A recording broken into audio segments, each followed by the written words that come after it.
a little bit hard to explain the unique environment it is working underground. It's dark, you get a little spotlight for your headlamp. It's hard to get your bearings sometimes. It's really hard to tell direction.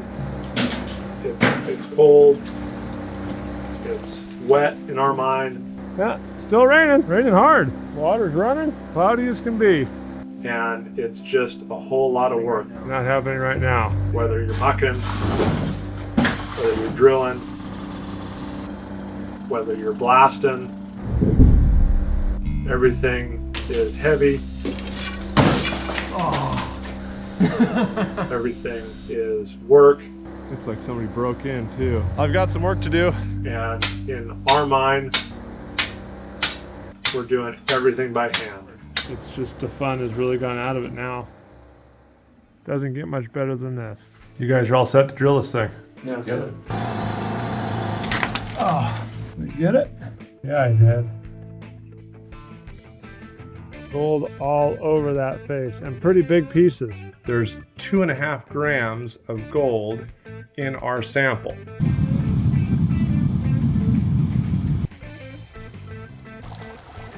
This is a year's worth of mining in this little cup right here.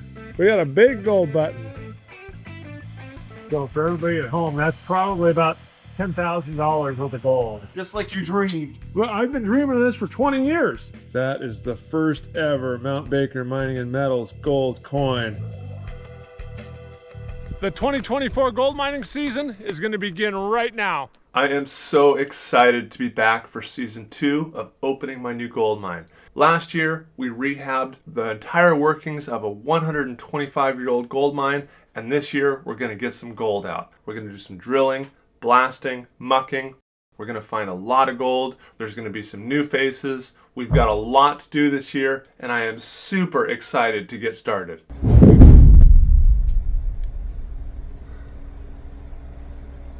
That's always fun. The North Cascades in the springtime, there is nothing like it in the world. It's just amazing views. The snow's starting to melt off. We're hiking up the road right now, getting ready to get to the mine. It's May 31st, and I think I miscalculated a little bit because there's about a foot of new snow up here. I'm currently about 5,000 feet elevation. The mine's down below me a little bit, but it really makes it hard going without any snowshoes, because I just sink even with my corks on. Usually this time of year you're in the melt-off phase and the snow's super hard and icy and it's real easy to walk. But with this extra foot of snow I'm trudging through, it's gonna make for a long day. I honestly don't know if I'm gonna make it today. I'm up to my knees in it almost. If I walk kind of gently, I seem to get a little bit of a break, but my boots are full of snow. I'm fighting it. The views are pretty good. Keep hearing stuff falling. I'm not sure where it's coming from. Probably by the time the sound gets to me, it's already all done. Well, it's been a couple weeks since that last footage I took in the snow. I couldn't make it to the mine then. It was just too snowy and too long. So it's been a couple weeks. The snow's melted out. I'm hiking down into the mine now. Let's go see what we can see. I'm a little sick too, so you can hear my froggy voice. So you're gonna have to put up with me being all croaky at you today. I'm about 100 feet from the mine portal. My hope is that all that wood lagging and wood decking is still there, and that the snow didn't squash it down too bad or take it out, and that my door's still in place. But I'll tell you, hiking in here, out of shape, a mile high, getting over cold, that sucks. Uh-oh, it doesn't look good. it doesn't look good. Oh boy. Well, got some rebuilding to do here. Man, that's the power of the winter snows. Looks like somebody broke in too. Oh, that portal got all blown open. I've got some work to do. Might have to go get some more boards cut with Fred and do another little day of timber work here at the portals. It looks like most of the timber survived. That one is broken, but it sheared off the screws and bent and broke everything, and the ladder's trashed. That's mining for you. Well, here's a little PSA service announcement. This was broken into. This wasn't the snow. It's been pulled out. The screw heads are still there. And coming over here, I'll show you my door was broke into. Somebody pulled it out and pulled the screws out.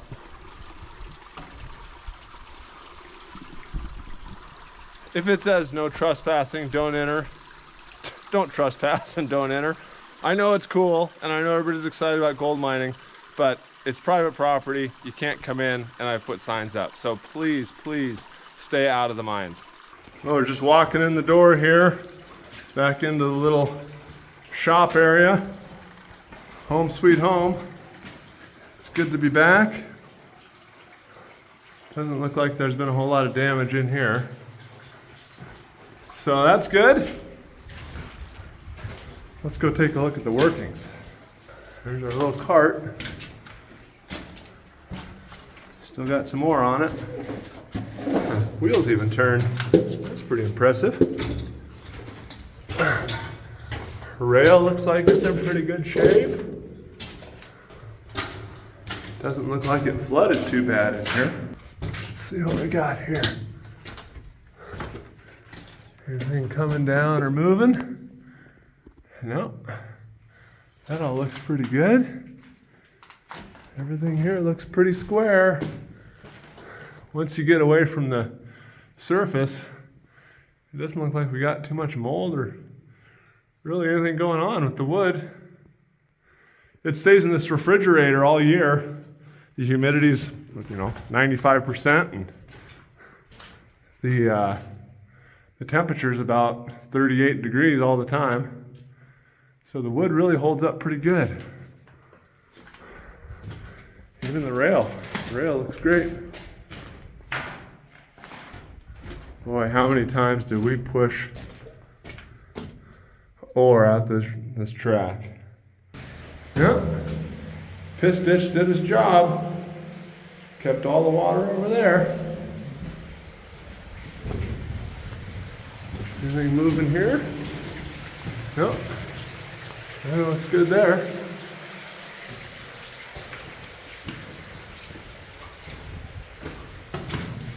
Go back here another 150 feet to the raise.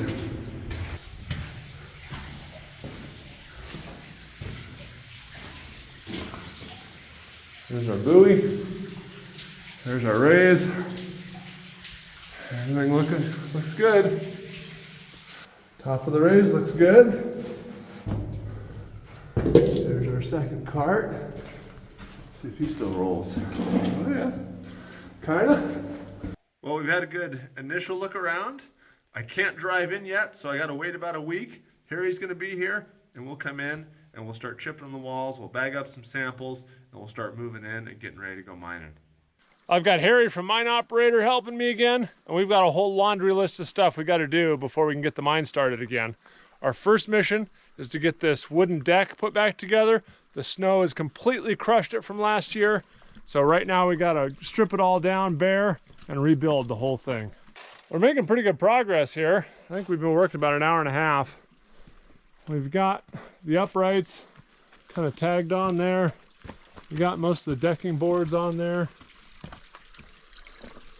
You can kind of see what we're doing. It's just tack it on there till it fits. But we're coming up with the Pretty stout little deck here. All right, the deck is all done. We are set, railed, reinforced. It's not the prettiest thing I've ever built. Actually, it's probably the ugliest thing I've ever built, but that's what we need. Next step is to get all this exposed wood painted with some fire-resistant paint, because any wood near the portal needs to be painted. We'll go up our ladder here. And we're gonna start. We've kind of moved in a bunch of tools. Now, got to get the shop set up, get everything kind of sorted. But the next project Harry's working on is the mine communication. Look at these cool phones we found. They're old Swiss bunker phones. So you turn the thing and it rings on the other end and you can pick it up and hear each other. Good old sound power. Yeah, so we'll get them set up. Harry, that's your job, right? Yes, it is. Okay, Harry's gonna work on comms. We're doing our daily scaling. When we first got in here, we're just scaling our way back. And we're finding a little bit coming. Got a few pretty good sized rocks going. We already broke our track. Yeah, broke our rail, our track. And there's not a whole lot of finesse to this. You just take a big steel bar and start hitting stuff. But one of our daily things we got to do as we work our way back into the mine, running that wire, we got to go about 600 feet, I think. Yep. Back to the bottom of this raise. That's 200 meters worth of cable, right? Yeah, this is 200 meters on the spool. So we'll see kind of how long we have. This is becoming zip tie expensive. That's okay, zip ties are cheap. We're working our way up through the stope, doing a little rehab work, hanging some more signs. Harry's working on a little wall here. So we're getting real close to drilling and blasting. A couple more things on our list, Harry, but after that we're gonna be drilling. Oh yeah. Can't wait. Holy cow, first day at the mine and we're coming in to check it out and we caught a flat tire. And it went flat fast. It wasn't a slow leak at all. So Harry will get her changed, get it up, we'll get it changed, and hopefully get back down the hill. Yeah, let's go look at the spare. I don't even want to show him the spare. Look at this spare tire we got to put on. Look at that beauty. I don't think that's going to get us very far. I'm hoping it can just get us down to the pavement. Then we can call somebody. But this is mining. We're back on our escapeway here. Harry and I are working on a railing now. We have our tagline here behind us, but we figured having a railing would be a good addition to the whole escapeway here. So now I've got my tagline going and a handrail, safety rail on the right side. And Harry's down there putting in more posts.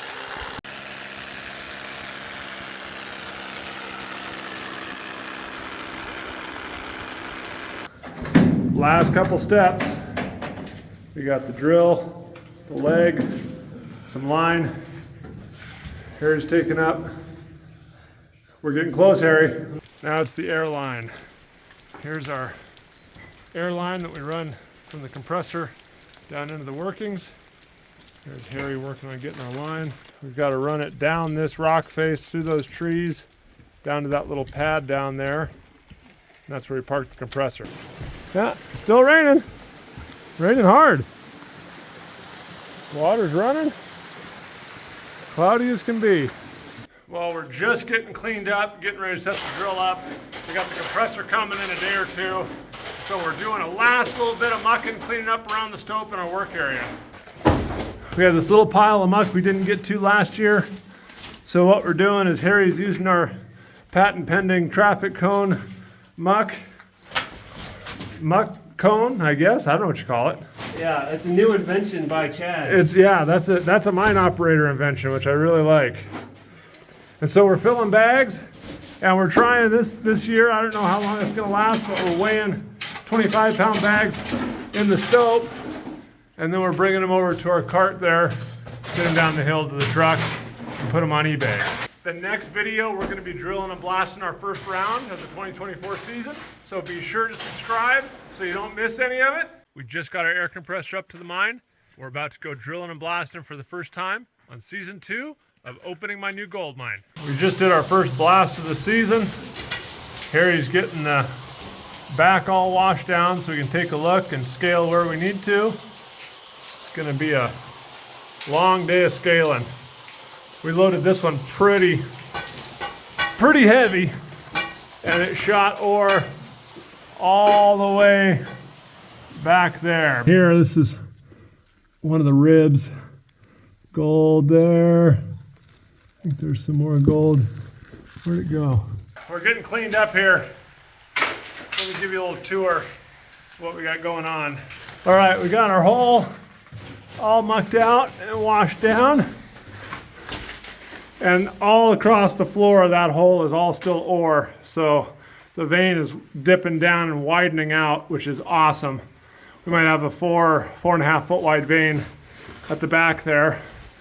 Now what we're gonna do is we're gonna come in and shoot the waste on top and underneath and get our eye drift going back towards the raise. I'll tell you more about that later. All this muck is good ore, and we've run out of sandbags. So we've got about 75 over there by Harry. We're gonna shovel all this muck into a pile right there. It's gonna protect our sandbags from the blast. We're gonna cover it with some boards and stuff so we can keep the ore and the waste separate. And then over here we've been cleaning up. We've got a bunch of really nice looking ore here. Look at all the sulfides in some of this. We've got some really nice looking stuff. This is one of my favorites here. We're gonna take this down and get some of this slabbed up for you guys. So that's another one of our projects. Check out the eBay account if you're interested in some slabbed up stuff. And also all this ore is gonna eventually get down, get milled up, and go on eBay as well. Right, Harry? Drill, baby, drill. Drill, baby, drill. All right, we're about to start drilling. We're doing what's called split shooting. So we've taken the vein out as ore, we've mucked it all into our sandbags. Now we're gonna take the waste totally separate, and that way you don't dilute and you mix all your ore. Once the waste is shot out of here, we'll have a nice 6 by 5 or 6 foot wide drift.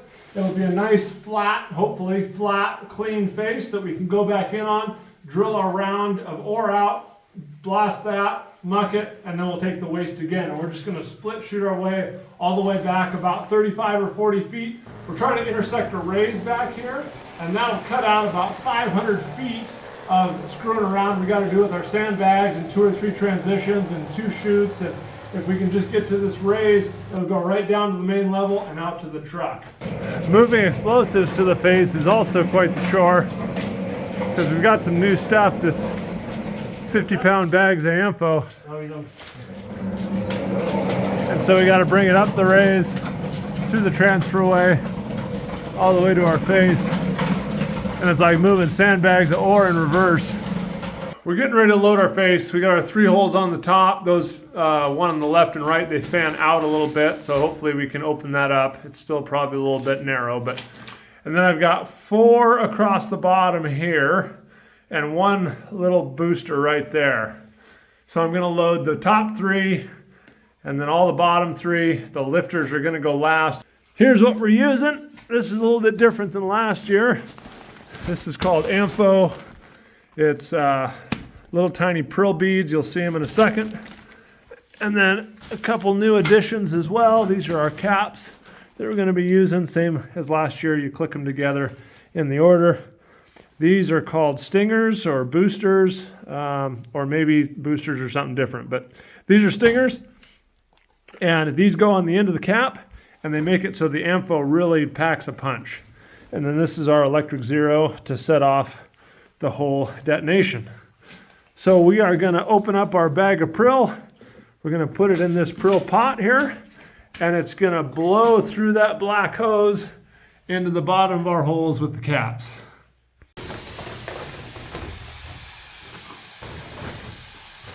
Half a bag probably, huh? There we go. So there's your prill, that's Ampho. Just little tiny prill beads. We pour them in our prill pot. Whoa, whoa, whoa.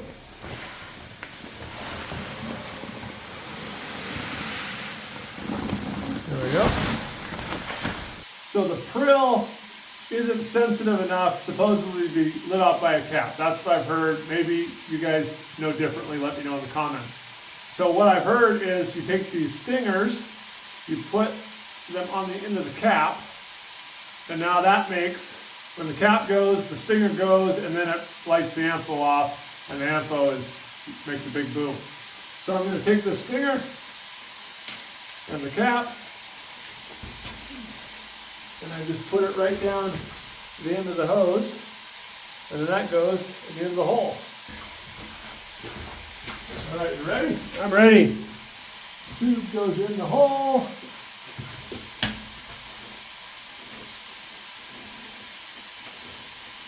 Oh, stiff. Okay.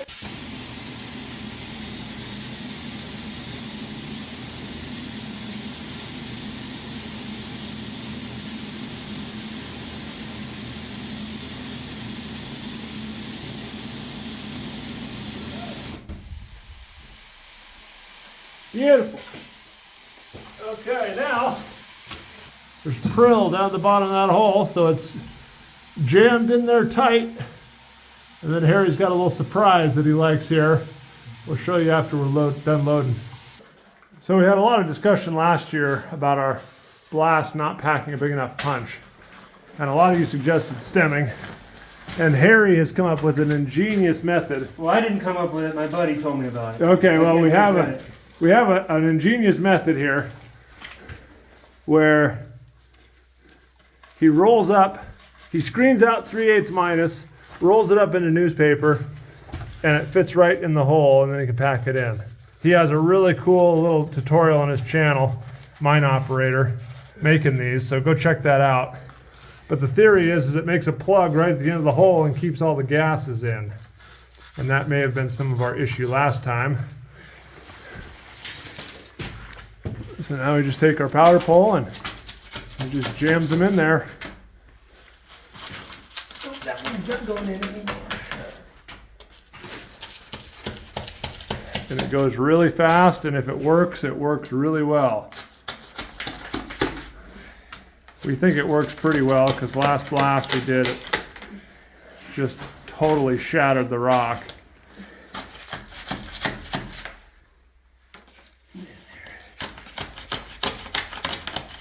And it's nice because that paper is thin, it just breaks apart. And then the rock fractures, since this is jagged from the last blast, it locks in place both directions. There we go, we're all stemmed. Now I gotta hook them up. All right, now I gotta hook these up in the order that I like. I got a cap at the bottom, and each one of these clips has a cap on it. And so I'm gonna use electrical tape, and I'm gonna connect my number 1 to this, or my 0 to this, so this will be my number 1 cap. And I want the top 3 to shoot first, so this will be number 1 in the center. Then I'll clip both of these into that red cap, that red clip. And so this one will light these 2 off, and these 2 will go down to this one over here. So hopefully this little one in the corner will relieve this lower hole. Then I want all 3 of these on the bottom to go at the same time. All 3 orange ones here. So I'm going to clip all those together. And then this yellow tube hanging out here is a little experiment, because I've got some old caps that I'd really like to use up and get rid of, but they're a different style. So I'm going to see if these caps can light off this last number here on the bottom and blow it out. because if I can use up those last 30 caps, it'll save me 30 of my good caps I don't have to use. And these caps are anywhere from $10 to $20 a piece. So if I can use up 30 of them, it saves me $300 to $500. And miners are the cheapest people I know, or some of the cheapest people I know. So we like to save our money and use up what we can. All right, we're all loaded. We're all clipped in. I put it on my number 1 here. And then we go out and make it go boom. Now we're testing our blast wire for continuity. Good? Continuity. You're all right. shunted. Cool, we're shunted up top. So I'm gonna hook up my 0. And now we're gonna blow this thing. All right, I'm waiting for the all clear from Harry. All right, that was 3 horns. How do you read? Yeah, Harry, I copy you. You got the signal out? Hey, firm. Okay, here comes the boom. All right, here it comes.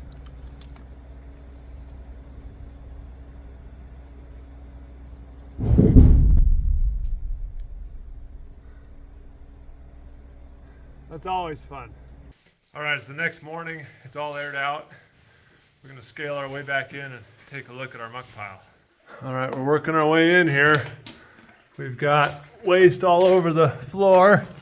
I'm glad we cleaned all the floor up. Looks like our top half went. So that's good. We've got a big pile of waste muck we're gonna work on.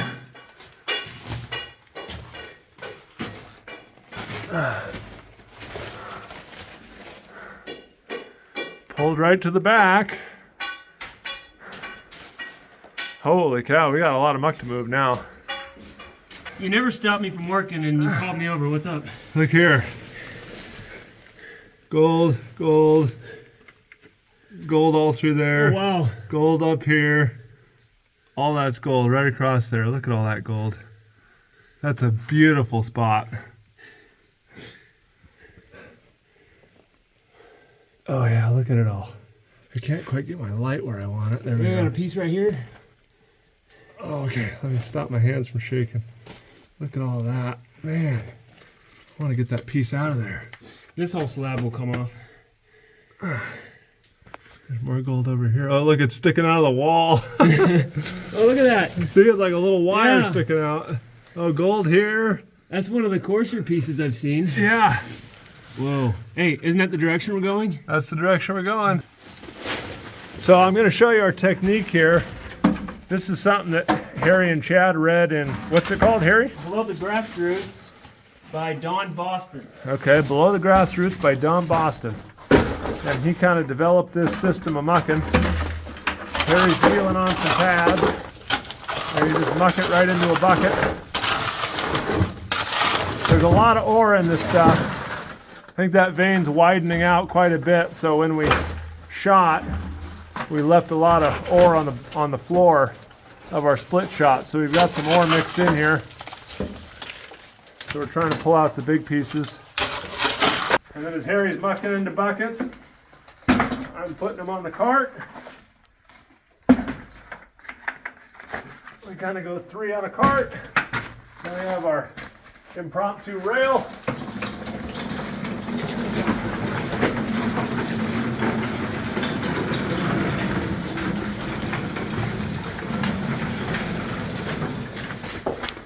Push it down to the end, and then we can just up over the fence.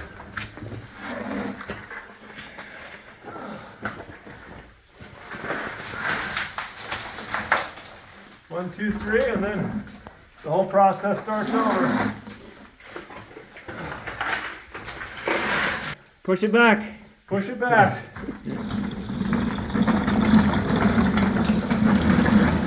Beautiful. Well, Harry was mucking. He spotted a piece of free gold that was liberated in the blast. And it's just hanging out right there on that piece of waste. Pretty cool. Gold in the muck. All right, we are just about finished. Here is our mountain of muck, all moved by hand. We got everything mucked. The face is washed down. You can stand up straight in here.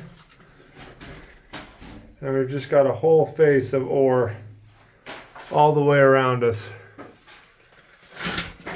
What I'm really excited about is over here on this right rib, from where my shadow is all the way down to there is vein. It's about 4.5 feet. It's widening up on the face. It's about 3 feet on the face. It's got some really good metal down along the bottom there. Look at those sulfides, just all along the bottom. And then we've got some of our banding along the top here. That's where we're finding a lot of our good gold. That's gonna wrap it up for this video, guys. Next video, we're gonna shoot this ore. We're gonna come back, shoot the waste. We're gonna have a lot of muck to deal with and hopefully some more gold in the face. So check out what I got for sale on eBay, and I'll see you guys in the next one. Thanks to everybody for watching. Hey guys, my name is Jason, and I'm sitting in a 125-year-old gold mine. On today's video, we're gonna drill and blast the ore here behind me. We're gonna get it mucked out into sandbags.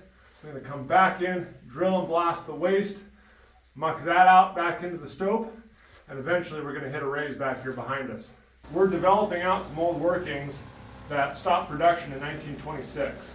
There's a raise about 40 feet behind us that will make the transfer of our ore immensely easier. And so our strategy now is to stay in ore as long as we can, develop a drift out to this raise to connect the old stope to the lower haulageway, and that'll cut out about 500 feet of 2 or 3 different transfers we have to do with our ore bags. It'll just be one shot down the raise and out into the truck. So we got a new addition to the team here for a little while. This is Casey. He's going to help us out with some drilling and blasting. He's a blasting expert, so we're going to up our blasting game here. And I'm really excited to get him in here and get his knowledge and get some of it on camera, so we get it recorded and everyone can learn from our experiences. We're using button bits and air compressor. The drill uses some water. It gets pushed down the steel so it keeps the dust down. All the fog you're seeing is mist from water. It's not quartz dust. So this vein is hosted in a Jurassic age phyllite. The gray rock here, there's some quartz stringers shot through it. In this mine, the quartz stringers are barren. So anything outside of this nice white vein is pretty much barren quartz. This phyllite originated probably as seafloor sediments that were slowly compressed into like a shale, and then during the mountain building event of the North Cascades, they underwent low-grade metamorphism and turned into this phyllite. The vein was in place later during the mountain building event. That was hot fluids from some of the volcanism around, injected the veins into the phyllite, brought the gold in with it, and that's what we're mining. We found some really nice high-grade gold in this vein the other day. Really, really good specimens. This vein is assayed about between 2 and 3 ounces a ton, and we're seeing that when we're starting to get gold speckled across the vein. I took some drill cuttings from one of our holes. Let me pan this out and see if there's any gold in here. I only had about, I don't know, what was that, half a cup? Yeah. Of drill cuttings, so it wasn't very much. So a lot of fine gold here and then some bigger flakes down in here. So from half a cup out of one of our drill holes, we got some really nice fine gold.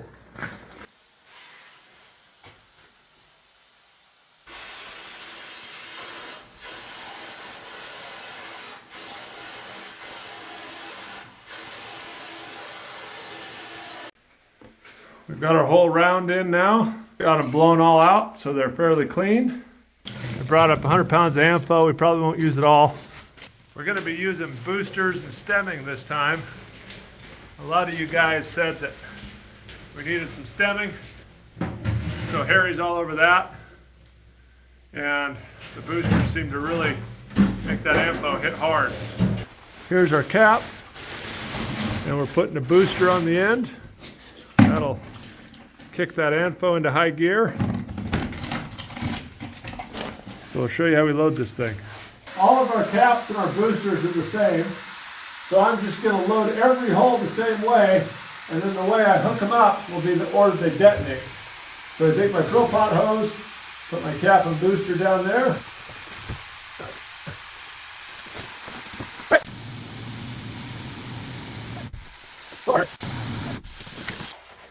All right, Harry's making stemming tubes. You screen to 3/8 minus roughly. Roll up some newspaper, shove it in the hole, and then we'll tamp it all down and have nice stemming. Hold all those gases in for the big explosion. All right, we got our round all hooked up here. This is my number 1 right here, and it connects to number 2, and number 2 connects to number 3. Number 3 connects to number 4, and they all connect, and that's the order they go off in. Some I have 2 or 3 connected to 2 or 3 more. Like over here, I've got that hole and that hole going at the same time, and those 2 holes will light off this whole column. Boom, shoot that rib out all at once. Same thing over here. I have this row or this column all going, all 3 holes, bam, and then next comes these 3, bam. So we've done all this work, spent all day drilling these holes. Our goal is to flatten up the back. You can see it's kind of all different distances away. So hopefully after we get this shot, we'll come back and it'll be fairly flat across the back. And then we'll take care of the waste on the top and bottom. So I've come up out of our escapeway. I'm sitting here by the mine phone. Harry and Casey have gone out the haulage way. So we're making sure the whole mine is clear and secure. He's going to call me on the phone when he gets down to the blacksmith station, and then once I have the all clear from Harry, I'll go outside and we'll shoot this thing.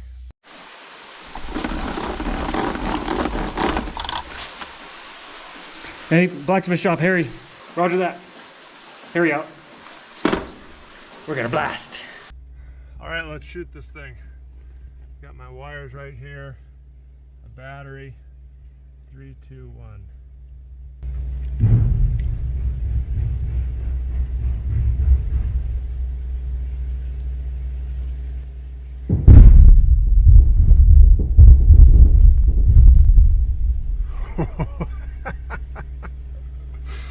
That was a good one. I could feel that one at my feet. Oh, that's the best sound ever. Can't wait to see what it looks like. And there's the smoke coming out of the mine. It's hot today, so all the cold air in the mine is getting drawn out the bottom. And it's pulling all that smoke with it. So we washed down, barred down, and scaled the back after the shot. And this is how the pile looks. The timing went well. All the holes appeared to have gone, with one kind of had something going on with it, but we'll investigate that. But all the muck is on the left side, on the left rib, so the shot went well. Very nice. Oh, it did just peel right off that slip. Boy, look at the wave in it. You saw that, huh? That's something. Vein's getting squirrely in here. But man, just nice quartz. Once we get it mucked out, we'll crawl back in there and take a look. But yeah, it just peeled it right off that hanging wall. That's fantastic. This is the kind of stuff we're getting in our shot. Just beautiful, beautiful sulfides. So I'm bagging up some that are bigger pieces like this. We'll take them down and slab them up. See if we can see any free gold in them. But I just love that Mount Baker lightning quartz. All those sulfides just shot through that white quartz. We've got a large mountain of sandbags now. 50 and 25-pound bags. So we're weighing the 25-pound bags. Casey and I have been filling bags since, I don't know what to say, about 8:39, 10 somewhere in there. 8:30. Yeah. And then we're gonna go get some gold and then go have dinner. We got our little split shot all mucked out and washed down. And there's some really good looking stuff over here in this left rib. It's kind of interesting. It's pinching right in the middle there. We've got a really nice hanging wall. It peeled it pretty much right off the footwall, so we don't have hardly any dilution in this round. But over here, all that silver stuff is really, really good. All along in here, really good stuff. It just follows that line right along there, and right where it's slabbed off is our good stuff. Right underneath that slab. There's a lot of good stuff over there too. Oh, did I get it? Yeah, I did. Look at that little gold leafy wire standing up there. And those big flat flakes of silver. That silver mineral, I finally found out what it is. It's a telluride. And it's a very, very good indicator of the gold in this vein. We got muck for days. We're just trying to get it out of here. More over there on the cart. Now what we got to do is come back and drill out the waste rock on the back and drill out the footwall here and shoot it so we can have a working area to get back to do the next round in the ore. So Harry, how you feeling? This is going to be your round. You and Casey are going to get this set up, drill it out. What do you think? I'm excited, man. Yeah? Last year you gave us some drill time. I got some drill time the other day, and I'm excited just to run it through. I want to see if I can just do it with a straight 6-foot steel and not even screw around with the smaller bits and maybe get this done faster. I'll probably take my time, get the leg under it so I'm not sitting there wrestling with it, because last time I was wrestling the drill and it's like, all right, good to go. Let the drill do the work. Yeah, so I'm going to let the drill do the work, start a little slow, and it'll be easy. It'll be easy. Yeah, it'll be easy. We'll be done before we know it. So we're looking, because you got your rib coming up and it's flattening out. We want to keep this rib going into the back in a nice arc. So taking about one hole right here, coming up, one hole here, center. That'll be our height, so we'll have to come in at an angle. And then another one here and take this out, space them out to where we have 4 to complete that. At 6-foot up angle, so it throws it down back onto our floor waste before we shoot it. What degree? Like 4 degrees? Yeah, so if you're looking flat, tip it up just slightly. So here's horizontal, right? You're just a couple degrees off horizontal. And that way you always, when this comes down, you'll have another perch to put your drill in, your steel, and go. Same thing, we'll come over here, just below this old hole. We'll drill in top, with our, about like that, 6 foot. That'll give us about 2.5 feet off the back. We'll come down, do the same thing. Come here, do the same thing here, and then over here on our heading and keep this open. We'll dot it out with paint so we have our exact where we're going, so we're not guessing and remeasuring this. Awesome. And then when we go to shoot it, we'll bring the back down, and then we'll bring this row, and then the bottom row will be our last one, our lifter, and it should keep the control right within here. Nice. And after we're done and shot, what are we hoping it's going to look like? Well, we're shooting for 7 feet right here. So this floor is going to start at a small decline angle just to go to the raise, so we have drainage, and when you're hauling, everything is downhill. You're not fighting gravity. And that's why we're going to take the floor out, and it's going to be kind of stair-stepped, so that way when we come back in to muck it out, we only dig as far as we need to. The floor will be ready to put everything. But this should be a straight side with an arc top. And for the face, we've got the vein back there now, flat face. You mentioned a little bit earlier, The back is going to have a little bit of a stair step to it, so we can angle our Yes. drill steel up again. And that should, the way this is designed, when it fires off, you should have a 1 foot hangover off the back. So your vein is always defined right there for us shooting out, because like this, how it's shot out. It should do the same thing on our next round. We should just keep that stair step and take the vein, stair step, take the vein all the way back, so we're not mixing ore at all with the waste. So you're always having a little bit of a brow that you can define And your that ore gives you body place with. also, you know, to come in and lock the steel. Yeah. You're not fighting around these. When you first start in headings, you have this to deal with, this round, right? And that's when you start developing, you start looking at how you want that to cave off or shear off, so you have a place to put your steel, and then you always know this is the drill pattern. That shouldn't change. This, and it just causes more efficiency. You're just following. Yep. You guys are all set to drill this thing. Yeah, it's Yep. good. Okay. Get it marked and painted, and yeah, fire up the drill.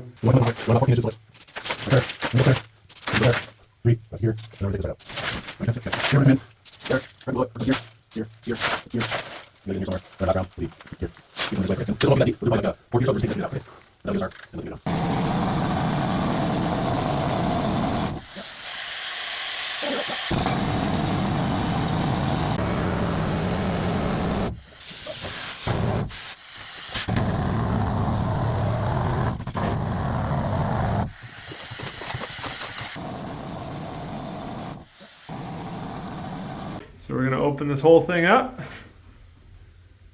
Let's get it loaded. We are all hooked up. We got our top going first. It's going to fall down here. Then we got our first row is going to peel off, and then our lifters in the bottom are just going to break the whole pile. And when we come back in tomorrow, we should have a nice little hump of waste there. So let me get the zero hooked up. We'll go outside and get this shot.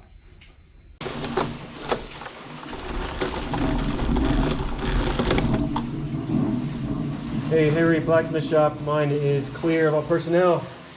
Roger that. Out. Car horn time.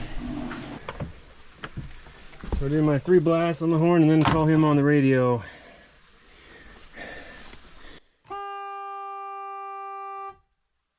Harry's giving 3 honks on the horn. He'll get me on the radio, let me know all is clear, and then we'll shoot this thing. These delays are a lot faster. They're 25 milliseconds, so you'll hear boom. I don't even think you'll be able to hear individual caps going off. All right, that was 3 horns. How do you read? Hey, I copy you. You got the signal out? Affirm. I copy you, Harry. Stand by for shot. Roger, standing by. So here we go. Sounded pretty good. Boom, boom. That's what you get. It's such an interesting backdrop to have smoke coming out of the porthole and then a little like mini waterfall, you know? Little green and lush waterfall with Anfo exhaust coming out of the mine. Well, this is post-blast. It's scaled most of the way to the working face. There's a lot of little chunks that got shot out over the rail. There was a piece about the size of a human head that made it about 100 feet. I'll work up to the pile and get a closer look, but I think we got our work cut out for us. It looks like everything went. The back, I'm excited to see how high that goes. Right, so we're working our way to the face, and our tattletale has done its job. This was the last hole loaded, and this was the last one clipped into. So, Casey, when we come up and see that, what does that mean? So how we train at American Explosives Group, the tattletale is your last hole. We take, instead of clipping this in, we run it out. And that way, if you see your J-clip, you can see it's been detonated. Since this is the last in the string, you know all the rounds went. So this is your tattletale that you have a clean round. As you're sounding in, you know when you're working in and starting to muck that you have no live holes. Yeah, so you don't got to sit there and be like, okay, which one didn't go? We got to be careful mucking. We don't want to find that cap the wrong way. Yep, that's on that tier safety, right? Yeah. So you know you're not having to worry about unexploded materials and stuff in there because of that tattletale alone. Got our shot washed down and scaled. Let's see what we look like here. Oh, nice. Yeah. Broke right to the, pretty much the back of the holes. Now we have a nice spot to stand up in once we get all this muck out of here. The rib looks nice. We have a ton of muck to move. Like a whole bunch. Like way lots. It's gonna be a 2-day ordeal. Oh boy. Ready? Yeah.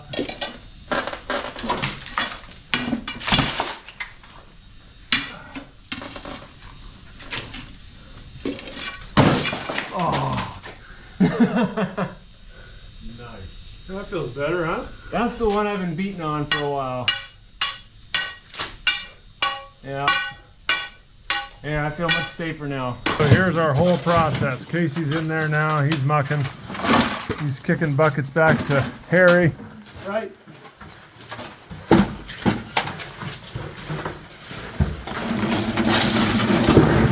That's his life right now. And then Harry's pushing the cart down our makeshift rail. Using our muck wall. We're just backfilling with waste as far as we can.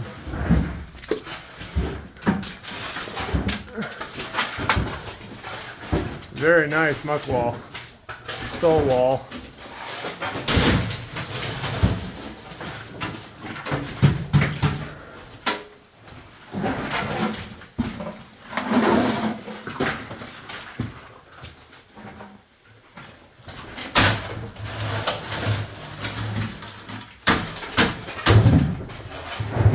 We just keep raising that, lagging up as we go, and pretty soon we'll be to the back. Pretty soon. Pretty soon. Actually, a lot sooner than we think. Yeah.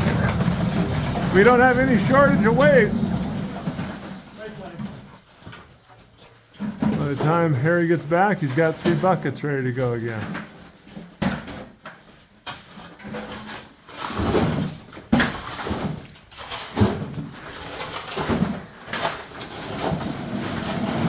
All day long. All day long. And tomorrow too. All of tomorrow. All of tomorrow too. I think we're gonna be doing a lot of these. Yeah. Considering we're only about 25% of the way to the raise.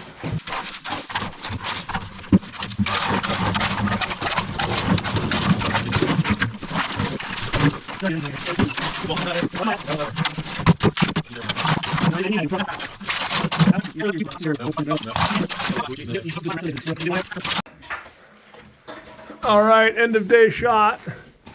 We're about 3 or 4 feet into our hole. Probably can't see anything right there, but there's a nice face. We're working our way back. Hopefully we can get that done tomorrow. Harry, what do you say? It's dinner time. It's dinner time. When Harry starts talking about food, I know it's time to go. How's our muck wall doing? Oh yeah, it's coming along. We'll bring some lagging in tomorrow and build that thing up a little bit. But man, oh man, is that tough work. We are back drilling and blasting in Jason's new gold mine, and I am so excited for this episode because we found a pocket of gold while advancing our drift to the raise. We found some amazing gold and quartz samples, and so today we're going to start off right where we left off last video, mucking out our last round and getting ready to drill and blast the vein and advance to the raise. We're making more progress. We're starting to fill up our muck wall pretty good to where it's really quite difficult to get buckets under there now. And so we've reverted our track over to this section of the room. And now we can start backfilling back over here and just work our way out of this room. And as we work our way this way, we'll just build the wall up from the other side, and then I can dump the waste buckets over the edge and backfill against the wall. But the nice thing about here You can't probably tell, but I can stand up. Over there, it's about 4 foot high, literally 4 foot high. So you're running buckets along the rail and trying to lift them over that wall, all hunched over. Now I can stand up, just pitch them over in that corner. It's going to be great.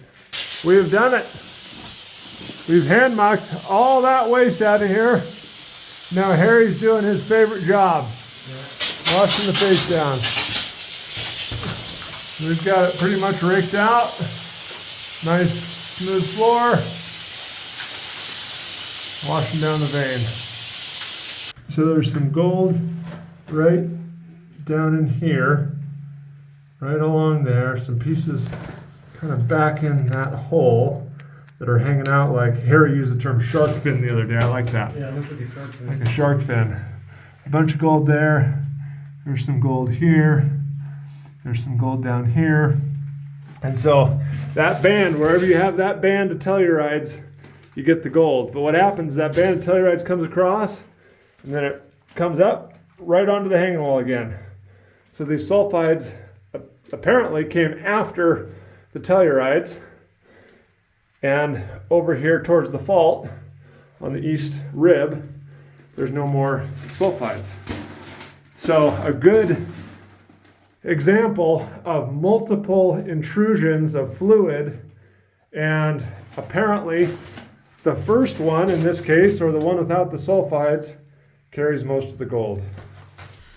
Well, enough talking about gold and vein geology. We're going to get back to drilling. You can see the vent bag here is blowing air back into our drift where we're drilling, and all of that mist and fog you're seeing come out of the drill is actually water vapor. If you look real close, you can see the water running down the face. The drill has water that runs all the way down the drill steel right to the bottom of the hole, and it flushes all the dust and all the rock chips out of the hole and makes it so there's no quartz dust. It is incredibly loud when you're drilling. The decibel meter reads this drill at about 114 decibels. We are wearing double hearing protection. So we have earplugs in and we have the earmuffs on, and that knocks it down enough so we're not having any hearing damage. You can see on my belt here a self-rescuer hanging out from under my coat. Those are something that we use and is required when you're working underground. In case there's a fire, that thing can turn carbon monoxide and carbon dioxide into breathable oxygen. Here I'm showing you that this drill, once you get it set, the leg and the drill pretty much operate by themselves. So you might see me hanging over this drill or pushing on it real hard, what appears to be me pushing on it real hard. It's actually, once you get it set, it doesn't take a lot of effort. The drill and the leg do most of the work if you get it running right. It's a little bit hard to explain the unique environment it is working underground. It's dark, you get a little spotlight for your headlamp, but it's a little bit, it's hard to get your bearings sometimes. It's really hard to tell direction. It's cold, it's wet in our mind, and it's just a whole lot of work, whether you're mucking, whether you're drilling, whether you're setting up to drill, whether you're blasting. Everything is heavy, everything is work, and in our mind, we're doing everything by hand. We are continuing drilling towards our raise. At this point, we have gone about 10 feet, and we need to go a total of about 40. Well, now it's Harry's turn with mine operator. He's going to hop on the drill here. We are using button bits, so these are carbide button bits. They go on the end of the steel, and here you can see we have our hole collared. The water is knocking the dust down, keeping the rock chips and the dust down. Steel rotates and hammers, so every quarter or eighth of a rotation, the drill steel hammers the bottom of the hole, so it will hit, turn an eighth of a turn, hit again, and we just keep pounding away, drilling our holes. We're doing 4-foot holes. You can see here we're working on our burn, so the 0 hole has the white PVC pipe in it, which helps us line up the future drill holes. Once you have one hole in place, you want all the other holes to run parallel to that all the way back. And the goal is that the bottom of the hole has the same orientation as the hole at the face. And here's a good view of this leg running. You give it enough air to lift the drill and push the drill steel into the bottom of the hole. But if you give it too much pressure, the drill steel can bind in the hole and cause you problems. So it's a real delicate balance between enough pressure to get the drill hammering in the bottom of the hole, but not too much to where you're binding it.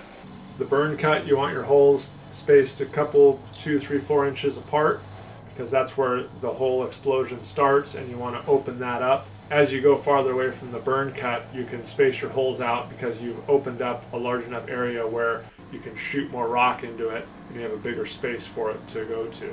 This first round, we're going to shoot the vein, and we're going to keep all the ore separate from the waste rock so nothing gets diluted. So we just finished drilling our round out. We've got our standard 5 on a dice, and the very first hole, our 0 hole that I drilled, right at the last 6 inches of a 4-foot steel, it hit a seam or a crack or a little slip there, and it's just pouring water out of here. It's actually slowed down since we broke through, but so what we had to do is pull back on the rest of our holes so we didn't hit that seam. But there's a few holes, this one and this one over here, we hit it. So water, when you're loading, especially with prill, is kind of your enemy. You can't have a hole making water when you're loading with the Ampho prill. So we're gonna have to think about that a little bit. What I might try is shoving one piece of stick powder down there, tamping it in real good with the cap in the bottom, and trying to plug that water seep, and then we can load the rest of the hole with Ampho. We'll see. If that doesn't work, I'll just load these 2 holes are making water. I'll load those 2 with stick powder and the rest with Ampho because we didn't hit that slip on the rest of them. The 0 hole never gets loaded, so even though it's making water, I'm not going to put anything in there. That's just the spot where the first couple of holes, you got to have them somewhere to break to.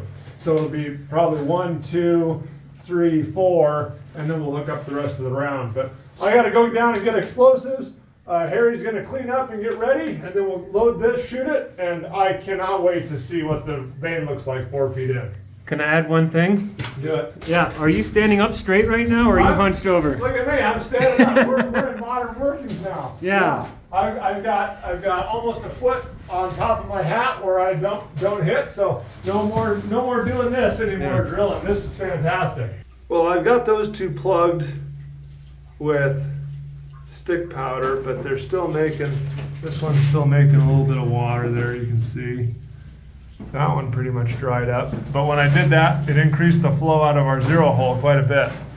So we've kind of plugged that hole anyway. So let me think about how I'm going to do this. We're in a little bit of a rush here because some of these holes are making a little bit of water with the Ampho, and that's really not what you want. So I'm going to get these hooked up real quick. Harry's going to work his way down, then we're going to blast this. Okay, Harry's doing his 3 honks in the horn. He'll hit me on the radio here when he gets the warning blast out, and then I will shoot this thing. Hope those wet holes go. There's the horn, I hear it. All right, I got the all clear from Harry. Let's blast this thing. Here we go, 3, 2, 1.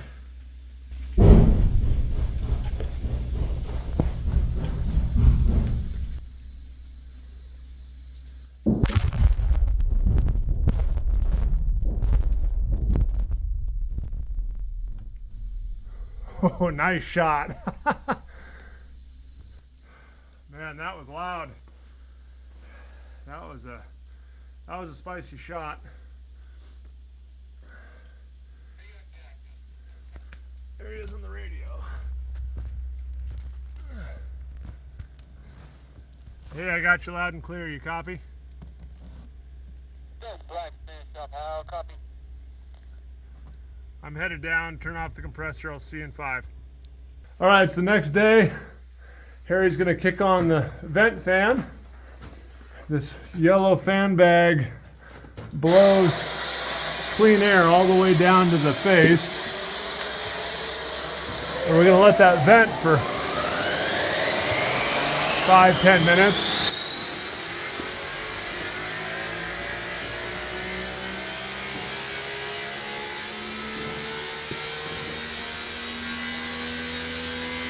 down kind of just at the entrance to our active heading here. Gas meter reads good. I don't really smell any, Harry. Do you smell any? Nothing. Nothing. I love the smell of explosives in the morning. Nothing. Nothing right now. There's our heading. So we're gonna get our scaling bar and tap our way in there. So Harry's sailing our way in. This is probably one of the most important parts as far as safety is concerned for us, because after a blast, you could shake some things loose, and getting squashed by a rock is not fun. So I know we're all excited. I'm excited more than anybody else probably to see what's back there, but we just got to take our time, work our way in, and be safe about it. What do we got here from what I can see? There we go. There's a couple pieces made it. Yeah, some blocks. Bags. Yeah, that thing's shotgun, dude. Look at those chunks. A couple of blocky chunks there. Harry and I are excited to see we did not use stemming this time. We were didn't have any ready, Yeah, I failed to make those the night before. and our holes were a little wet, so we just decided to shoot it. So we're gonna see what our round looks like without being stemmed. They definitely shotgunned it, but no. There's a lot of blast dust on the floor. You can tell the bags moved. Yeah, the Yeah. loose bags. Let's see. I mean, it's not like there's ore, you know. And then I had these pieces of wood up there. They moved. Yeah, So this is all. I'm glad I cleaned it up. This is all ore now. yeah. Vent bags blowing away there. You got big chunks of ore. That's good news for the saw. Yeah, we can slab some nice pieces out of those big chunks. What do you see there? Oh, we're working our way back. Don't rush it, don't rush it. There's a pretty good one right above the face there that's gonna come down. And this is why you scale, because what you really want to do is run in there and poke your head in that hole, but you don't want to get hit by that. Let's see what we got here. So, it doesn't look like it broke very good, but look at some of this metal. Wow. Sulfides, pure sulfides, all the way through. So yeah, we've got a mess here is what we got. It didn't break all the way to the back. Didn't break to the slip I wanted it to. That one, all right. I'm a fan of stemming. Yeah, me too. You converted me. Got to stem it. All right, well, we'll get it washed down, scale down what we can of the vein in there, and kind of assess what we got. But something's funny is going on with the vein back there too. We'll have to get it washed down. Looks like it's rolling around or something. Yeah, well, honestly, I'm kind of disappointed. I thought it would have performed a little better than that, but it didn't. And now we got a little bit of a mess. And you know, we took all the time yesterday to drill it out and diesel with the compressor and the cost of explosives, and we were in a rush right at the very end and didn't do our stemming, and it bit us. So we're gonna get cleaned up as best we can, assess what we have, and then we'll have to make a plan on how to keep going forward. The silver lining to this whole thing is we got some pretty nice ore though. Look at that Mount Baker lightning quartz, laced with sulfides. Lots and lots of nice big pieces. So we'll pull these out. I'm trying to muck, and then I see this, and then there's just Whoa! a little piece of gold there, and then there's this little picker sticking out of the rock right there. Oh, nice. Here, get your light. Let's see. Yeah, the light on it really screws Yeah, my headlight's not helping with the. Yeah, that right there is a nice little piece. Come on, focus. And then there's some, and there's a bunch right there. Whoa, that is a really good piece. Yeah. Put it in the bag. Well, we're on it now. Boy, we're in some good spots. Look at that piece of gold right there, right up against the white quartz. And then here's the telluride band. It's right there. Harry's in hog heaven over here. Yeah, mucking's not happening right now. We're busy. This might be the best piece right here. See that? Oh, that's coming across really good too. That is a huge piece of gold for this mine. Let's get this washed off. Oh man, there's another good piece in there too somewhere. Harry, you see it? Oh yeah, you got it in your hand. Okay, hold on. Let's wash this off. That flake, don't let it get away. I know. I hope it's still attached. I don't think it is. Oh yeah, this is. Oh no, it's loose. You're right. It's loose. Yeah. You got foil gold. I got loose gold. Yep, this has got gold in it. It's tiny. Oh man, what do I do with this thing? Let's do this. Let's wash all our specimens in this bucket, and then we'll get all the good mud out of the bottom. That's what I was planning on doing. Okay, so that's gonna go away. Okay, bye gold. Yeah, look at that. Oh man, it's kind of heartbreaking actually. Gold sticking there, gold down here. And guys, we cannot hand sort all this. Like, we're not going to go through this whole pile. Why not? Because we got to get to that raise. That's true. But this is the stuff we're finding. I mean, obviously, this is a really good piece. I got all excited about this piece. But this is the stuff we're finding. Just literally washing some rocks and looking. Like, any of these rocks could have pieces. Production is at a crawl here. Oh boy! Even when I'm filming him, tell him he's going slow. He won't even buck. All right, he puts it in a bag, like that. Put it in a bag. Light bag. And then he hands me the bag. I put it on the scale. So that one's 20.5 pounds. So when I come over, I grab a bunch of lightning quartz, put it in the bag. Oh, that's a nice piece. That's a good one. Whoever's getting this bag is stuff just coming right out of the pocket. That's a good bag. Yeah. So I put 4, 5, 6 pieces of lightning quartz in the bag. We're up at 28.5 pounds or so. And then I put a zip tie on it. And then it goes in the cart. Here's a mucking machine. Filling our cones. 50 pounds in a bag. And then I've been stacking them. That's the ore bag. Over here. There's 2 or 3 rows back there. I think I'm starting on my 3rd or 4th row. I kind of lost track. But we have probably something like 200 to 300 bags here. And just keep adding to it. These are the 50 pounders. I got something special in line for these. Well, we made the decision to just pop these things. Brought up some stick powder. We're just going to do like a 1/4 to a 1/2 a stick in each one of these holes. And there's, you know, maybe 100, 150 pounds here, but man, there's really, really good gold right here that we want to try and recover. Hopefully there's going to be some nice specimens there. We got some sheet tin down, try and catch stuff. I think most of it will just get shot right over that rib, but we'll get it hooked up here and I'll show you what I'm doing. Harry's going to check the continuity of our blast wire. So this wire runs all the way out the escapeway to the outside, and it should be shunted on the other end. And so we should have continuity when we test it. All right. This is hard to do with gloves. Here. There you go. Nice. Continuity. Okay, perfect. All right, Harry's on his way out through the bottom. Clear out the mine. I'll run out the top when I'm done hooking up here.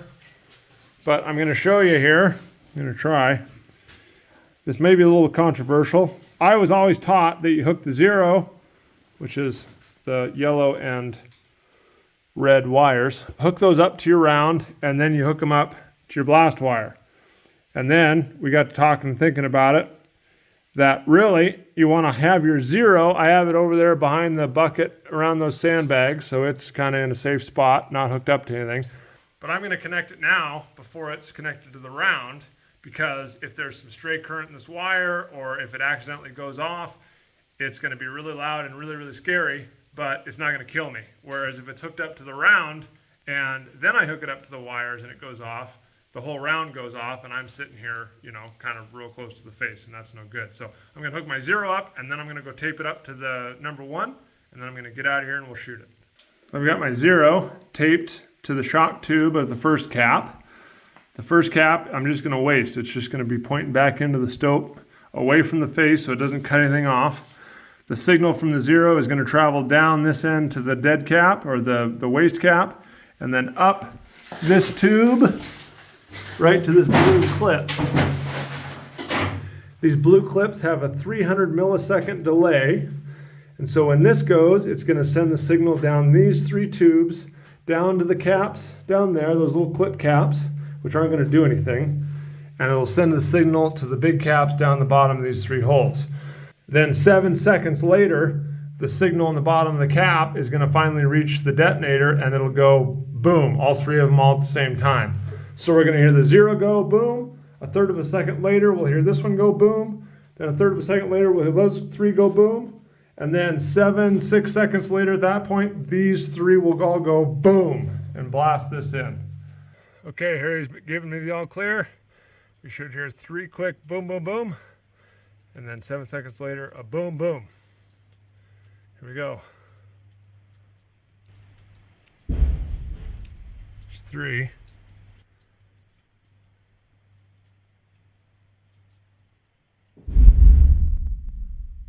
2. Man, those are big booms. For half a stick, that's a big boom. So it's the next morning, we've got our airbag on, we're venting out the gases. There's really not very much. Do you smell any, Harry? I don't smell anything. No. And then we'll scale our way back in and look for specimens. So we're just gonna work our way through this, kind of hand picking, and then everything else will get mucked into bags. But it cleaned it right off of there, just like it was supposed to. Well, we've kind of picked through our pile here. We found a couple little pieces, nothing to write home about. I think we just kind of obliterated most of the specimens by ripping all that stuff off, all 3 at the same time. So we're just gonna get this mucked into a couple bags, and then we really need to get moving, shooting out this waste. I've marked out our holes kind of where I could there with the paint. So I got 2 rows of 4 on the bottom. And I've got 2 rows, 1 of 3 and 1 of 2 at the top. So 13 holes total. We're going to use the big hole here as our burn. And I'll probably take these first, then that row, and then the lifters last. Boom.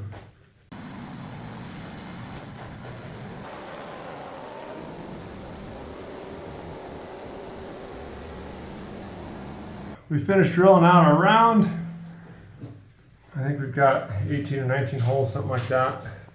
2 rows of lifters. We added 2 more, 1 right there and 1 right there to help relieve the lifters some. And we did the same thing up here. We had our row, first row, and then our 2 on top were winging up too far for my comfort. So I added a 3rd row right in the middle, kind of with the angle between this one and that one, and that'll help relieve all that. Because even though these look like they're about 2 feet apart at the collar, at the bottom of the hole they're probably 3.5 feet apart, and that's a lot to break even with stemming. All right, we're all loaded, ready to shoot. Harry's done his horn honks. Here we go.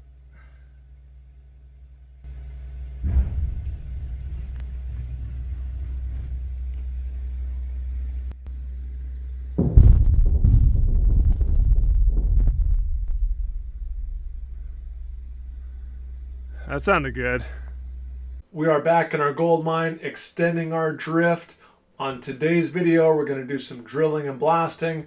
We're going to show you the whole process from drilling the holes, cleaning them out, to setting up the explosive charges, And then after the blast comes the real work of getting it all mucked out. But we have run into a problem with our drift, and we got to figure out what's going on. Even with the problems we face, we're still finding gold, we're still having a lot of fun, and we're still making big booms. Well, we broke back to that face. Really nice. That's that slip that was making all that water. It's just smooth as can be. There's a little bit right there where there's water coming out. See it trickling out of there. That's what was causing us all our problems with our wet holes. The vein's really pinched down. It's down about a foot or maybe less over here. But it's doing something real weird in here as we get close to the slip and as we get close to the fault. It's kind of coming up here and then it peters out and dives down. This slip may be have a little bit of movement to it. We've done it. Yeah. We mucked the whole waste blast in one day. Stand up. Here's the face. We got to take that little bit of the corner off of there. We'll get that later today. But we mucked the whole thing. We were just getting set up to drill again, and we had a couple of pieces come off the wall we scaled off. There's some really nice gold there, but wait till you see the piece that came out of this hole. Look at that piece of gold. That is just one huge piece of wire. I think that's the biggest piece of gold I've ever seen come out of this mine. That is huge. Right along with all these tellurides. More gold here. That is a monster piece for this mine. Oh, I'm so excited. This is the spot. But the vein is very small right here. It's about 16, 18 inches maybe. It's pinching this way. The fault is over here somewhere. And we've decided we're not gonna take any of this ore. We're just gonna do one full I-drift round, one full round, and take it all as waste, and then we'll see what's going on the other side of this little slip here. It's really, really hard to shoot this good ore as waste, but we gotta make some footage here. Let's start by burn here. Go to 0. 1, 2, 3, 4. And then we'll box that in. 2, 3, 4. And we'll dive around that. 3, 4. And open the box. We can make the house. We're gonna do a hole here. 2, 3, 4. And then we'll hole. And we'll do 1, 2, 3 across there. Maybe that'll do. There. And open down. Go 3 across there. 2, 3. And then letters. I'll do more letters. Make sure you're really good. Blast out there. Oh, we did it. We got the whole round drilled. Oh, I'm tired. Harry, that was a lot of work, huh? We forgot lunch again. We forgot lunch again. What time is it? I don't want to say. Okay. It's 5:45. Yeah, don't make fun of us. We started, when did we start? About 12:30 or 1? Yeah, we got going around 11, mucked a little, and then we got going around 12:30. Oh, we got distracted by this gold right here in the face. Should show them the big one again. Man, that's just fantastic gold. Yeah, let's go look at the big one. This is my new favorite rock of all time, I think. Look at that, it's almost as wide as my finger. All your subscribers say, hell with it, just crush it all. Crush it up! No, that's going in the collection, I think. That's a nice piece. Gold all back over here. Gold here. That one's actually loose, I think. Oh no, there's one on here that was loose. Yeah. So, that's what we did today. I just got done loading and hooking up the round. And here's what we got. Spaghetti monster. We got our number 1, 2, 3, 4. Those blue clips. You clip them up in order you want them to go. And then I start opening up the middle with my square, and then my diamond, and then my larger square. And then I start taking the top and the bottoms in. So I've got all the blue clips are hooked up except for the very last two, the last two corner lifters. They'll be out here as little tattletales, so if we find those and those went, it means the whole round went. So Harry's loading the stemming in the holes, and that keeps the gases in, gives us a much better breakage than without stemming. Well, it's our first night blast. It's dark out there. Been working all day for this. Here we go.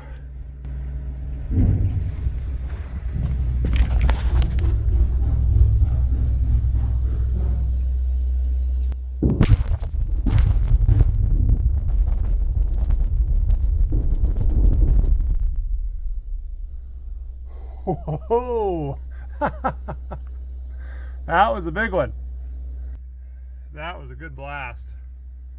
Whew, I felt that one in my chest and in my feet. All right, it's the next morning. We're gonna vent out our workings a little bit here, get all the gases out. Here's our little vent fan and our airbag. I got the compressor going, so I turn this on and that vent bag will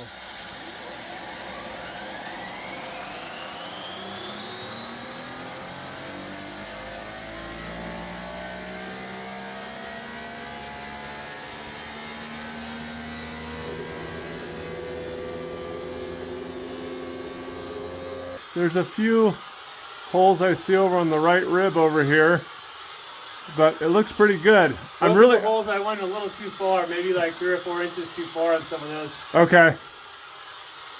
I'm definitely glad we're past that slip.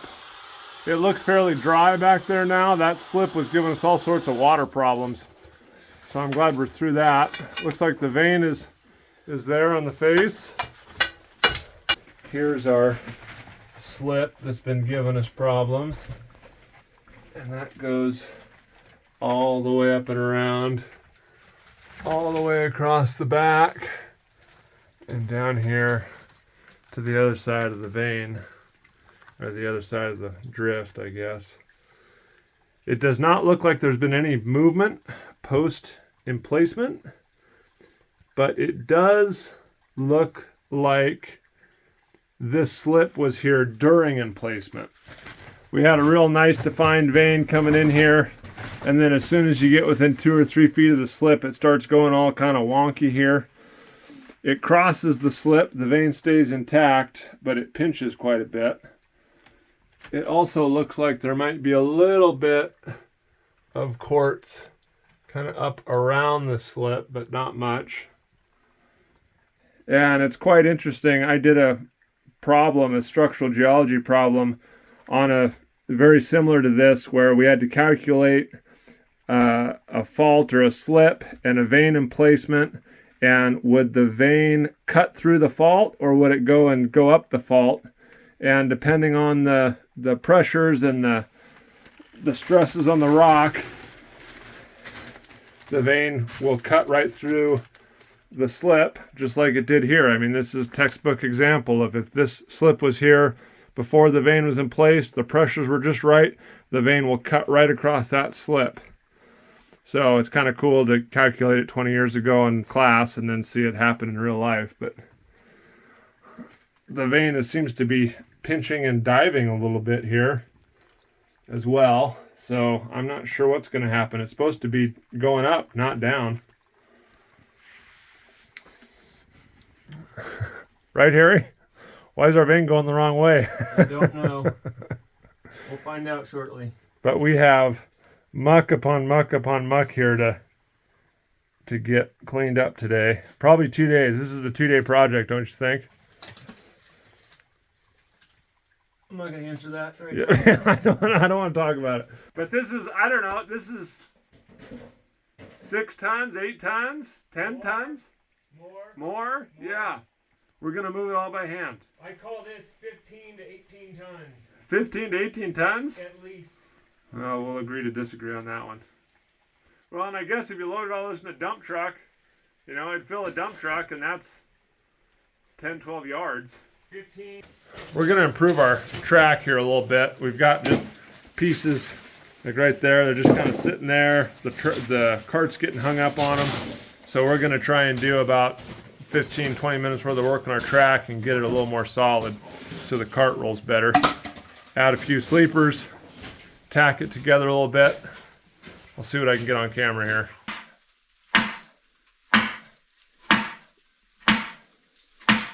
If anybody has a track bender that they don't want, let me know and I'll come drive and get it from you, because we're gonna need it here in the near future, at least for next season. Just cheap, fast, tie our tracks together. But now we've got good track tied together at the corner, straight shot to the muck pile. Put another sleeper down there, and then we can just keep extending our track out. It's gonna be great. Right here, it's gonna be great. Okay, test her out.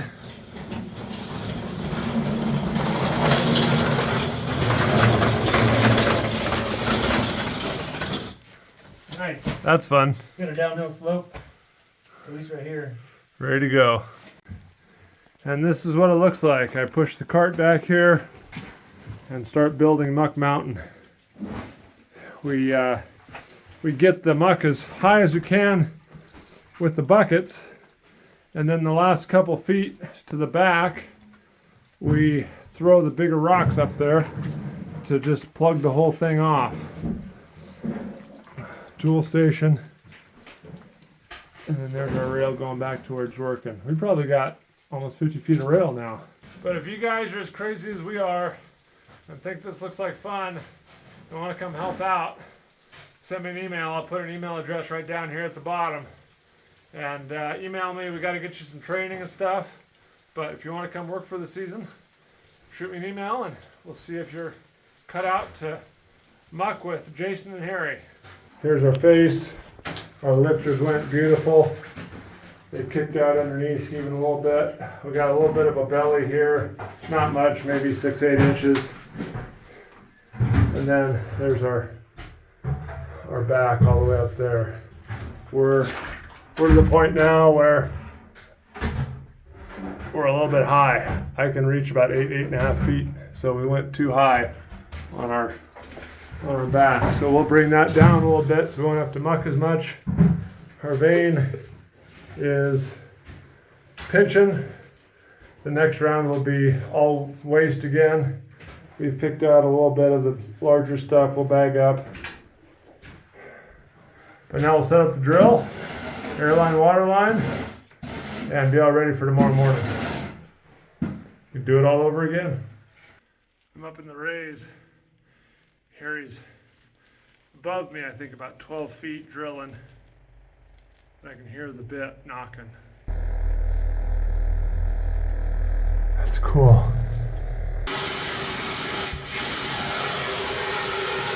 We've got our face all loaded again. Harry's working on stemming. I'm going to clean up a little bit of prill we have left out of our prill pot. A couple of caps and stuff. Get that cleaned up. Back down to the magazines right after we blow this stuff. We're all stemmed. All stemmed. It's on you now. All right, I'll hook them up. Well, I don't think you can see me at all, but we're doing another night blast. I just got to get my battery here. Okay, here we go.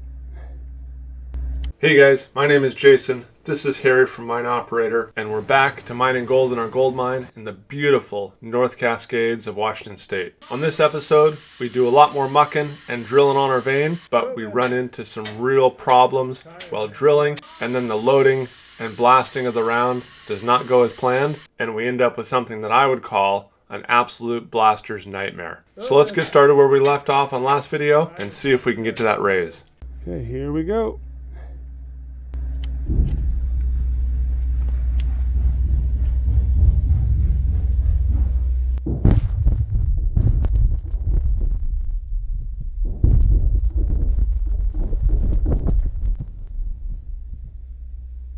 All right, it is the next morning. We're headed in to check on our face. We vetted it all out.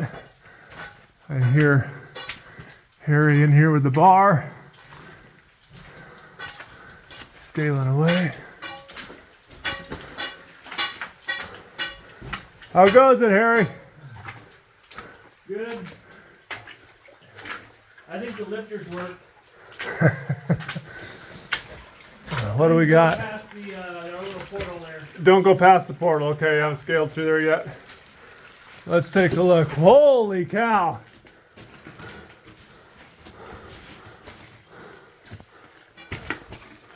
Wow! Now that is a big pile of muck. I'm going to take my sweatshirt off for this. You're already overheating? Yeah,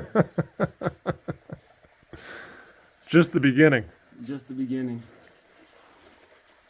Wow. Well, that looks fantastic from here.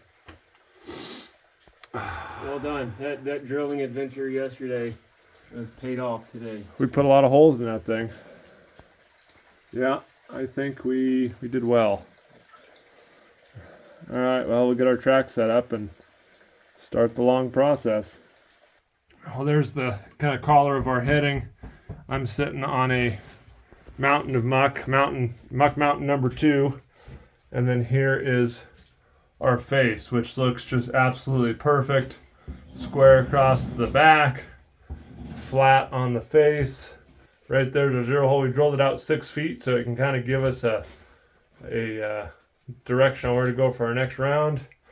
The vein is doing something weird here. It's coming in this way fairly flat, and then it's just rolling right down right into this left rib, which is unexpected. I thought, judging by other geology around, it's supposed to roll up. It's supposed to get going up, but it's doing exactly the opposite of what it's supposed to do. As we get closer and closer to that fault, the vein could be doing all sorts of weird stuff. But the good news is it's looking pretty good over here on this right rib. A lot of sulfides up at the top there. Looks like it's back to maybe 2 foot thick. I don't know, we'll have to muck that back out of there and see how thick it is.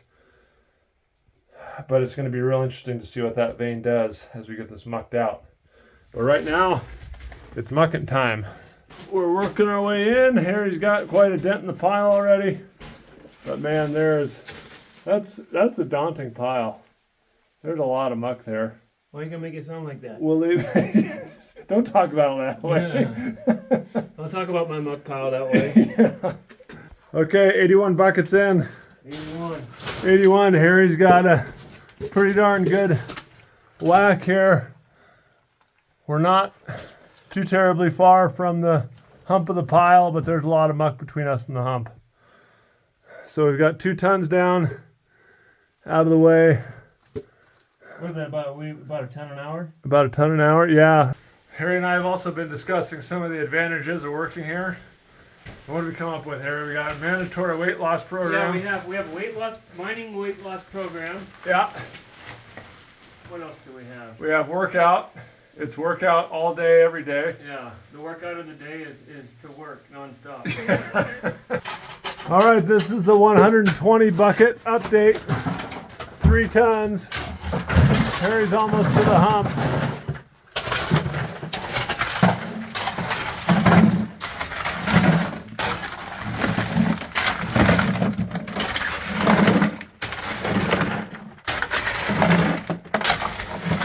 It looks fun on YouTube, but No, everybody's going to tell us to use a slusher, but it's not happening right now. not happening right now. Soon. Yes. Foreshadowing. Yeah, foreshadowing. Well, this is sitting on the top of the pile. Here's a little bit of the stemming. And it shot that thing clear off. The power of stemming, right? It just blasted that big old chunk right off your face. Yeah, Cool. I like stemming.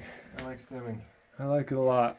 I love stemming. How are we doing? We're 160 buckets in. Well, We've just reached. after lunch and we hit the top of the mound. We hit the peak. We hit the peak, so it's all downhill from here. It's all downhill from here, or uphill, Or uphill. depending on which way you look at it. Or downhill again. Yeah. And uphill. We just passed 200 buckets. 201 so far. I don't know what that is. Is that 6 tons? 3, 4. I don't know what it is. 5 tons? 5 tons. Sure. It doesn't matter if it's 5 tons or 100 tons. We gotta move this shit. we gotta move this stuff. We gotta move this stuff. So we got 5 tons behind us. We've got another probably 3, 4, 5 to go. just nonstop. Yeah, but I can stand up. The good news is we've been keeping up with our 40-minute a ton pace. So even after lunch, we've got our 40-minute tons down. It's 2 o'clock. We got 2.5 more hours till we got to quit. And so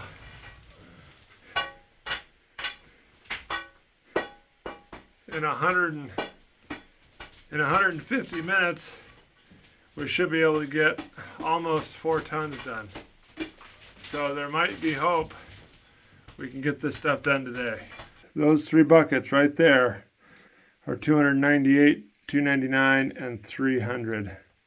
He did 240 buckets, hand mucking the pile, and I came back and did the last 60. That's as far as we got. Oh, it has been a long, long day. We're through the main pile. Now I think we've only got about 2.5 feet of muck back about 4 or 5 feet before we get to our face. I'm really curious to see what that vein's doing. We're back to mucking. It's the second day. You can tell because my shirt's changed. Harry, what do you have to say? I'm in the drippy spot, but we have improved our gloves.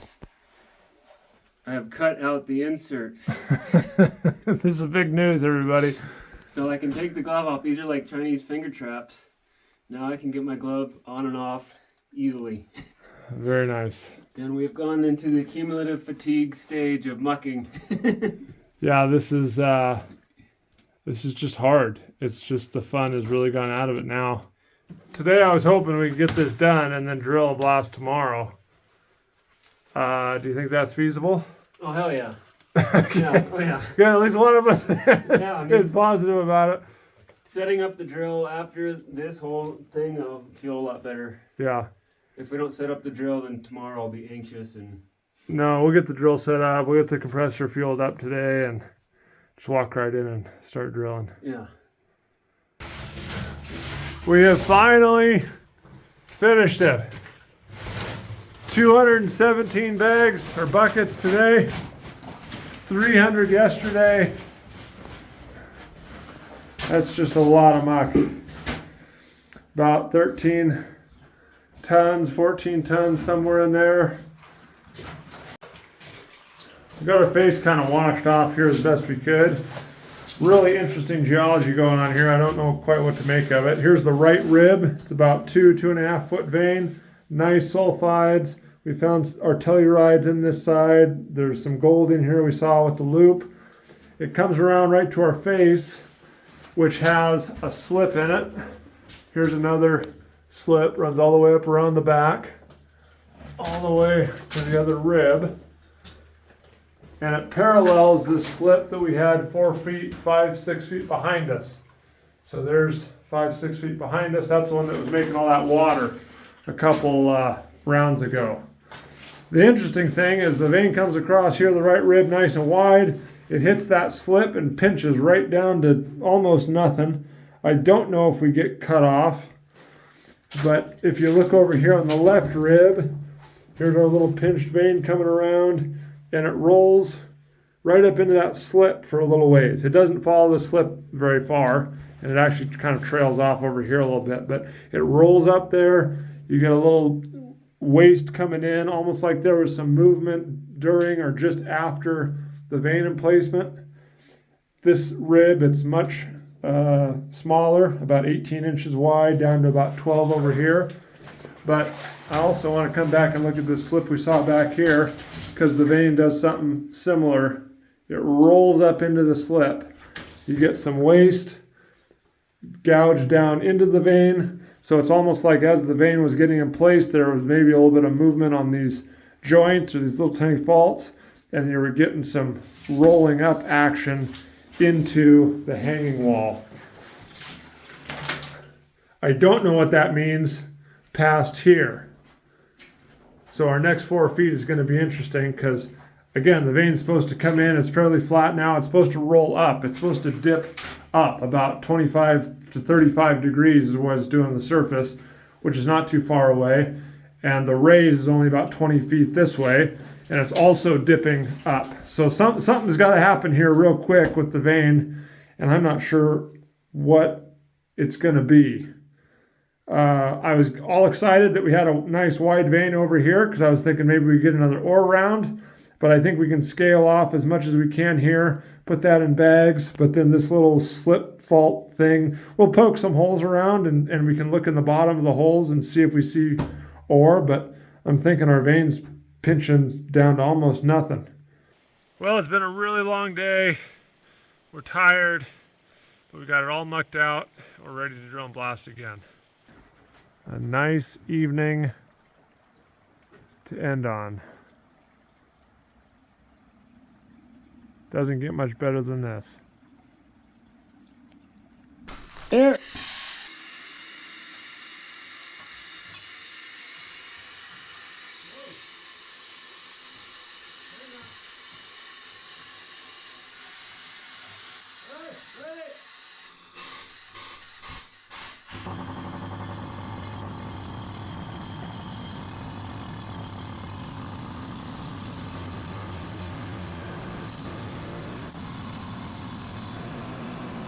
We are back to drilling the next morning, and a lot of you guys have been asking how much does it cost to drill and blast around. I would say by far and away the highest cost is the labor. So you got two guys, it pretty much takes us all day to get a round drilled, loaded, blasted, and so you're probably talking about $1,000 in cost right there for the two guys. Then you've got powder. Stick powder is about $4 a pound. Ampho is only about 69 cents a pound. So it's pretty cheap as far as powder goes. Caps are somewhere in the $10 to $15 a piece range. And so you're looking at a 25 or 30 cap round is going to be, let's say, $300. And then you've got another 50 pounds of Ampho, maybe a little bit more. So when it's all said and done, you got diesel, you got equipment, you got labor, you got everything all stacked on top of each other. It's probably about $1,500 or $2,000 to do a 4-foot round. If we did 6-foot rounds, it would be a little bit cheaper because it wouldn't take us a whole lot longer to drill 6-foot holes, and the powder that we used wouldn't be a whole lot more, and you're using the same amount of caps. So hopefully that clears up some of the questions you guys have had in the comments about how much does it cost to drill and blast around. Yeah, see the zeros. We don't load this one, but the zero's full of crap on it. Oh, I can see it.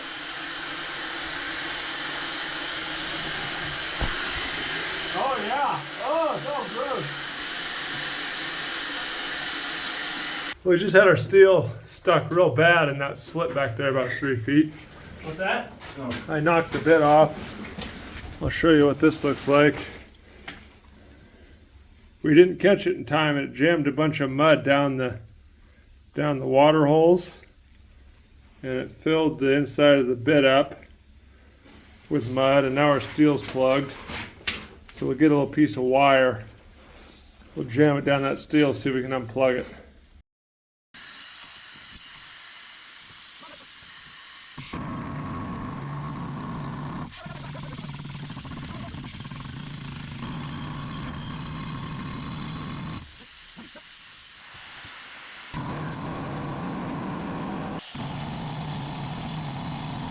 Boy, it's been making a little bit of water out of these lower holes. That's going to be a problem. The slit back there is causing us grief. I thought it was going to be this great easy round, and it turned out not to be. You just get in there and it just binds up and plugs the steel. See all that brown mud coming out of there? Ugh. So this is what we're dealing with on this round. It really sucks. Yes, it does. Yes, it does.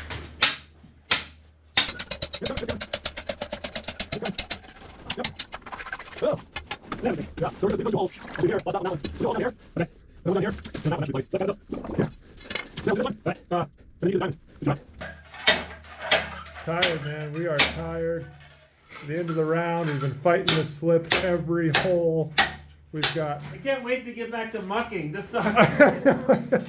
Yeah, hand mucking looks pretty good. We've got 5 more holes to go.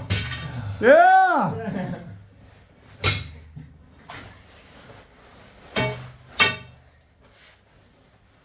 Okay, now what? More holes. We have some holes that are making water here. That one, that one, that one, that one. So those 4. But then up here, that one was making water, that one was making water, that one was making water. When we hit that slit back there, remember, we kept fighting it. As we drilled lower, the water kept coming out the lower holes. This is all the stick powder we have left. There's 13 sticks there. Typically what we do is we load the lifters, the bottom holes, with stick because they're typically wet, but we've got a bunch of wet holes and not very much stick. The other issue is, my concern is when we shove stick in that hole right there, it's going to end up plugging the seam or the slip, and the water is going to fill up and start coming out that hole or that hole. And so we've got to be a little bit strategic here about how we load. What we're going to try, I don't know if this is going to work, but we're going to try and put a cap and a stick in these 4 holes and see if that seals up the slip and the water. If that seals it up, then we can load the rest with AMFO, and we'll just keep chasing the water up the slip, I guess, until we get it all plugged off. Not all the holes make water. These ones up here never made water, so we're just going to load those with AMFO right from the get-go all the way to the bottom.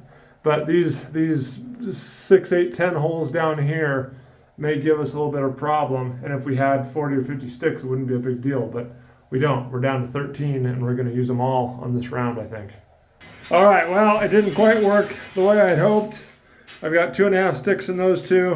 I've got 2.5 sticks in those 2, and I've got 1 stick in each of those. I think we can blow those out with the Pearl Pot hose and load them with AMFO, and they'll be fine. These ones are still making water, so I had to load them with 2.5 sticks. I've got 1 stick left there that I can either use in another hole or maybe split it between these 2 or something, or just shove it in those 2. I don't know what I'm going to do, but now we got to move on to AMFO and load these top dry holes. The other thing I'm quite concerned about in this round is we have this really well-defined slit back there about 3-4 feet right at the back of our holes.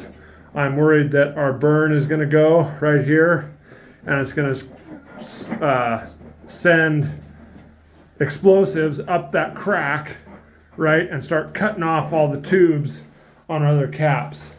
And if that happens, then these caps aren't going to get the signal, and you'll have cut off holes. That could be a real problem here. Cross your fingers for me that that does not happen, because that's a real pain when it does. And then you got to dig all those holes out and caps and explosives, and it's a big problem. Harry's finishing up the stemming. We got our holes mostly loaded. There's a few over here that we're going to load right at the very end, but we got it kind of all tidied up in the face. We'll stem it, blow a little bit more AMFO into some of the wetter holes, and then we'll shoot it. Jason's finished clipping in. Yep, looks like a hot mess, but Hot mess. hopefully it works.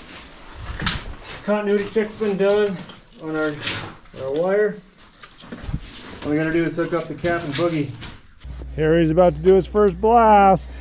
Well, this year. Did you do one last year? You did one last year, yeah? We did one last year. All right, we should hear a whole series of small booms, boom, boom, boom, boom, boom, boom, boom, boom, and then big booms, boom, boom, boom, boom, boom, boom, boom, right after. You ready? Yep.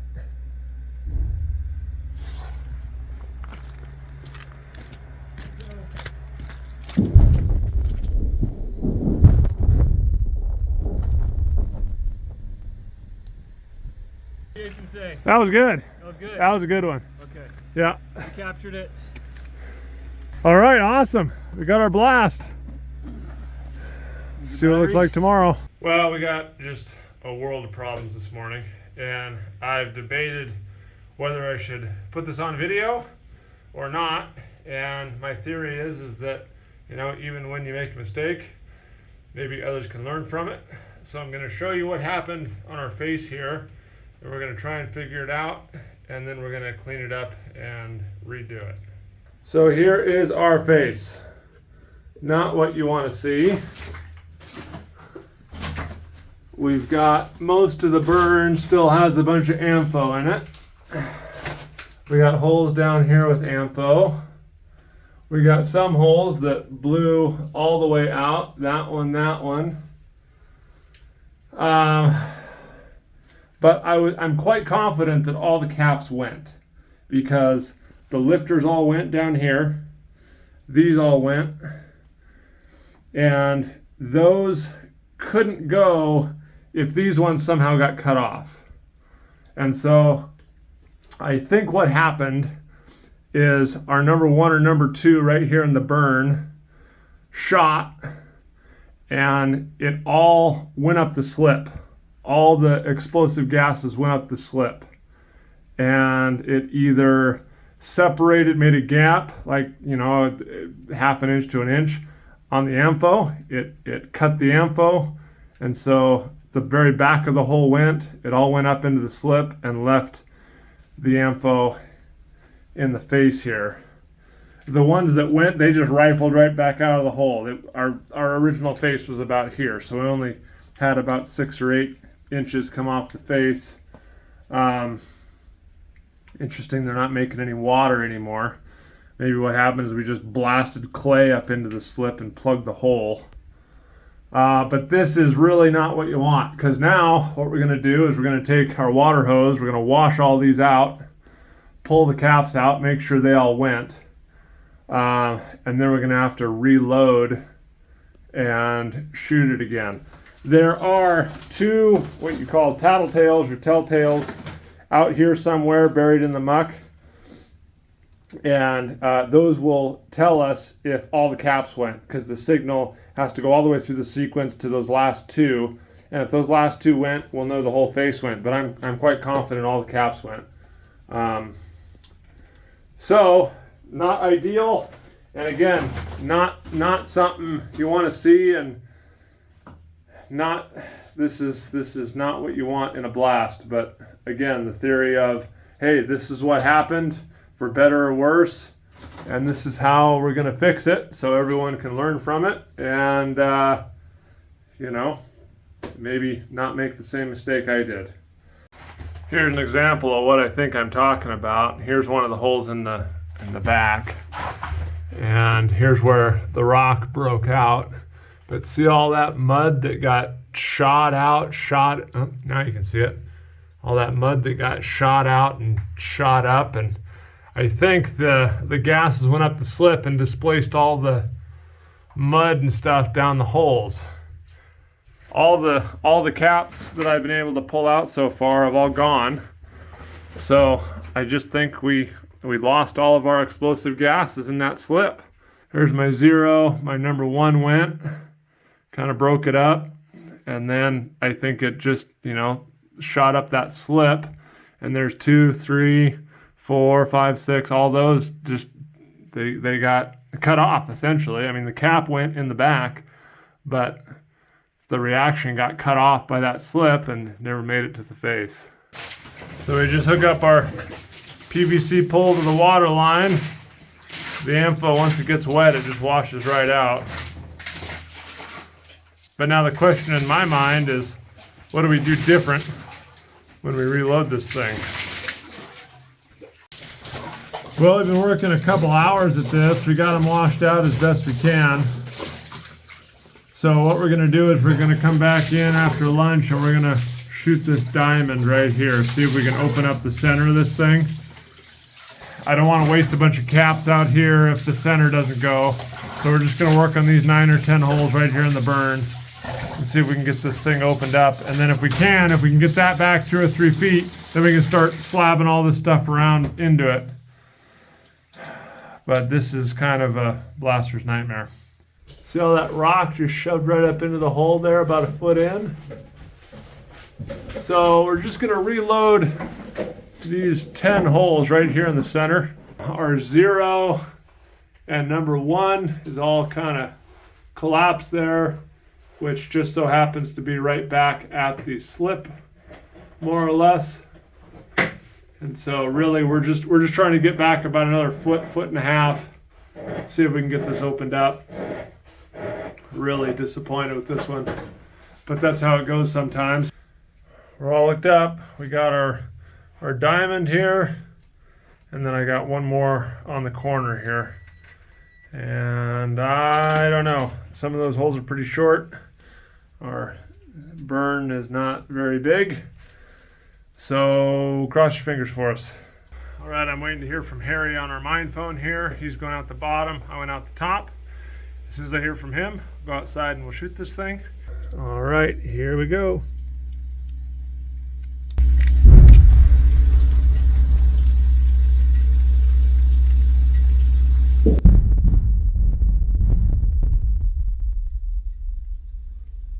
That sounded good. They were so fast I couldn't count them. On this week's video, we're back in the gold mine, but the end of the season has come. We've got to get all this ore out that we bagged up previously. We're going to check on our blast and get that cleaned up for our last round of the season. So I hope you enjoy this end of the season video. We have been working all season stockpiling our ore in these 50 or 60 pound bags. We've been working on our heading here. Still got a little ways to go on that one.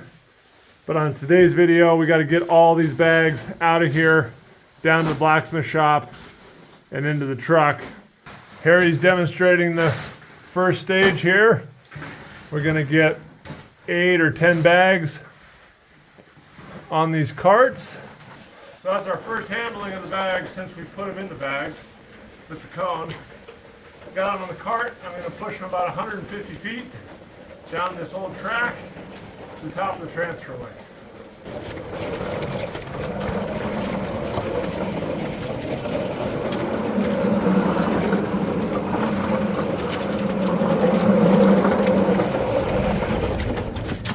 About 500 or 600 pounds per cartload. We've been staging them here at the top of the transferway. Now Harry will go down and I'll start sending them bags.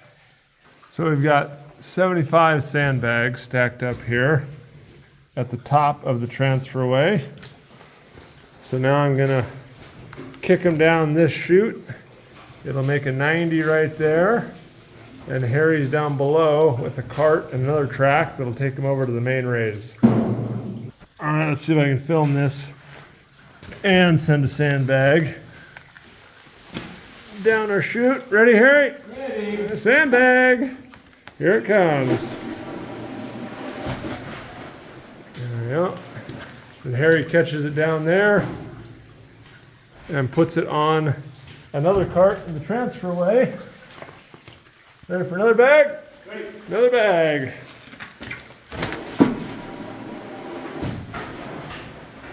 Okay, we got to do that 400 more times. Harry's going to start sending bags down. We're going to see the whole process. So that raise goes down about 50 feet to the bottom where I will collect them once they go down in the buoy. So there's the buoy. And we've got sandbags stacked up behind Harry like crazy. This one's got a hole in it. I'll take care of him at the bottom.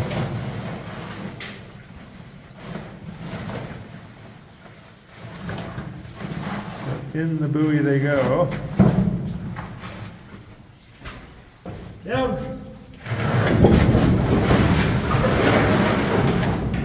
Whoa!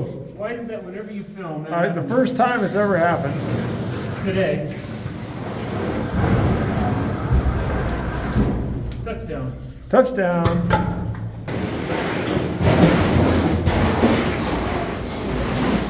Touchdown. And I'm collecting them here at the bottom and stockpiling them for the long haul out to the truck.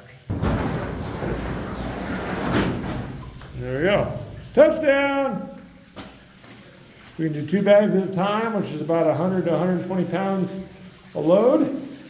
We've got a small pulley here on top of the buoy now, and so it's a lot more efficient than last year, but still not the best way to do this. I've got 10 bags on that cart. I've got 80 bags staged here right at the bottom of the raise. And I've got 10 bags on this cart. And that's about 500 or 600 pounds. One hand, I can just push it right out along our track. It's about 400 and, hold on, it's about 550 feet, I think, to the truck and the bottom of the raise. So it's quite a haul. But we just push it out on our little tiny wheels. Man, does it work good. This is our first full load of ore down the hill. We have 160 bags on the truck. That's about 4 tons. I had to go buy a new truck.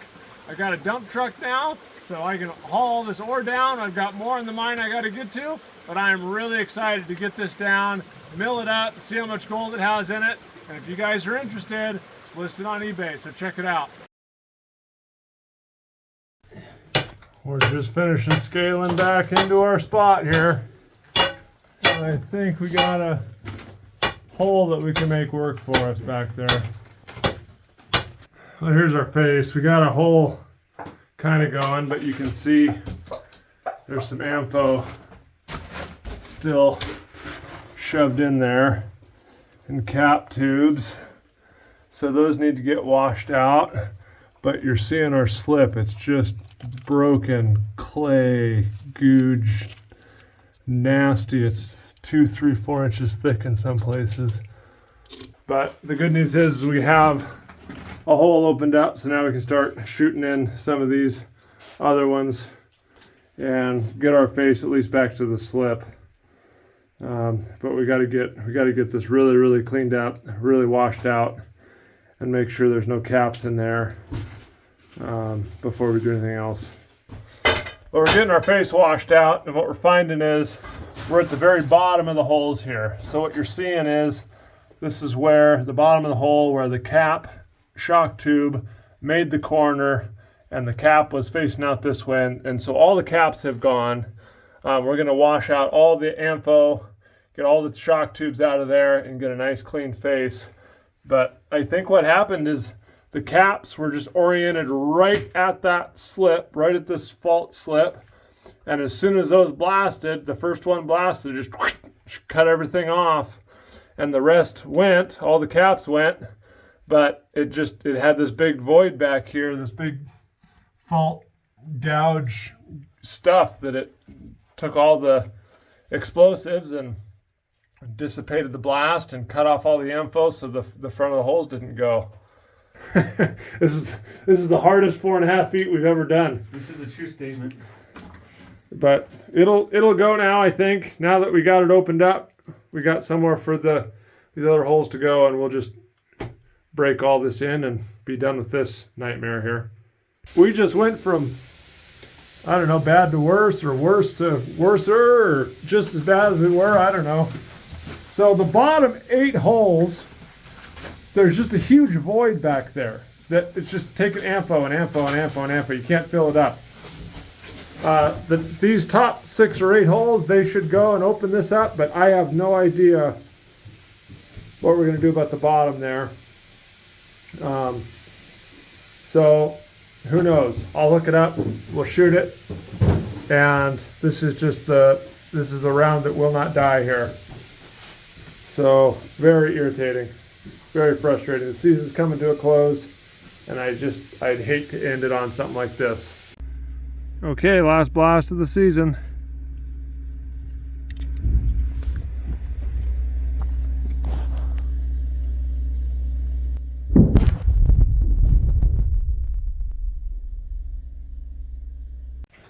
Well, it appears that the third time was a charm. We finally got this slippy round to go. And so we were back here scaling. We're just going to leave it just like this for next year. We're out of time. The compressor's got to go back. Harry's got to go back. And it's about to snow. So future us has some muck work to do, but at least we got a fairly nice face now, and just a whole bunch of muck here we got to deal with next year. So that is it for drilling and blasting. Now we got to get our bags out and get the ore down the hill. I don't know, this is probably the worst job in getting the bags down because the back's low. You can only get the cart within 15 or 20 feet of it. And so you're walking all these bags bent over onto the cart, and then we're stacking them at the transition. When we get our drift right there connected to that raise, it'll be bag in the raise down and then out to the shop. It's the final hours of mucking here.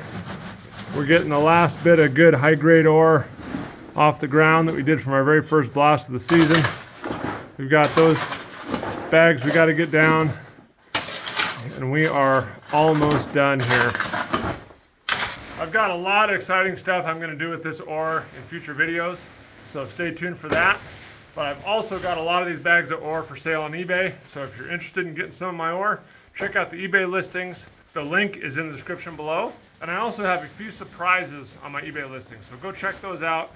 But we're going to get some gold out of this later in the season.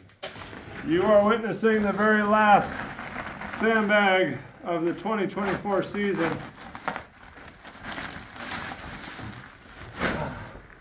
There's the last, I don't know, dozen. Oh, that is a lot of work. 2 guys. We moved over 400 sandbags out of here in what, 2 days? Yeah. If we would have gotten to that raise, it would have been so much easier. Next year. Next year. You have to wait till next season. Man. Yeah, that's what we were just going for that raise, If we could have hit the raise, it would have been better. But we had to use our old system. Down the track, 162 feet, 15 feet down the transferway, 86 feet out the transferway to the raise, down the 52-foot raise to the bottom, loaded on another cart, and it goes out 525 feet to the truck. Then another 2 hours. Yeah. Yeah, then another 2 hours down to the white tent. Yeah. Whereas if we could have got to this raise, it would have been 40 feet to the raise, down the raise, 350 feet out to the truck. Would have cut our travel time in more than half. At least 75% faster. One raise instead of two transfers. And next year is going to be the year.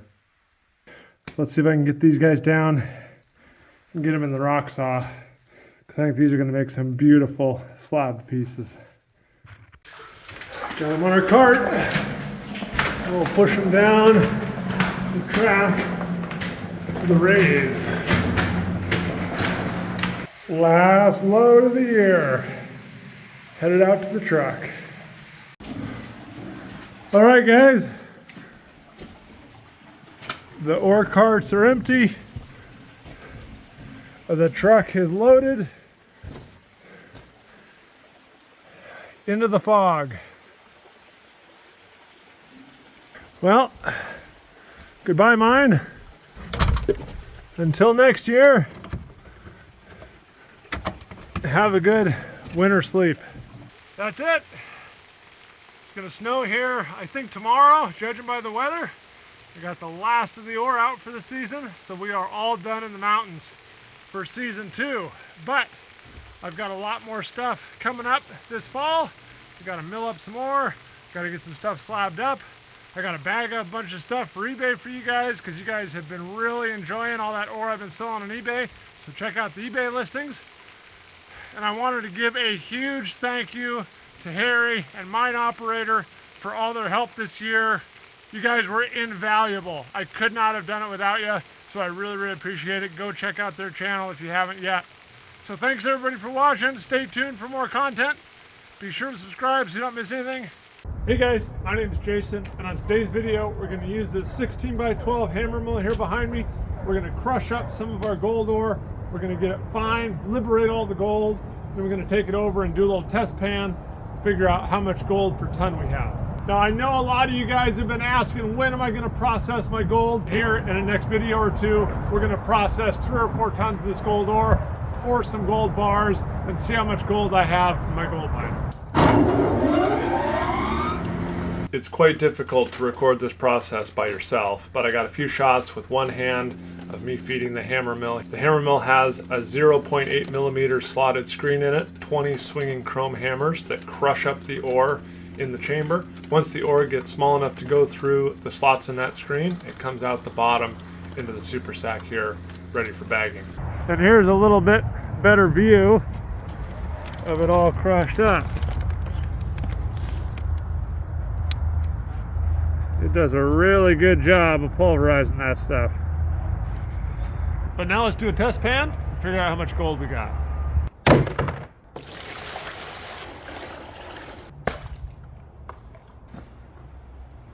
Well, this is pretty exciting. This will be the first pan I've done of the ore this year. I'm going to use this as kind of a little bit of a tutorial as well of how I pan this stuff, give you guys some pointers for panning and processing if you're going to get a bag or two from me on eBay. The first thing, get a tub, fill it up with enough water that you can sink your pan, all the way down into it so you can wet all your material. In the water, I added some soap to help break the surface tension. It gets rid of all the oils and stuff in there so your gold won't float, especially this really, really fine hard rock ore, or this hard rock gold will tend to float right down at the very end if you have a little bit of oil in your water. So you want to use some soap to get rid of that. This is a little bit different than prospecting in the creeks or the rivers looking for flakes. This hard rock ore is extremely fine and extremely hard to pan. So more than anything, you really have to be careful and just go slow, and you're gonna want to pan the tailings again to see if you lost anything. You will find probably more gold in the tailings. Even myself, I've been panning this stuff most of my life. I still lose gold panning. So my first thing I'm doing is I'm just giving the ore a really good shakedown, trying to stratify everything that I can, getting as much of the clay or the slimes, the super fine stuff, suspended in the water. I'm letting everything else settle, and I'm just washing that suspended clay and slimes out of the pan so we can get down to just the stuff that we can actually pan and settle down into the bottom of the pan. This stuff has a lot of sulfides in it. This gray film on top is some sulfide stuff. Here's a piece. This is what we're trying to break up. See these big clods of stuff? Get those broken up so all the dense stuff can settle down to the bottom. Don't be scared to put your hands in here. If you have soap and stuff in here or jet dry, you can agitate this with your fingers. Make sure down in the creases in the corners of the pan, everything's been nice and wetted and stratified. So I've got everything kind of where I like it now. Most of the slimes are out. We're gonna have some keep coming up as we shake, but the way I like to do it is get everything nice and stratified and fluid. You want to do short, hard, quick shakes like this to get everything. You don't want stuff sloshing all over the place, lose material. And then I dip it in and wash out. It's very gentle. The movement is very slow. I'm barely moving my fingers or my wrists at all, and I'm just letting the water come in and out just like a wave at the beach. So it's coming in, washing off the lighter material. We're already seeing some darker stuff here on the edge of the pan. So I don't want to get too far down into our stratified material yet. So I'm going to do anywhere between 5 and 10 washes like this until you're kind of comfortable with it. And then we're going to start the whole process over. This pan, even if I wasn't filming this pan would probably take me somewhere between 5 and 10 minutes. It's not a quick process. Take your time, and if you end up with a 25-pound bag of ore, crushed ore, you've got hours of entertainment. Don't rush it. Just be very, very methodical in this, because the gold is so fine that you will lose some, and so you just gotta really, really be patient here. So now we're getting a little bit more clear look. Our quartz on top, a dark line here on the bottom, which is exactly what you want. We're probably starting to see some sulfides here. I don't know if you can tell, there are some gray bands still in the quartz, so we're not quite 100% stratified. You really never will be. There's a nice black band we're starting to see. I'm starting to see gold in the corner right here, so that's a really good sign. It's very fine, but that's how this hard rock stuff is, which just means that we're going to take it even slower. If you're starting to see gold in the corners of your pan when you're halfway done, that's a really good sign. The other thing you'll notice me doing as I work my way down farther into this material is when I go for my when I start washing material out of the pan, you're going to see me not bring the wave all the way back up to the black line. And that's because once I get it stratified like this, slowly tip it over to the corner, don't pour anything out. Once I get it stratified like this, I just want to wash the quartz from the first 2/3 out. I don't want to disturb the sulfides or the gold we have back here. I just want to get that top stratified layer off. I'm quite impressed looking at this. Most of this is quartz. There's very, very little wall rock contamination in here. There's a few larger pieces that are dark color, but this is really, really clean stuff. Harry and I did a good job. Well, mostly Harry. He did most of the mucking, but we did a good job of keeping the ore and the waste separated, both on blasting and our mucking. You can go to one hand if you want, if you get comfortable enough. Sometimes you can wash into one corner and then wash into the other corner. There's really, everybody has their own technique. I've never seen any two experienced panners pan the same way. We all learned a little bit different. We've all had different experiences and dealt with different size gold and different materials, so you'll see everybody do it a little bit different. And I'm not terribly concerned about losing a little bit of sulfides. We're going to pan most of the sulfides out anyway, so if you've done it right, the gold will be mixed with the very bottom layer of the sulfides and the tellurides. You shouldn't have any gold up top in this top layer. Now, the other thing that a lot of people, especially learning to pan or beginners, you're taught to use these 3 riffles, and those probably help when you're panning flakes or small nuggets in the creek. But for me, especially with this hard rock stuff and this really fine stuff, once I get down to about here, this next swirl or the next stratification shake I do, I'm going to move over and work over here, because for me what I found is these riffles cause too much turbulence for me right here at the edge, and you'll start to see there's quartz back hiding in the riffle and then black on top. So I'm going to take it and shake it all back down to the bottom and move it right over here. This way our wave that washes the quartz off the top is nice and even all the way across. The quartz now doesn't have any riffles. There's no eddies when we wash, and we can separate the quartz off of the sulfides really, really nice. Stratify, you're going to see the quartz come back up to the surface a little bit.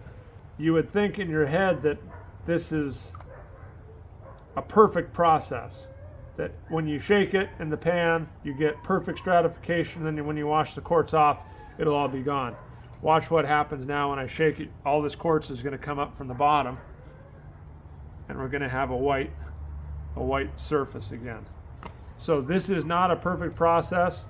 It's a good indication here with the quartz and the sulfides. The same thing is going on with the gold and the tellurides below. The gold and the tellurides are mixing with the sulfides, and every time you wash off some of the sulfides, you stratify it again. You work it down a little bit closer, and the goal is at the end you'll have mostly just gold and tellurides with a little bit of sulfides that you're going to fight. We should have very, very little quartz, if any. But I don't know if you can see the yellow coming here in the corner. That's always nice. Very, very super fine. This was just a, I don't know what that thing is. A liter. I don't know how many pounds it was. I didn't weigh it. I probably should have weighed it. Maybe 3 or 4 pounds of ore. And this, I just took a shovel right out of that super sack that we pulled out from under the hammer mill. Now the other trick that I've learned is you saw the gold in the corner here. There was no gold in the corner here. So what I like to do is I really want the gold right down in the middle. So I will shake it around this way, and then I will shake it back, trying to settle the gold down at the bottom of the crease. And now, if I did it right, we shouldn't see much gold in the corners. There's still a little bit showing here. It actually runs all the way up that crease. It didn't shake it hard enough. They can still see it. So let's do it this way. We'll just shake it back over that crease. If you can't beat them, join them. That's what I say. We'll put the stuff over the gold rather than try to move the gold under the stuff. Okay, now we're down to mostly sulfides. This is the huge majority of these sulfides is the pyrrhotite that you saw in the previous videos, that black kind of shiny stuff. There is a little bit of cubic pyrite in our ore and a little bit of chalcopyrite. I expect what happens is when we crush it, both of those things are very, very hard to distinguish from the pyrrhotite. So when I'm talking about the sulfides, I'm talking about the iron sulfide pyrrhotite and pyrite and the copper iron sulfide chalcopyrite. At the very bottom here we should see a little bit brighter silverier colored gunmetal gray. I don't know what to call it. Let's see when we see it here. But those are those tellurides that I've talked about, and the tellurides hang out with the gold. The pyrrhotite has a density, I don't remember right off the top of my head, but I think it's about 5 or 5.5 grams per cubic centimeter. Quartz is about 2.7 grams per cubic centimeter. I believe the tellurides are somewhere in the 8 to 9 grams per cubic centimeter range, and then gold is 19. So gold is much more dense than anything else we have in here, but it still is sometimes hard to separate from the tellurides. And depending on how comfortable you are, this is where you're going to lose a lot of your gold. But you just got to go slow, nice and easy.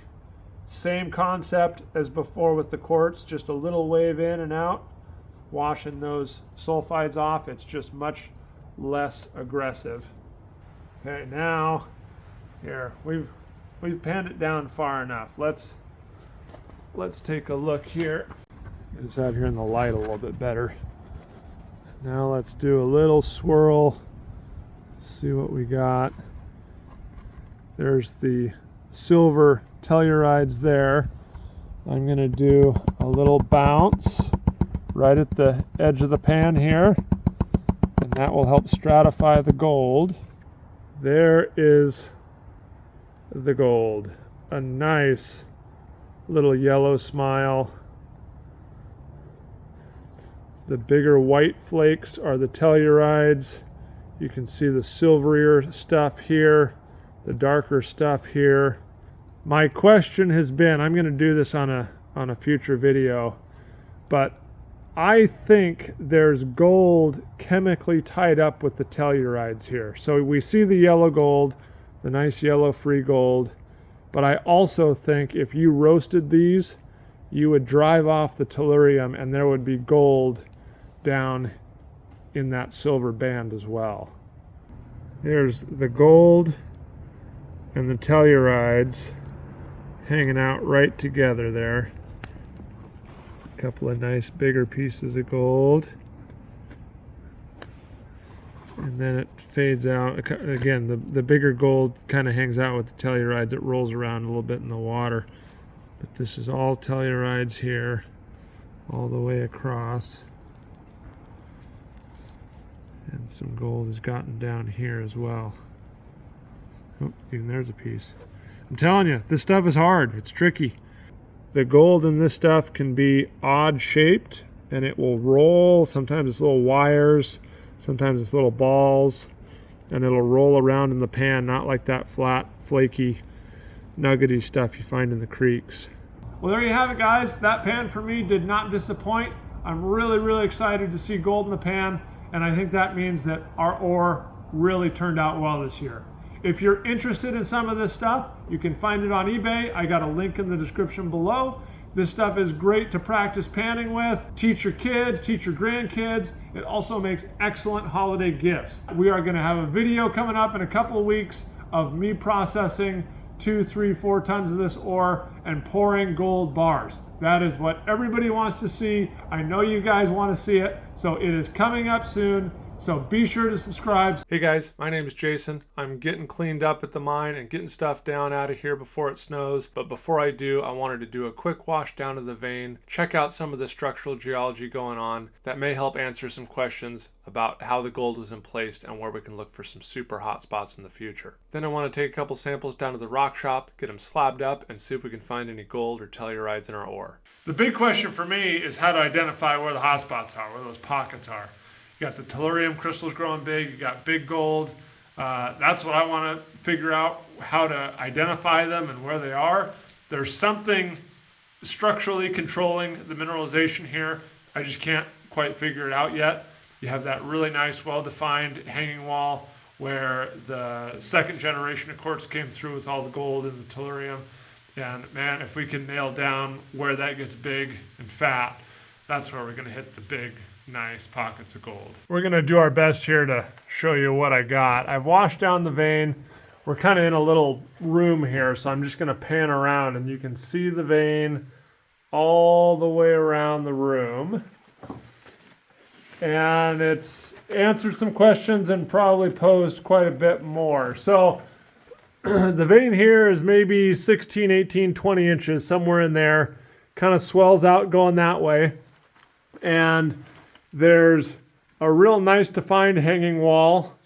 There's a little split right here. I don't know if split's the right word. A secondary emplacement from here down, and then you got wall rock underneath. This is a little bit closer up view of it.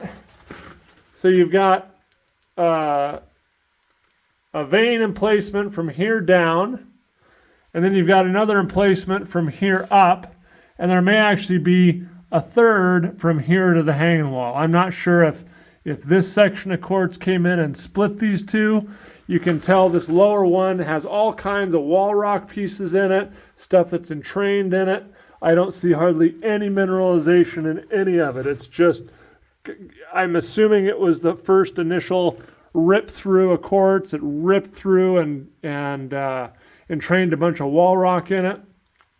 And then you have this other emplacement here, which is more milky white, but you see these real faint bands of gray. It runs all the way across, right across there. That's that telluride band, and that's where the gold is. The gold hangs out with that telluride band. Now the question is,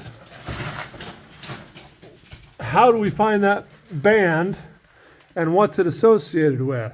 So in this section, you have a little piece up on the hanging wall that doesn't appear to have the band in it.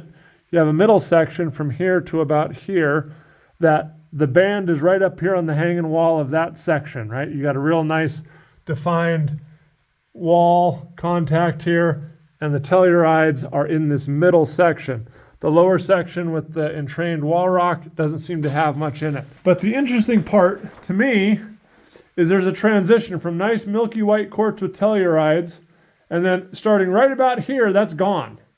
And the contact is now fully entrained with all sorts of waste rock, junk, all the way down to the hanging wall. And it seems like our band of tellurides gets pinched out right there. Right there. And so when that goes away, I don't think this vein is running very good. Some of the historical assays kind of show that as well. This section of the vein does not have very much gold values in it. Doesn't have very good gold values. But there's something going on right here where it changes dip, or it comes down and flattens out, where the gold goes away. So you have this the gold fluids, the rich fluids get pinched out right there, and then they start to bloom out again right here. And as you come across here, you can start to see right over here is a good spot. You have this gray band of tellurides right there, and there's a little piece of gold right in there. It's too small to worry about. But you've got your values back, and you've got the stuff below you right here, waste rock in it, a little bit of waste here, pieces, a little bit of sulfides in it now. You've got your gold-bearing quartz, and then a contact. You've got some sulfides, and then again, it kind of grades into the hanging wall. The interesting part is, as you come around the corner, our kind of milky white quartz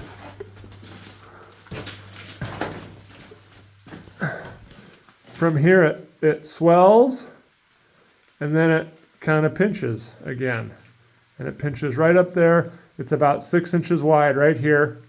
But as you come around the corner, this is our current drift. As you come around the corner, this 6-inch wide band, all of a sudden, there's kind of the contact. All of a sudden, right in here, boom, you start seeing a bunch of tellurides. See all those gray tellurides? Here's your pay zone right here. Comes around the corner, right here, and this is where we started hitting all that super duper high grade. The tellurides band is very, very pronounced now. It's almost continuous across there, and you start seeing nice big gold in the face. Gold, gold. So we've got our hanging wall coming across. I peeled off a big piece right here, right off our hanging wall zone. I'm going to go down and slab this thing right across through here, see if we can see if there's gold hanging out right a couple inches under this hanging wall. We are back down in the rock shop here. I'm super excited to take a couple slabs right across here. It's a little bit too big to fit in my rock saw, so I got to get a hammer and break it right off here so it'll fit. But let's get this guy chucked up. We'll see if we can find any gold right here under this flat contact we saw earlier in the mine. Let's see if I can do this without screwing up the whole thing. There we go. I think that will give us enough clearance. Well, that's a cool rock in itself. Probably slab that guy up as well. All right, we are all chucked up here in the saw. And again, the theory is this contact, and below it is our high grade pay. So hopefully as we slice down through here, somewhere in this zone, actually I think I see a real nice defined contact there. So somewhere right in here, we're expecting to see gold start coming in on the face of our slabs. So cross your fingers, we'll get it cut up. Here's a look at our first slab.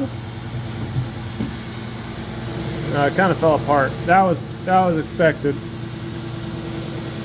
But let me get it cleaned up here a little bit. How do we look? There's some good looking stuff down there.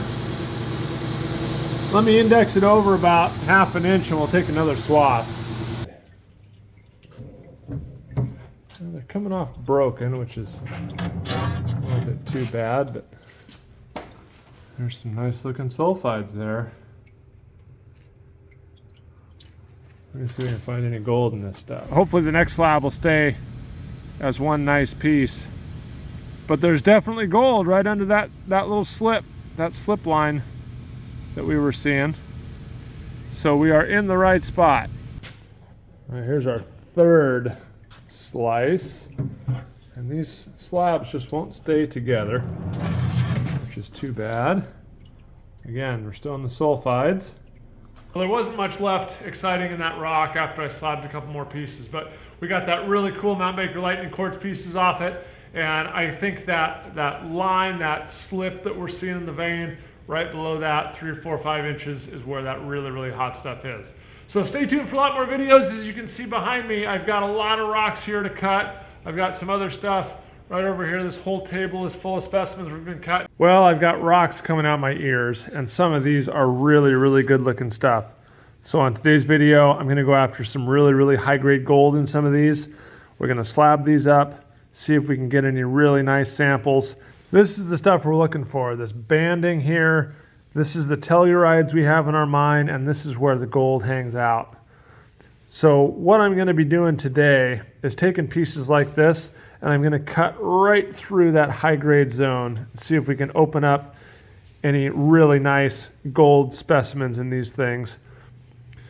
I'm gonna be using a couple of different rock saws, but this is an 18-inch piece I got off Craigslist. Thank you so much to my Patreon supporters for this. You were the reason why I was able to get this rock saw. So let's get some stuff chucked up in this thing and let's find some gold. All right, so as I mentioned earlier, the key on this is it's gonna be cutting right through this high grade band right here. This is where all the tellurides are, and this is where the gold is. So I've got to get it oriented in my vise, get right parallel with the blade. Now the trick is you get one chance at this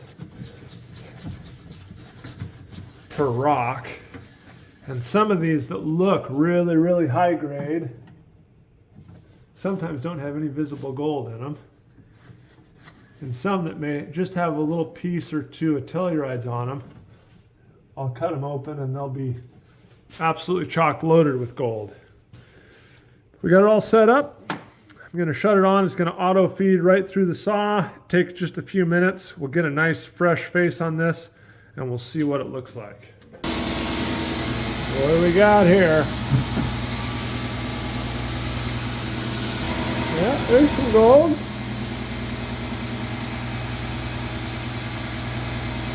Nice gold. We'll get out here in the sun where we can see a little bit better and away from a lot of noise. Here's the 2 halves. That one's got some nice gold in it there. But here's the other half, no gold. But it's got that really, really nice red oxidized tellurides that are a great indicator of gold in this ore. So the other half of that gold went in the kerf of the saw and is now in the oil in the machine. This is a sulfide telluride band that we like. We're gonna get this chucked up and see if we can find any gold in this one. All right, let's see what we got here. What do we have? We got a bunch of sulfides, it looks like. All right, let's see what we have here. This one looks pretty good. Ooh, yeah, a lot of gold there. Ooh, good gold there. Look at that. Look at that gold. Man, that is a beautiful, beautiful piece. Get up close here, maybe. Gold all over that face, and pretty big pieces. Now the silver stuff is a telluride mineral, and there's gold associated with that chemically as well. So I think that the mineral is calaverite, something like that. Help me out in the pronunciation there. But so some of this probably has gold tellurides, and so it's not just the yellow that you see that's gold. There's also gold in the silver stuff.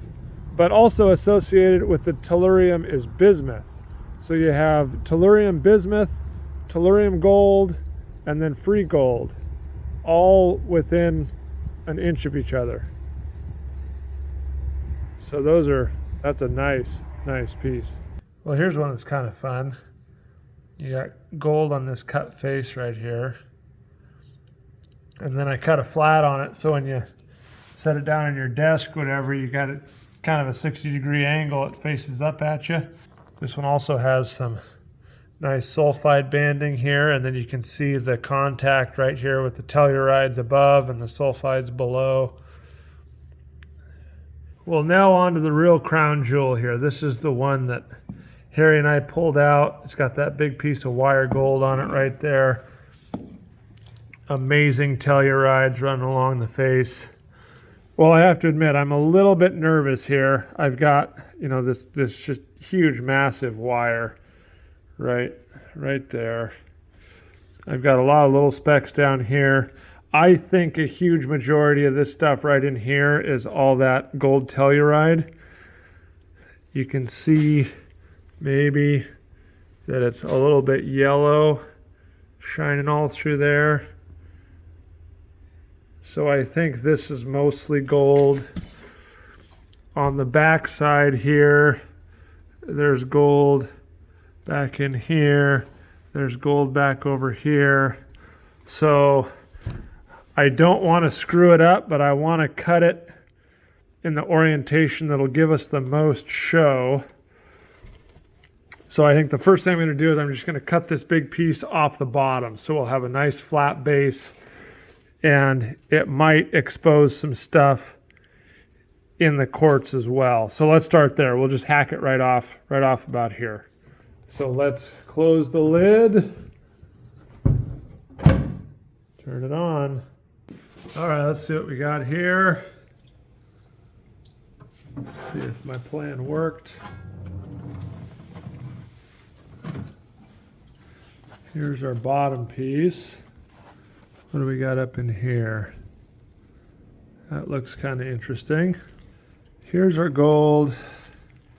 Well, here's what I came up with. I've got my band of hot stuff kind of running down around the corner. The piece of gold is back over here.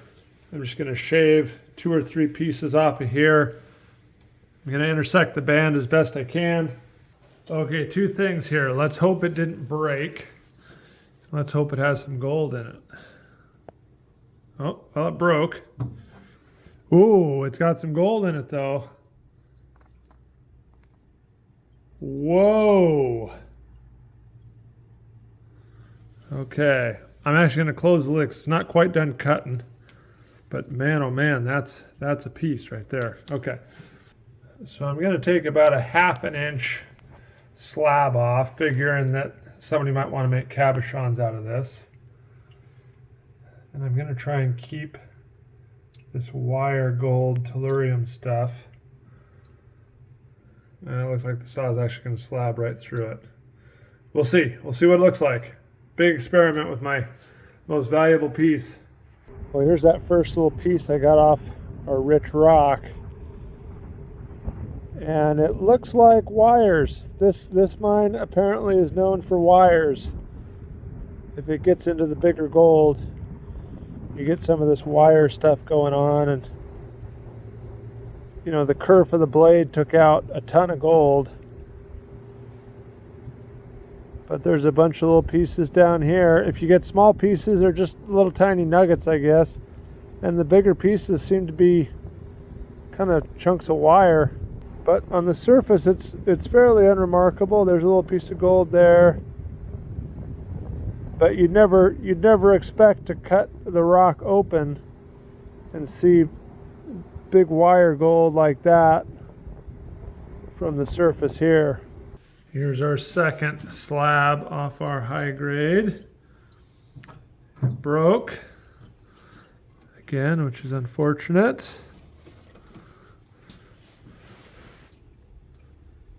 But look at the size of that gold. And so, let me get it cleaned off, but I think all of this is gold right here. It's just maybe covered with tellurium. Wow. Some nice pieces of gold there. Boy, that and that match. So that big old chunk of gold must have gone right through that quartz as a big wire. So my saw blade is, you know, 1/8 of an inch. We took 1/8 of an inch out of that gold wire. Well, there's what we've got. Quite a nice piece of gold there. This dark gray stuff, I believe, is all gold coated in tellurides, because when you look at this piece right here, when you turn it over, it's gold where the saw cut it. As you can see, that slab broke when I was washing it off, washing the oil off, so I just have this little piece left. But these are the biggest pieces of gold I've ever found in this mine, hands down. I mean, those are little nuggets. And so whatever happened geologically in that spot, we want to find more of that. Oh, it broke. Dang it. And definitely some gold there. So let me get this guy washed off a little bit and we'll see what we got. Well, here's the last look at our standout pieces. Here's that wire gold we found right on the wall. Harry and I did underground. And the cut face definitely has some gold in it. There's a little piece right there that, well, actually probably a big piece in the quartz. And then here's that very first piece we had with the little wire gold on it. So that's the kind of stuff we're getting from a gold mine. And I am sitting in a 125-year-old gold mine. The gold is right here. We found it while we were mining this year. We opened up a pocket. I'm gonna high grade this little pocket and you guys are gonna come along for the ride. To get you oriented a little bit, this is the gold vein right here. It's bound on the bottom and the top by black wall rock. And we are sitting in a stope and there's our little drift. And the vein wraps all the way around our stope. But right here is the good stuff. We found this while we were mining this year, and I've been waiting to come get it. There's gold sticking out of the wall. Here's our telluride I've talked so much about. But what we found is these telluride crystals, when they get really, really big like that, that's usually where you find the big coarse gold as well. I've got a spot here I'm really excited about, and there's also a spot right over here where we have these big telluride crystals. There's some golden telluride there. Here's another spot. These little pockets. You gotta find these little pockets. This is really all I brought along with me today. I've got a Milwaukee hammer drill, and I'm not sponsored or anything by Milwaukee, but this thing has been through the ringer and it works really, really well. I would highly recommend getting something like this if you're gonna go try and chip on some rock. And then if it gets really tough, I brought a hammer and chisel.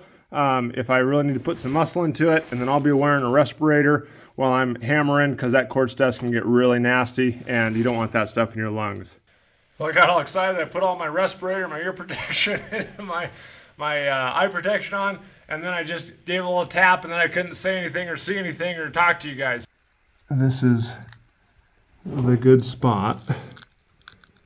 Let's see if we can just work this very gently to where I can pull it out and try not to damage anything. You just gotta, it's not like mining. You gotta be a little gentle with it. You don't just go get a bigger hammer.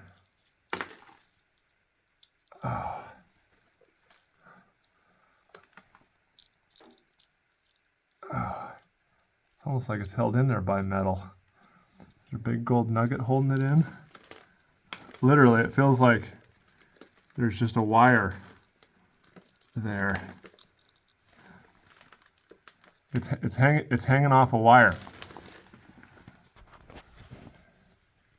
Can I see in there? Holy cow, what do we got here? Oh. It was just those telluride crystals holding it in.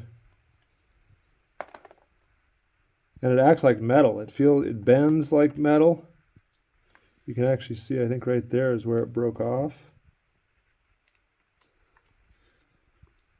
So, I mean, these, I don't know anything about tellurides, but I think these telluride crystals are just amazing specimens in themselves. And I've been getting all kinds of comments about how in Colorado and stuff, these tellurides, it's one of the very, very few elements that will alloy with gold. So even though these look gray and, you know, not like gold, they may be up to half gold by weight. And so we may be looking at half an ounce of gold here. I'm not sure, but man, I mean, they're just, look, I can bend them. I can bend the telluride crystals. See that? And they're still attached, and there's the gold. Well, I can tell you this, I forgot how hard this stuff is. For 5-10 minutes trying to get some pieces out here, and sometimes you go kind of wide, and I don't want to screw this all up, but it's hard. It's hard stuff. I got a little bit down there. I might move around here on the pocket a little bit. A lot of tellurides. A little piece of gold right there.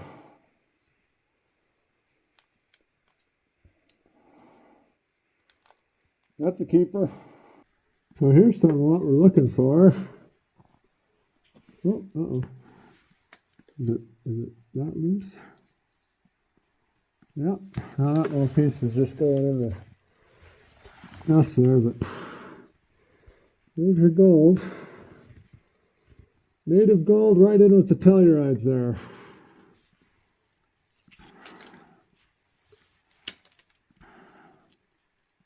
Well, it's like attached by the crystals. That is so wild. Look at that. Huh. It's like it's metal. Well, here's a nice little piece I got off. And on this side, there's a flat face on it. Right there somewhere. See if I can get my light to shine on it. Anyway, nice little piece of gold. Nice little piece of gold. There's another piece right here by my thumb. And then tellurides, big telluride crystals. Nice piece. I've been going for a while here right along this seam where the gold is. I've got a bunch of stuff just dropped down on the sandbags. I've got some really nice choice pieces over there, but I just had a piece right here. There was a big old chunk of gold that vibrated its way off of the piece I was trying to get. See that big old piece of gold? Man, that's irritating. I mean, it's not still gold. It's nice, but I wanted it stuck on a piece of quartz. So anyway, it's going in the dust now. And I'm not sure what I'm going to do with all this stuff. I figured I better bag it up and take it out with me, but stay tuned until the end of the video and see what I do with all this stuff down the drop cloths. It's way easier to just drill it and blast it. We need to get back to drilling and blasting here. Because I can work half a day and get 50 pounds, or we can work all day and get 3 or 4 tons. So it doesn't look a whole lot different, obviously. I left a bunch of gold here. There's some really nice gold over here on the face I can't get. This is where that big pocket of tellurides were. And then I've been trying real hard the last 5 minutes to get this chunk off. There's some nice gold up here. Let me get you so where you can see it. Gold there, there. I kind of speckled all through here, but I just cannot get it. And then, you know, as you go across, I've been picking away over there as well. And I'll get this bagged up here. And I think I'll leave some of the bigger pieces. Well, I don't know what I'm going to do. I'll get that figured out here. Let's get it bagged up first and get it out of here. Well, this is the bucket you've seen us wash all of our high-grade specimens in for the season. I have no idea what's in here. I know there's gold in there. So we're going to get it bagged up. I'm going to put it on eBay so you guys can take it, pan it out, crush it up, and see how much gold we lost just by washing our samples off in that water. We're back down in the shop, and what I want to do with some of these high-grade tellurium samples is roast them.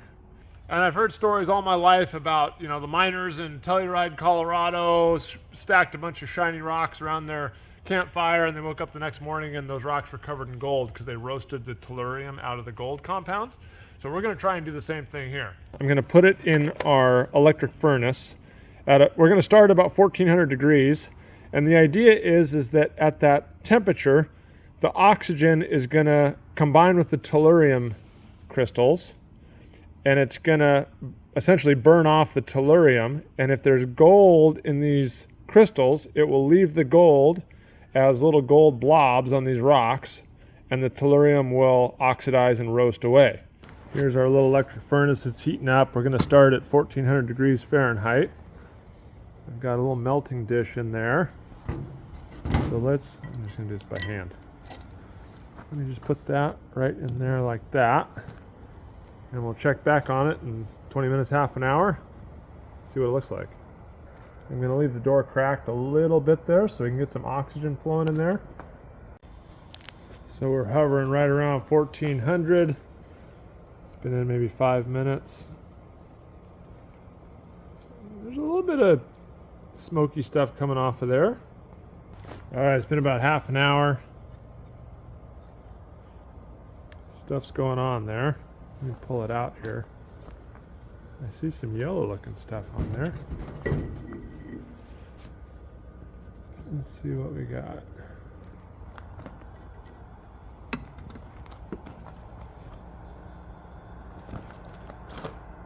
Man,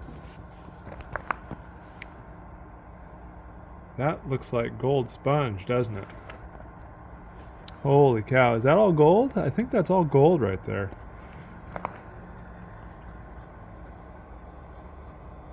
Wow.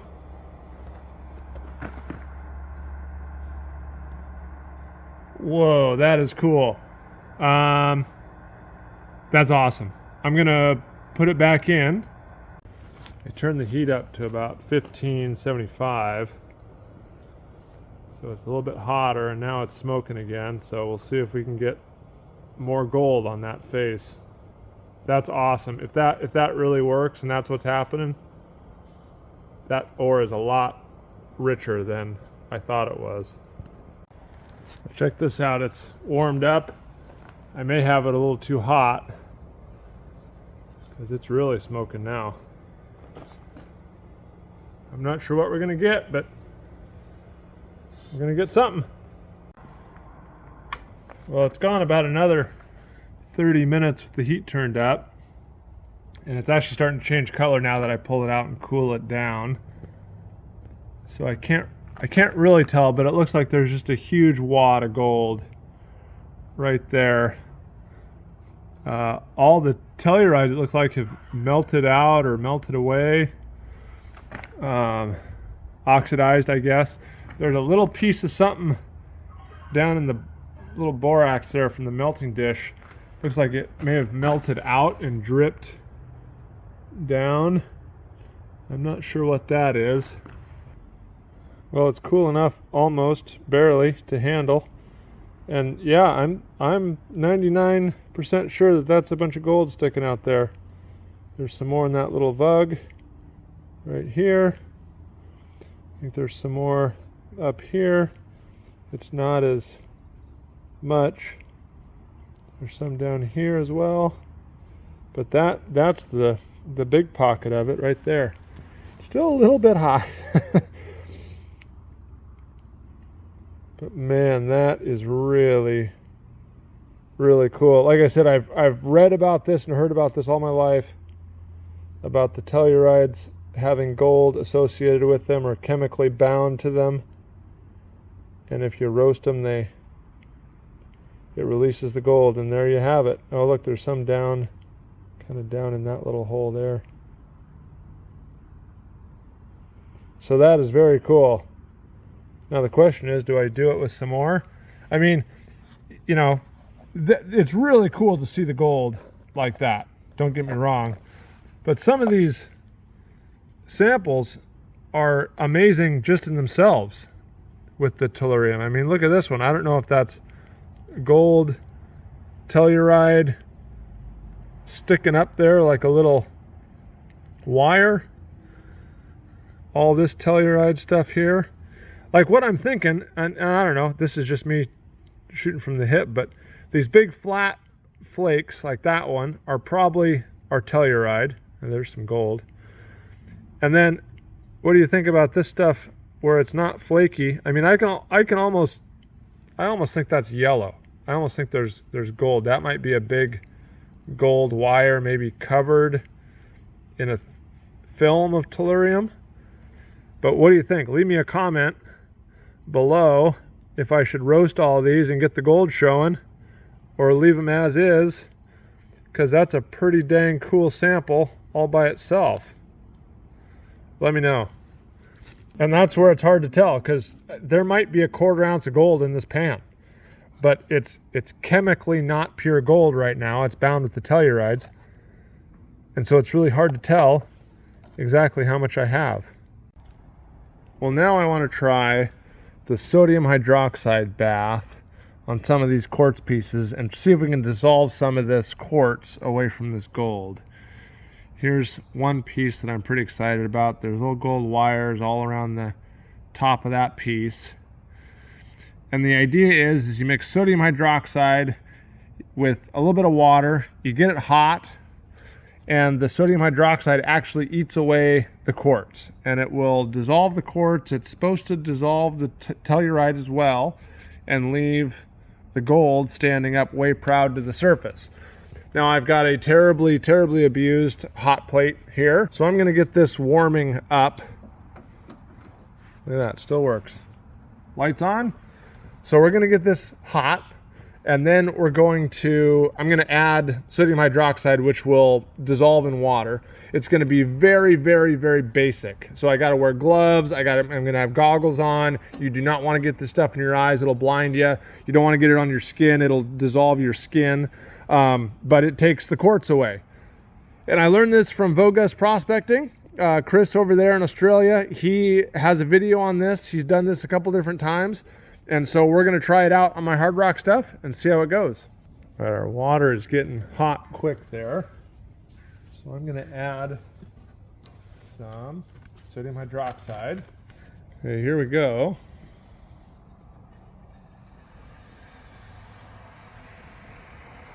I'm gonna go put a respirator on too, because you do not want to breathe this either.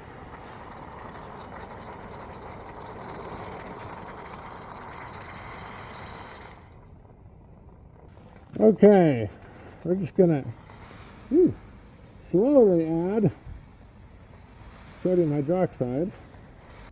I don't know, that's a bunch. We added a bunch. So here's something interesting. I added all that sodium hydroxide, and it's not boiling right away, but look, we're at 116 degrees Celsius, so we're way past the boiling temperature of just water. So I think I can get this mixture up way past the boiling point, which may help our reaction go a little faster. All right, so we're boiling, essentially simmering, I guess. We're at about 130 degrees C, 127.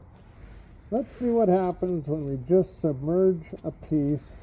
Okay, it's been just a couple of minutes. I don't expect anything fantastic or spectacular here. I don't know, it doesn't look like a lot's happened there. So I'm going to leave it in for a while. I'll put the rest of them in. I'll put all these in there. This is the one I want to really keep an eye on. So there's our good gold right at the edge there. So I'm going to be curious about that one. All right, it's been about half an hour. And a couple of things are interesting here. We're up to about 210 degrees Celsius now. So I think we've boiled off a lot of water, and our sodium hydroxide concentration is getting higher. You can see our largest rock is out of the solution there. Well, there's some gold here now by my thumb. Some gold down here. It looks like the tellurium crystals are a lot brighter. There's some gold I didn't see before. So it looks like it's working on that piece. That's pretty cool. Okay, this is the one with the gold on it. So that's pretty nice. We've got some gold that's standing off the quartz now a little bit, it looks like. But like this corner is still pretty darn sharp. So it didn't eat that away very much. I don't know if it looks like it's almost just cleaning up the oxides and stuff, more so than eating the quartz away. I mean, there's definitely little pieces of gold showing up, but I don't know if they were there before. I didn't see any gold on this one before. So it's hard to tell. If it is eating the quartz, it's not eating it very fast. Well, I'm fairly confident now it won't destroy my samples. And I've got two here I'm really excited about. This is our first one. And the one I'm really excited about is this big wire right here. I think there's a lot of gold there.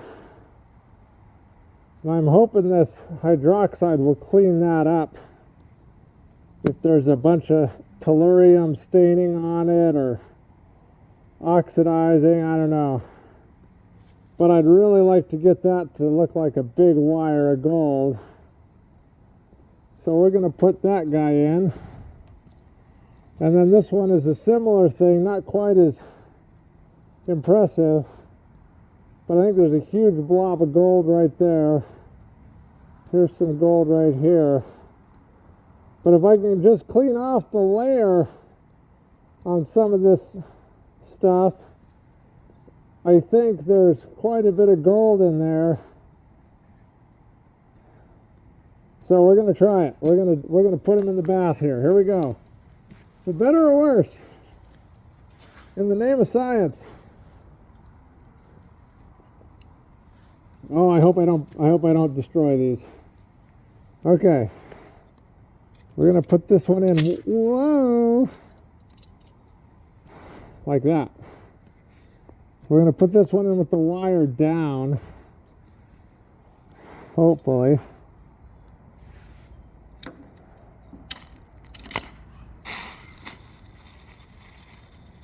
Whoa.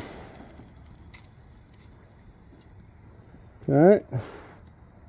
And same with this one. We're going to take our big gold blob and put it on the downside. I'm going to add a little bit of water. Just get a little more coverage. Whoa, boy. Maybe not.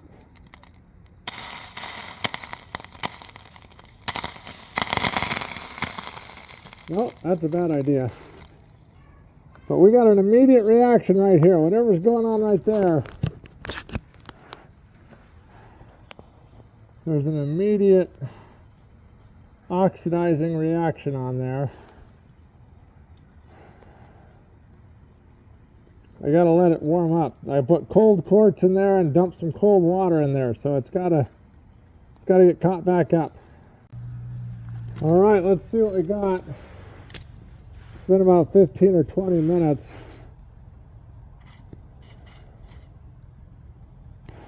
This solution is now about 250 degrees Celsius.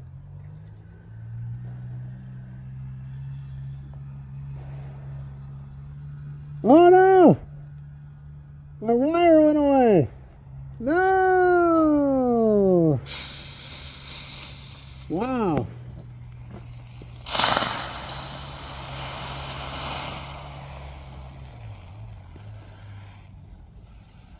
No, my piece broke apart. Uh-oh. Disaster struck. Wow. It ate it right up. It's just falling apart.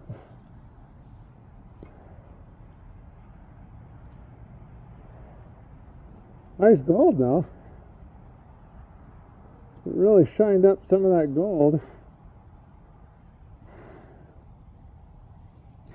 Man, oh man, that's too bad.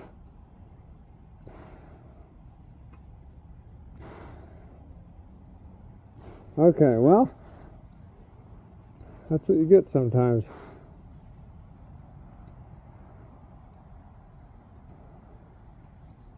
I'm not sure what we got there. I gotta save all these pieces. They all got gold on them. Oh, this might be a good one.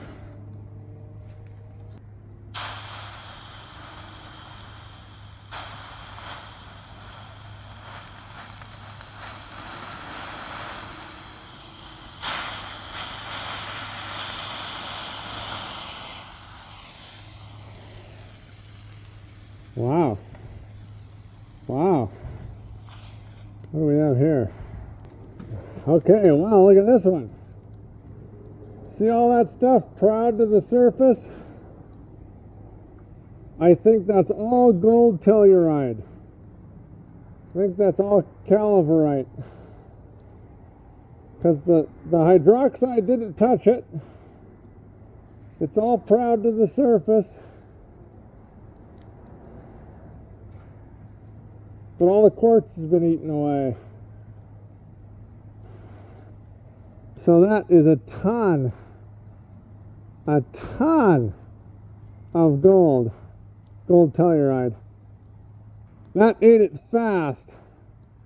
I think my concentration of sodium hydroxide got high quickly because I boiled off all the water, and then it just ate the quartz away very, very quickly. But I think all that is calaverite. There's very, very little silver in this ore. And so I know it's not silver. And I know it's not a gold-silver telluride. I think it's calaverite. There's a bunch of quartz pieces down in there. Oh, there's a bunch of silver pieces too. Oh, there's a bunch of gold pieces down in there. Oh boy. How do I do this?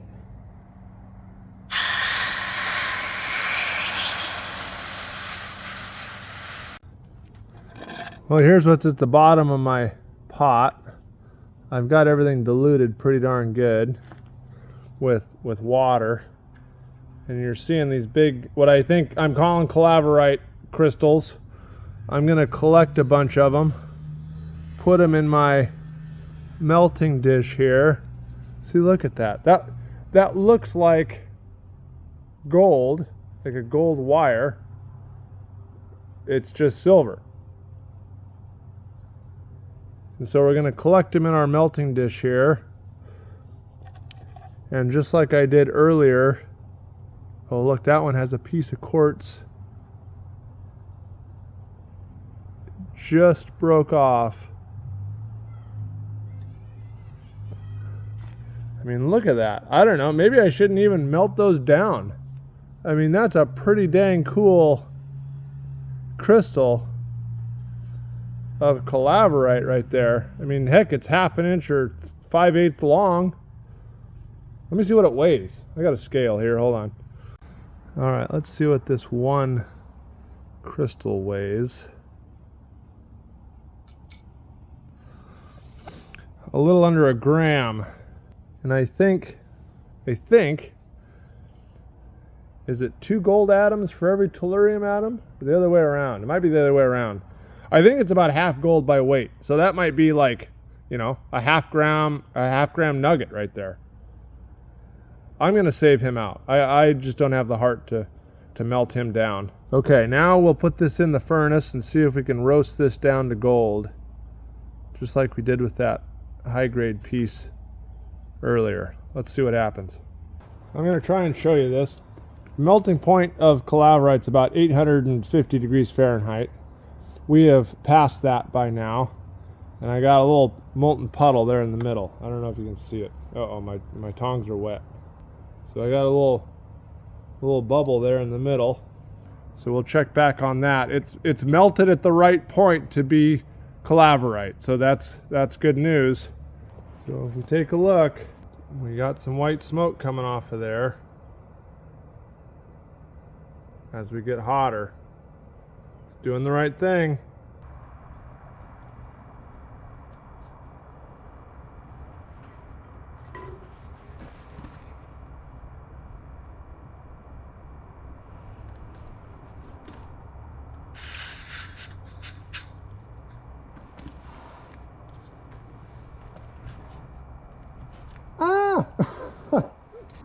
Well, I've got our gold bead. My phone battery died. I'm using the GoPro and I can't get too close. So I'll get some close-ups of this guy later. But that's a gram of gold. 1 gram of gold came out of those little crystals I put in that melting dish. Well, here are those two I wanted to get a nice close-up of. Here's the gold button.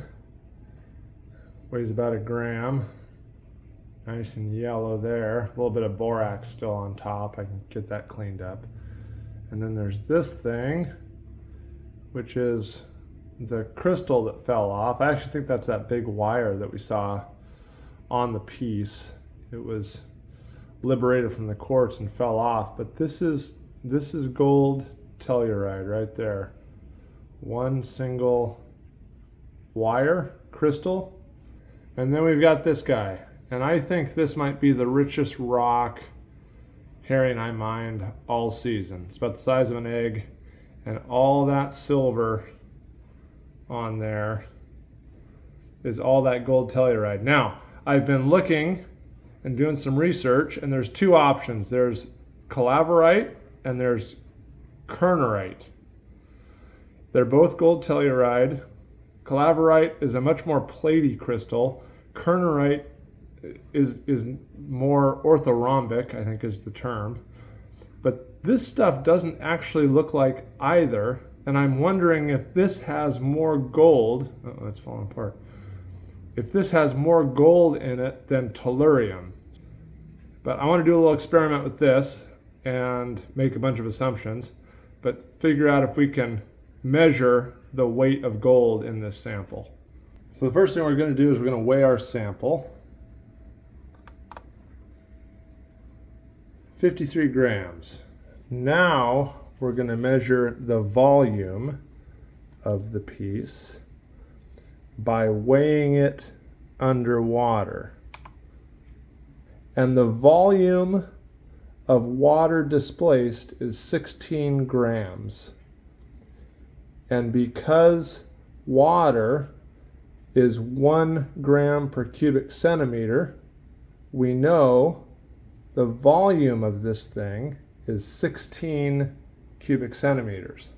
Now we're going to make some assumptions here. We're going to make an assumption that that thing is either pure quartz or pure krennerite. I think I pronounced it incorrectly earlier.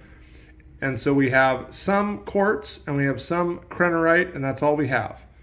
The density of quartz is 2.65 grams per cubic centimeter, and krennerite is 8.53. All right, I'm winging this here, so if you guys have some edits, comments, please let me know in the comment section. But what I've done is I've taken the density of quartz, multiplied it by a factor, and the density of krennerite or calaverite, and multiplied it by a factor to get our weight, our measured density, okay? So after some fumbling around, I figured that 88.5% quartz and 11.5% krennerite got us really, really darn close to our measured density, our measured numbers we have. So if you take 11.5%, multiply it by the weight of our sample, there should be 6.1 grams of krennerite or calaverite in there. And krennerite, calaverite is 43% gold by weight.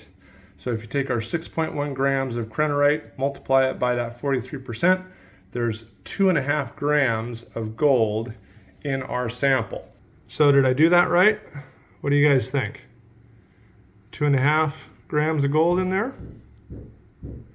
It's a beautiful piece, regardless of how much gold in there. And it's worth a lot more than the gold weight, I believe, because of the tellurides and the gold association and the size of the crystals.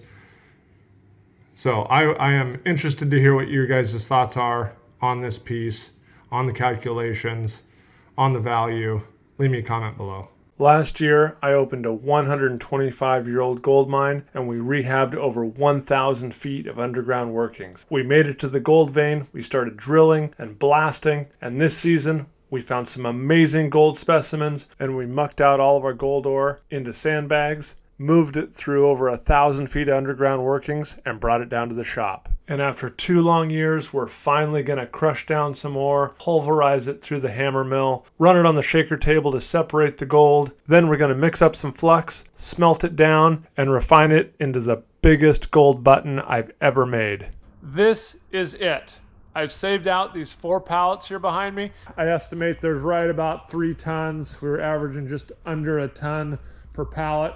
This is all run-of-the-mine ore. Harry and I got all this mucked here at the end of the season.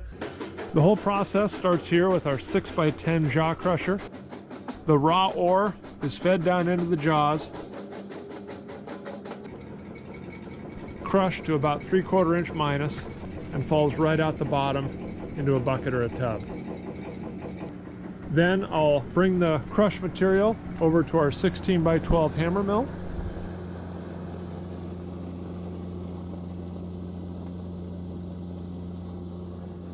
The hammer mill has a 0.8 millimeter slot that wraps all the way around the bottom of the hammer mill. All the material is fed into the orange chute on top, goes down into the hammer mill where 20 swinging chrome hammers crush the ore until it will pass through that 0.8 millimeter screen. A little bit of water is fed down into the top of the hammer mill, about 1 to 2 gallons a minute. This will reduce the dust the hammer mill makes, and it will make a very nice slurry that will run down onto the shaker table.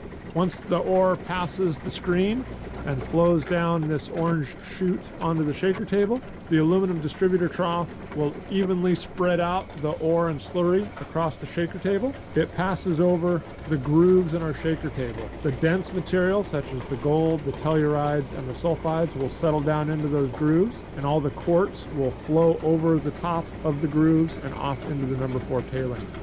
The table has a slight ramp built into it, about 8 to 10 inches back from the end of all the grooves, and that ramp helps separate the sulfides from the quartz. The sulfides can climb the ramp in the grooves, but the quartz, even in the grooves, is not dense enough to climb that ramp. But about halfway up the ramp, all the grooves stop, and once the sulfides leave the grooves, they can't travel up the ramp without the grooves. And so they form a nice band of sulfides that works its way down into the number 3 middlings fraction. The 4 long grooves on the table go all the way up to the top of the ramp and just past the ramp onto another flat we call the cleaning plane. The gold, tellurides, and a little bit of sulfides will work their way up those 4 long grooves onto the cleaning plane under the water bar. Once they get onto the cleaning plane, the water from the angled water bar helps separate the gold from the tellurides and the sulfides. The less dense sulfides will wash their way back down into the number 3 middlings, and only the gold and the high density tellurides will be able to work their way down into the number 1 and number 2 concentrates at the end of the table. The table uses about 10 US gallons a minute. It's run with a single phase motor, and it's sitting right in the gravel. There's no concrete base or pad that we have to pour. You add a little bit of weight to the table frame and it sits right in the gravel and works great.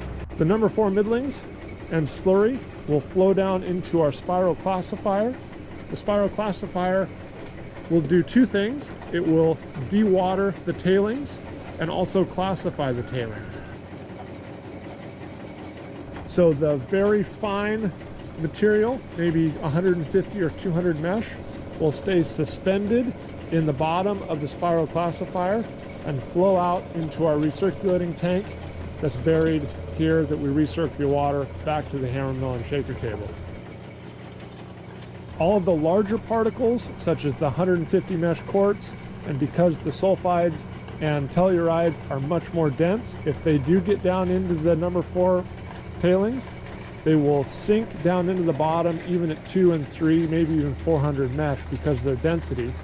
They will sink down into the bottom of the spiral classifier, and the spiral classifier will dewater and auger all the tailings up the spiral classifier,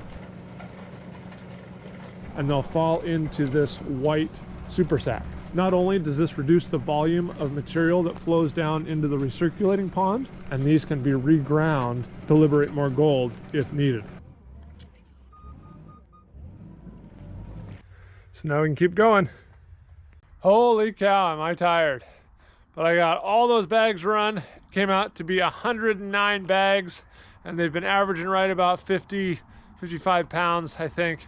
So that's right around our 3-ton mark. But we've got the table washed down, all the troughs cleaned out. Here's our number 1 and our number 2. So this is the number 1 from all the bags, all 3 tons roughly. And this is number 2. This is from about half. I've got another one of these full as well. So lots of sulfides in the number 2. The number 1 is mostly super high grade. That's where all of our tellurium and our tellurides and our gold went. So let's get this over to the smelting shop. Now we're going to start the long, arduous process of panning down the number 1 and the number 2. You can see it's pretty much all sulfides. And I'm going to pan this down and try and get maybe a couple of pounds. Right now I have probably 10 to 15 pounds of concentrates, and I really want to get down to about 3 or 4 pounds, because smelting 15 pounds it's just a lot of work and a lot of materials and a lot of resources and a lot of propane. I'm going to save all the silvery, shiny white tellurides. What we found is about 3 to 5% of the free gold by weight ends up in the number 2, and the rest ends up in the number 1. So it comes very, very clean and highly concentrated in the number 1. There's our panning cons, just over 1,000 grams. So here's the universal flux recipe that I use when I'm doing pyrite rich or iron rich concentrates. Equal parts soda ash and concentrates. So we're going for about 1,000 grams of soda ash, about 500 grams of silica sand, and then we'll use about 500 grams of anhydrous borax. This is potassium nitrate. Right now we'll add 200 grams, which might be too much. It's a good practice to add a little bit of collector metal, just cause. And now we'll mix it all together.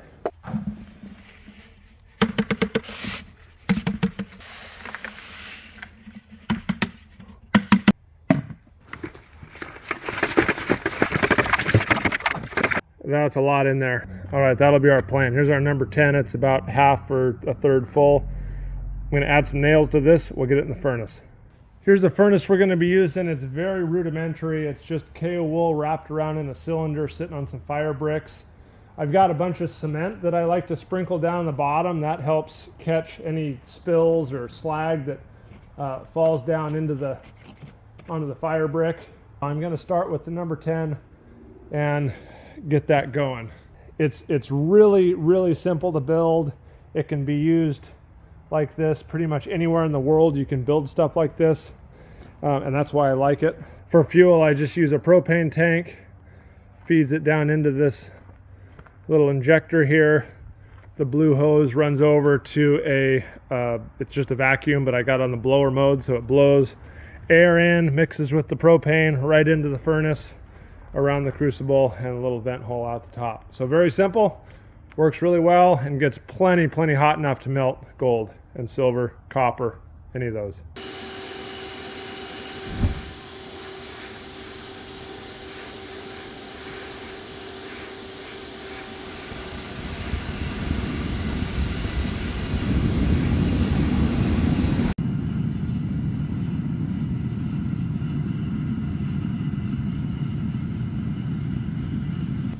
This is my poor little cone mold I'm using. One of the legs broke off, so I got to get that fixed. But it's really important to heat up your tools. I get this thing nice and hot, dry it out, so when I pour the molten slag and metal in it, I don't have any issues.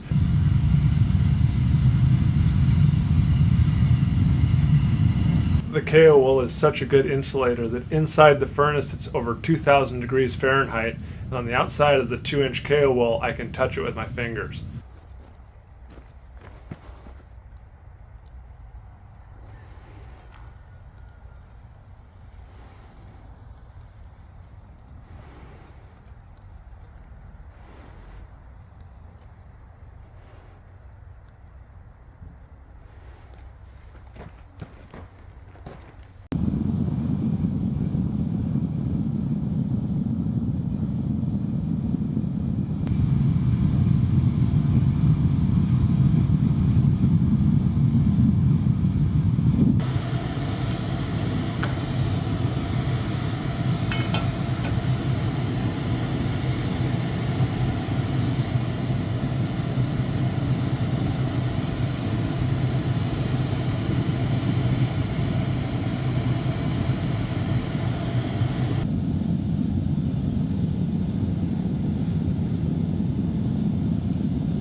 Everybody gets all wound up about the slag overflowing the cone mold here into my tray or my tub. And the reason why I'm not worried about that is because all the metal is very dense and it just settles right down to the bottom of the cone, right down here at the bottom of the pyramid. Nothing overflows out into the tub here. It's just black glossy slag. There's no metal at all in it. There's no mat in it. This is just the absolute lightest stuff overflows into the bin. So no worries about metal or gold getting lost with the overflow. So in preparation for our button, I'm going to use this large cupel. Hopefully it's big enough for our button. But you always want to heat up your cupels before you put your precious metals in them, because if you don't, what happens is the bismuth or lead alloy will melt at a much lower temperature than the gold, and so it may be 1,000 degrees Fahrenheit in here, still has moisture in it, and that molten puddle in there, as the moisture comes out of this cupel, it'll pop little BBs of precious metal alloy all over the place. So you want to get it up to temperature, nice and hot, nice and dry, so when you put your precious metals in there, you don't lose anything. All right, here's the moment of truth. If everything worked right, we should have a big pyramid of metal down at the bottom here with all our precious metals. We should have slag on top. Let's see what happens.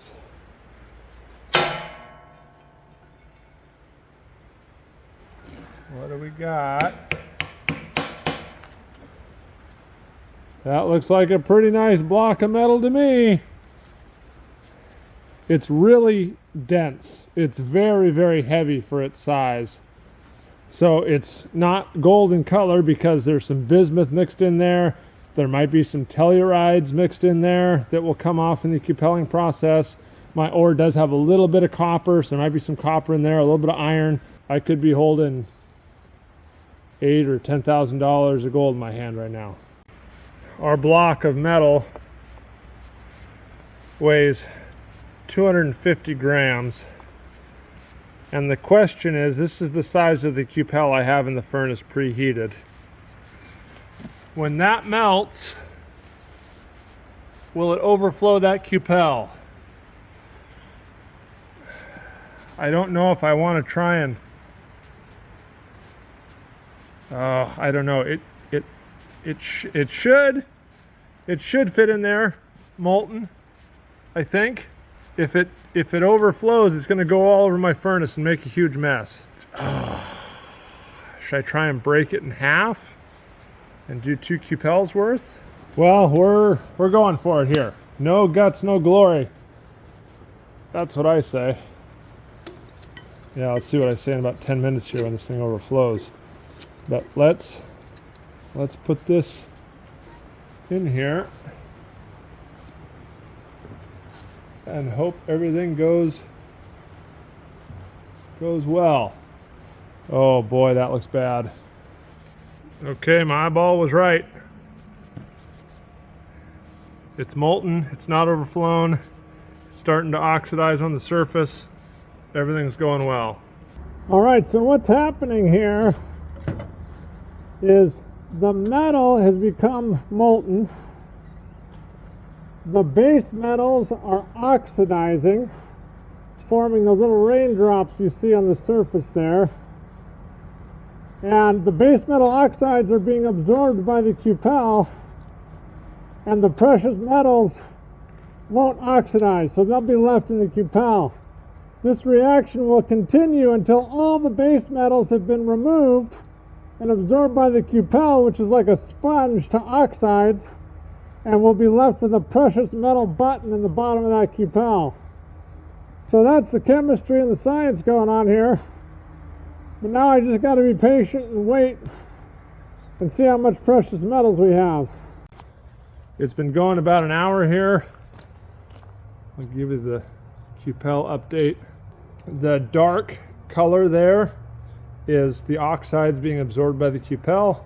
There's still oxides on the surface, so we're not quite there, but it's doing its thing. The base metals are coming out. So you know when the button's done, because it's just an absolute mirror finish. See how it's pretty much just a mirror finish? There's no raindrops, there's no rainbow of colors, there's nothing. So that button is done. All right, now let's see if we can just... yes. Nice. There's our little gold bead, our big gold bead. There's a really nice big gold bead there. I'm just gonna let that sit for a minute.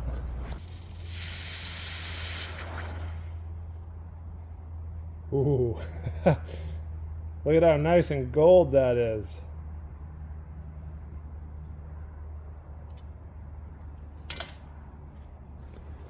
Hey! We got a gold button. We got a big gold button. That is nice. Okay, who's gonna guess? I'm gonna guess 100 grams. Let's go 100 grams. I don't think I've ever seen a button this big. I don't know. I don't know how big to guess. 143 grams. Wow. What is that? Like almost 5 ounces? 4.5 ounces? A little over 4.5 ounces. Now, the mine does have about 8 or 10% silver in it, so we're probably right around 4 ounces, 4.25 ounces, which, when you do the math on 3 tons, comes in just under 1.5 ounces a ton. So Harry and I were mining some really, really good stuff this year. Harry, a big thank you to you and mine operator for helping me out. All the viewers, I really appreciate you watching and supporting me through this whole thing. This is a really, really nice button. I'm really, really excited. I'd really like to get a big roller and roll it into a sheet and punch out coins and make a master die and punch coins out of this, get some 1/4 ounce and some 10th ounce coins. My name is Jason with Mount Baker Mining and Metals, and on today's video, it's going to be a little bit of a different, unique one.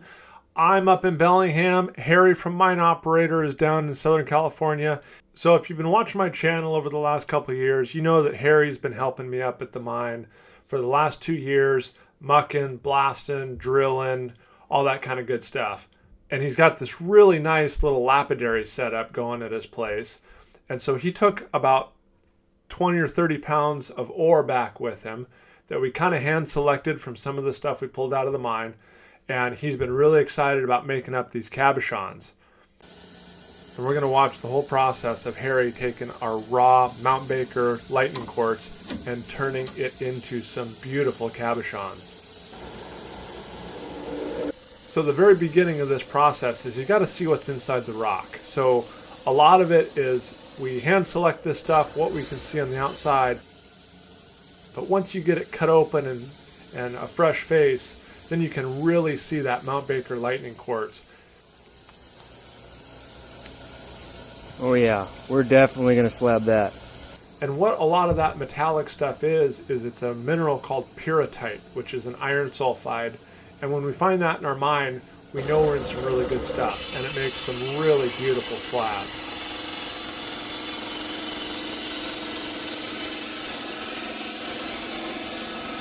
So with his cut-off saws and his chop saws, he can get some nice fresh faces on there, and then he can work on getting it slabbed into the right thickness of slabs so that he can then turn them into cabochons. And now we're getting into the artistic side of mining and prospecting. I've taken all of these slabs from Jason. I was able to get my hands on some of the Mount Baker lightning quartz. And I'm just kind of coming up with the designs for the cabochons by picking the part of the rock I think will turn out the best. You really don't know how good it's going to be until you start cutting the stones. So that's Jason's material. A lot of sulfides in there. Not really any visible gold yet, but if I find any, I'll make sure I get it on video.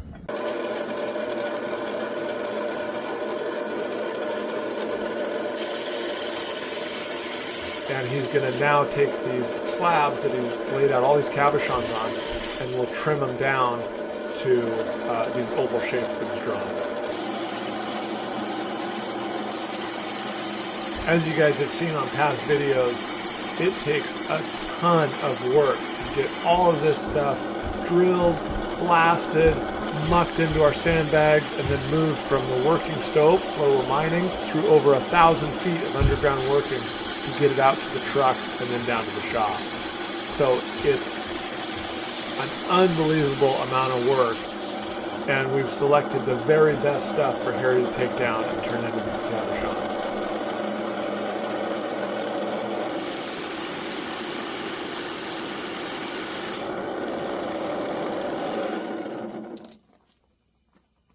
Now once we have it down into these smaller pieces, cut out into these individual cabochons, we can take them over to these lap wheels and work them down into their oval shapes.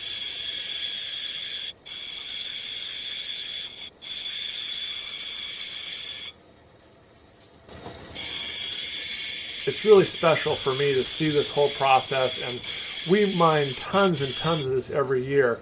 And when we can select these really unique pieces and get them down and turn them into something that's not just a rock, or you don't just get it crushed up or turn it into gold. This is more about the overall beauty of the rock and turning it into something that's really special, a piece of jewelry that someone can wear and be proud of wearing. And I'm really proud that we've done all this work to get this stuff out of the mountain, and we can really turn it into something special.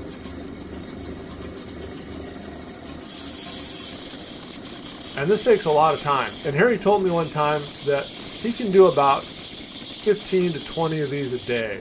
So it takes a lot of work and a lot of time to work every piece down into these individual cabochons and then work them down into a finished product.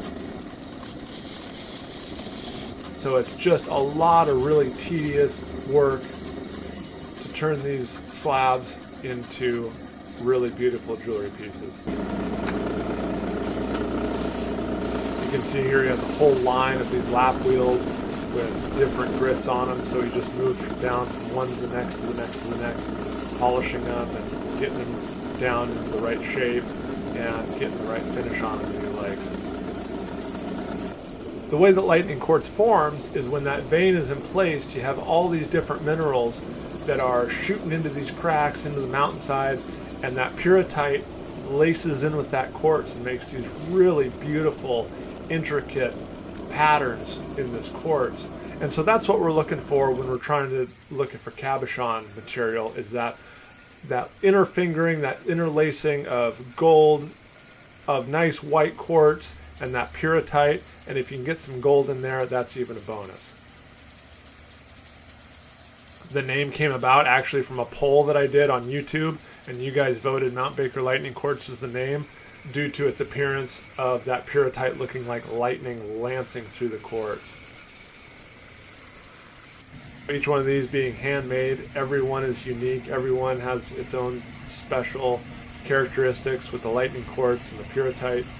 It's so cool to see Harry work these down into these individual pieces. So really, if you are at all interested in turning these things into something special for someone that you know, you can find them on eBay, and each one is special and unique in its own way. And now you've seen the whole process from taking the rock out of the mountain, drilling and blasting it, all the way to the painstaking process that Harry goes through to turn these into these jewelry grade cabochons.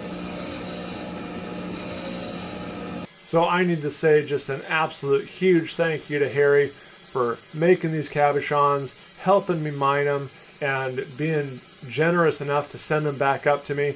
The deal is that whatever we sell them for on eBay, he gets half and I get half. So if you're interested in supporting Harry and his lapidary stuff, or me and my mining stuff, check out the stuff on eBay. And I just really get excited when someone can take the stuff that we're mining and turn it into jewelry and really enjoy it as much as we both do. So I really hope you guys enjoyed this video. Thanks for watching. Check out Mine Operator's channel if you haven't yet, and stay tuned for a lot more stuff to come next year when Harry and I are back at the gold mine. We are back at the mine today, and we are going to do some hardcore geologizing on this thing. I'm here with Dale from Tamarack Geological Services, and we're going to do a bunch of geology stuff today. We're going to do some strikes and dips. We're going to do some foliation stuff. We're going to talk about vein emplacement. We're going to talk about rocks. We're going to talk about all kinds of cool stuff. So I can't wait to get started on this thing. It's getting to be right at the end of the season here. I don't know if you can see behind me, there's snow just right back up here. We had to fight snow coming in, we had to fight rain coming in, bad roads, long drive, but we made it to the mine one more time this season. All right, Dale, so we are here back at the mine. Kind of our goal today is to take a bunch of measurements, get them back into the office here in a couple days, put them in Leapfrog, which is a program you have. Yep. Tell us kind of your goals for today, what you're looking to do, and what all this is going to tell us at the end, hopefully. Yeah, so one of the goals today is to get the data we need in order to geo-ref in some of Jason's maps into Leapfrog. And so that way we can build him a little 3D model of the underground workings, which could help him understand where he's at as he's headed towards that fault race. Yeah. So that's one of the main goals. Part of that process is going to be GPSing in the portal over here, and also where the vein outcrops at surface. So we have those known points that are at surface and on his maps. Mm-hmm. So we should be able to use that information to locate that map in 3D space, and then draw some lines and make some shapes, and it should be easy to spin that model around in 3D and see roughly where you're at. Yeah, no, that's going to be awesome. And what that'll do for me as a miner, we're going to talk about a lot of cool geology stuff today, but just from a mining standpoint, it's going to tell me where I am in 3D space, where I need to go, and then we can also start talking about reserves. We can extend the vein in space a little bit, see what, where maybe I can start mining in the future. I can set up some mining plans with this map, so I'm really excited. Yeah. I'm super excited. Yeah, it should be pretty useful. So while we're up here today, we're probably going to throw that data in our laptop and just check everything while we're in the field, because we don't have many days left. Yeah. So we want to try to get everything we can before we're not able to get here anymore because of all the snow. So it should be a good day. Excited to, run around in another Gaber goose chase. Yeah, right. It'll be a fun day. And for all you viewers, this is what Dale does. I mean, he has his business, Tamarack Geological Services. This is what they do. So if you got a project like this, I'm going to show you today what he does. And but this is definitely something that if you're looking for these services, give him a call. Check us out, tamarackgeo.com. So we all know this place. This is the blacksmith shop, the portal to our mine. Our track goes back into the raise there. And one of the first points we're going to get is a GPS point of the portal of the blacksmith shop. And that way we'll have a reference to where this is on our maps in the future. So I'll call this Blacksmith West. and then we'll hit that one too. Okay. No, Oh, this will be Blacksmith North. North. And then that one will be south. Copy that. And then the vein outcrops actually right to the south of that. Okay, cool. So I'm going to give a quick little talk about the rocks we have here. There's 2 or 3 main rock types we're going to talk about. This is Darrington phyllite. This is what hosts the vein. So all the wall rock, all the waste in my mine is this Darrington phyllite. And we'll get into a little bit more detail on that in a minute. But that's to the west. So we're going to talk about this line being a contact of the Darrington phyllite here on the west. And to the east, pretty much right here at the portal, I'll show you down here in just a second. But from here all the way across the valley, up in those snow-covered mountains all over there, is all volcanics. It's all, there's some intrusive stuff, there's some tuffs, there's some volcanic stuff over there. And it's no coincidence that these veins intruded into the phyllite right near the contact of the phyllite on the west and the intrusives on the east. So the water is really flowing out of the mine today. It's been really wet up here the last week. But this is an example of that intrusive. It's a little bit hard to see. It's really weathered and cracked up. But it's a little bit, I think they call it a quartz diorite on the maps. But it's this volcanic intrusive. It came up and cooled under the ground as a pluton. And this probably is the mechanism for heating up the surrounding area and emplacing these veins that are full of gold. All right, so Dale's got an app he likes. Yeah, so for some of these projects. So I used to use this app a lot when I was working in the geotech engineering business, when I was mapping rock slopes. So this is pretty handy because we can collect lots of strike and dip data, way more than you could ever collect with a Brunton and writing it all down. And the beauty is it's all geolocated. So it uses the GPS on the phone to plot the position in real space.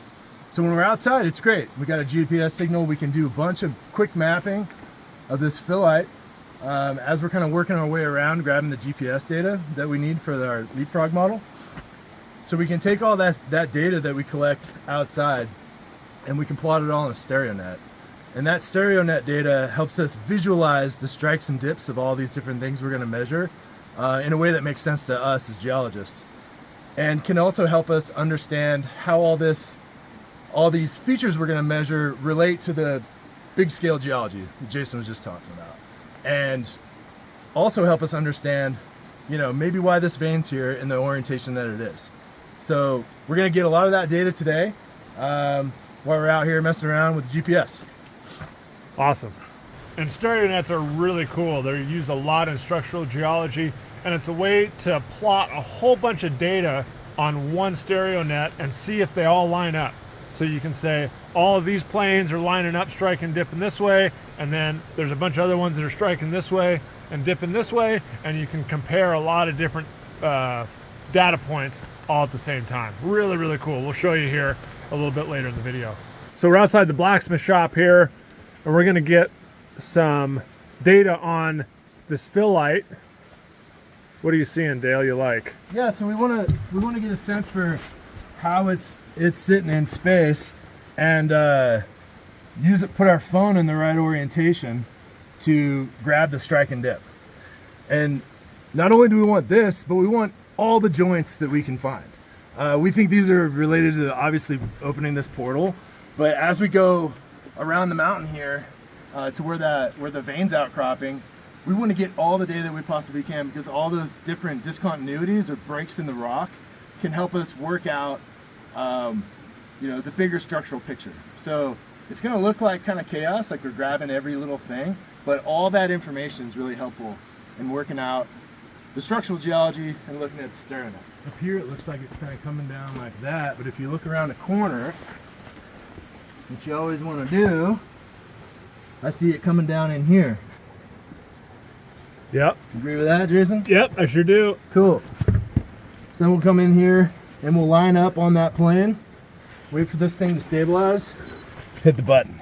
Whoa, that's rad. It's pretty cool. So then you can come in here and make some notes. We can take pictures, we can make notes. We got our lat long, which we can bring right into GIS. So I'm just gonna say, this is the, I'm gonna shorthand the phyllite DP. Okay. DP, and then this is all comma delimited. So every time you put a comma in, it'll make a new column in Excel. Oh, nice. So you can, you know, add all your notes and just break them up by columns. You just gotta stay organized. And so just shorthand them, yeah. Yeah, so we're gonna call this DP, and I'm gonna call it S1. And on my third section is just gonna be notes. So I'm just gonna call this, like, we call it kind of sweat quartz around here. Done. Okay. Man, that was so much faster than the way we had to do it in class. I know, right? It's oh, pretty man. wild. It's pretty wild. I mapped this big project in Nevada, kind of the old-fashioned way. Yeah. It took me a couple weeks to get, you know, enough data to make some sense of the geo. And then I came back and in 4 days got like 700 data points to try to prove up all the different concepts from the mapping. Yeah. With this thing. With GeoID. Yeah. Man, that's cool. It's pretty handy. There's another spot looks good, yeah. Yeah, this looks good. So in general, you know, this, get up. Yeah. This phyllite's kind of a, you know, Jason's talked about it, kind of a higher grade metamorphic rock. And so, you know, what you're seeing in here is all the segmentation of the different minerals that are in this rock and also the quartz. And it tends to preferentially like to go and be in place along these cleavage planes. So we're gonna go ahead and grab one of these. We want to look around corners just to make sure. So I can see right here that this is kind of trending down, and it's, you know, pretty parallel to. That's so cool. You just press a button, boom, it's there. Another thing is we're gonna collect probably hundreds of data points today, and with the phone it's so simple. And we're not so concerned with getting exactly every one perfect. We're looking for large scale trends. So if we're off by 2 degrees, 5 degrees, it's not that big of a deal. When we put them all in the stereo net, we're gonna see them all kind of line up in this zone. And so our goal today while we're out in the field is we're collecting data points as fast as we can. Just boom, boom, boom, boom, boom, put that phone on it and get as much as we can. Dale's got 3 or 4 already in the last 2 minutes. Lots of data, lots of data. Yeah. And even in the fog, the view is pretty darn nice. Yeah, not too bad up here today. No, I thought it was gonna be snowing more on us. Pretty much parallel to the vein, right? Yeah, or that's almost vertical, huh? Yep.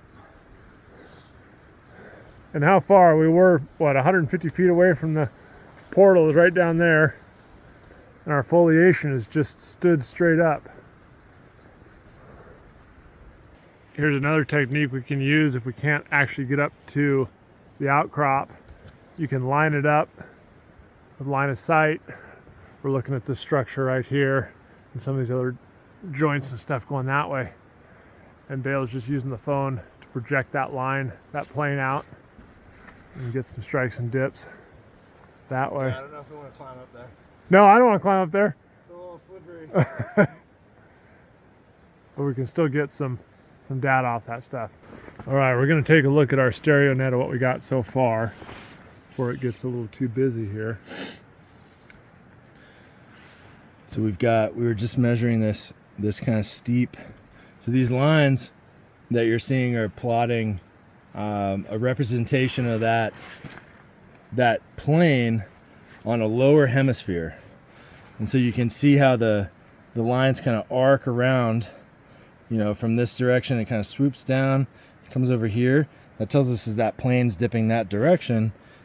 And you can actually measure, based on counting up these little blocks, what the dip is. Nice.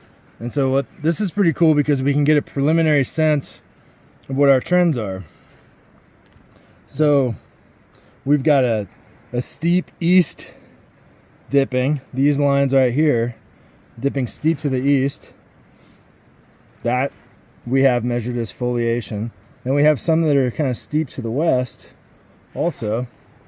And so that's a really, that's kind of indicative of these compressional environments is you make these really tight folds. Yeah. And so what we're probably measuring here is an axial planar cleavage, potentially, that's like parallel to that tight fold. Yeah. So the rocks go like this, and they squeeze like this, and then during that process, all this heat and all this pressure makes all those minerals align parallel to the kind of the plane that cuts that fold in half. Yep. So that would be the axial planar cleavage.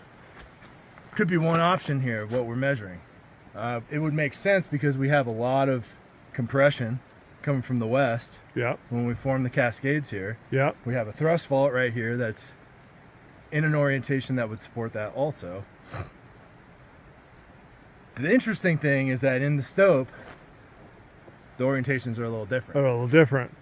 Yeah, we're getting a little excited, and we're looking at our data and we're trying to interpret, which, you know, is fun. That's the fun part, especially for us.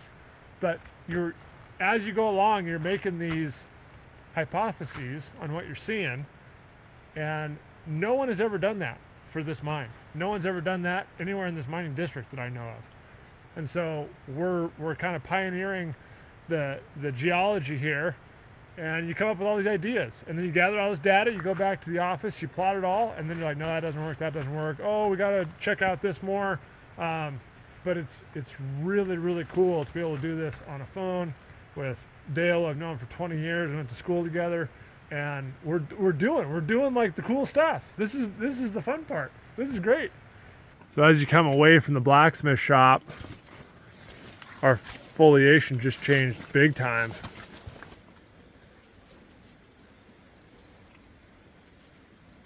Laid way over. 72 towards 210. So down to the southwest. Yeah, okay. 72 though, still pretty steeply dipping. Yeah. Still pretty steeply dipping.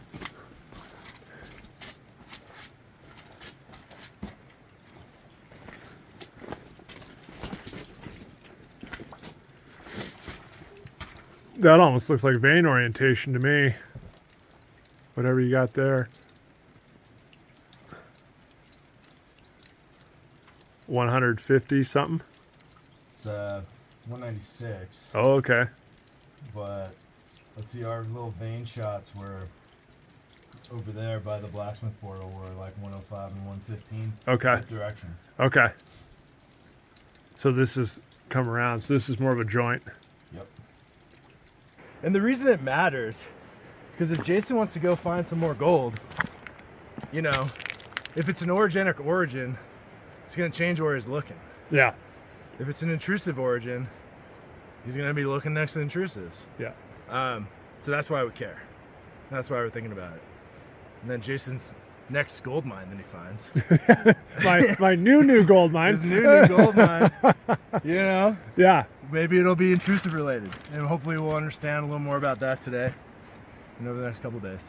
And that's something else I've talked about on some of my past videos, is it's really, really difficult to prospect around here. I mean, you know, if you look out behind me, you can't really see much now, I guess, but it's covered in brush and talus. It's really hard to find outcrops around here in the North Cascades, and there could be a bunch of veins right up along this intrusive contact that have never been found. And so if you can narrow down where you want to look, you can go out and you can start prospecting these creeks and these areas where your chances of finding quartz veins with gold goes way up. And so right now that's what we're doing. We're trying to answer this question as well. Dale's maybe trying to answer a little bit different question than I am, but I'm trying to answer this question: where's the gold? Where do I go look for more gold? If I'm mining, which way do I mine? If I have a choice to mine towards one of these faults or away from it, or if I have a chance to mine towards the intrusives or away from it, that's what we're trying to answer here. Here's a piece of float that has a really nice fold in it right here. And this is what Dale was talking about. On a much larger scale, you'll have the same thing where if this was in place, you'd measure this arm here, whoops, and it'd be a certain striking dip, and then you come over here and you measure this arm here, and it might be a little bit different striking dip. And we were talking earlier how the veins right at that hinge is where all the force is And so this stuff can be folded, folded, folded, and finally it'll break and it'll shear right through that fold hinge. And that's why you get some vein, you can get vein emplacement right along that fold hinge. So there's a real life example on a rock of what Dale was talking about that could be happening on a much larger scale right here. So we're standing more or less right in this fault, right? Yeah. And what are you seeing here? Well, I'm seeing like the main, what looks like maybe the main break for this potentially extensional fault. It's like striking north and dipping steep off to the west. Yeah. And the reason I think maybe that's the case is because this whole face over here, if you can kind of look up, it's a bit foggy. It's all coming in at an oblique angle to that fault, and it's like kind of a ragged face. Yeah. Going all the way up. Stepping up the valley. Yeah, but this is like much more of a slick face. On the east side, over here, yeah. So this is a nice, very nice, flat surface. We're calling this fault question mark, is that what we're doing? Yeah, we're putting a question mark. It's probably the fault. I mean, it's the fault. So, yeah. So I'm gonna... But we're getting it.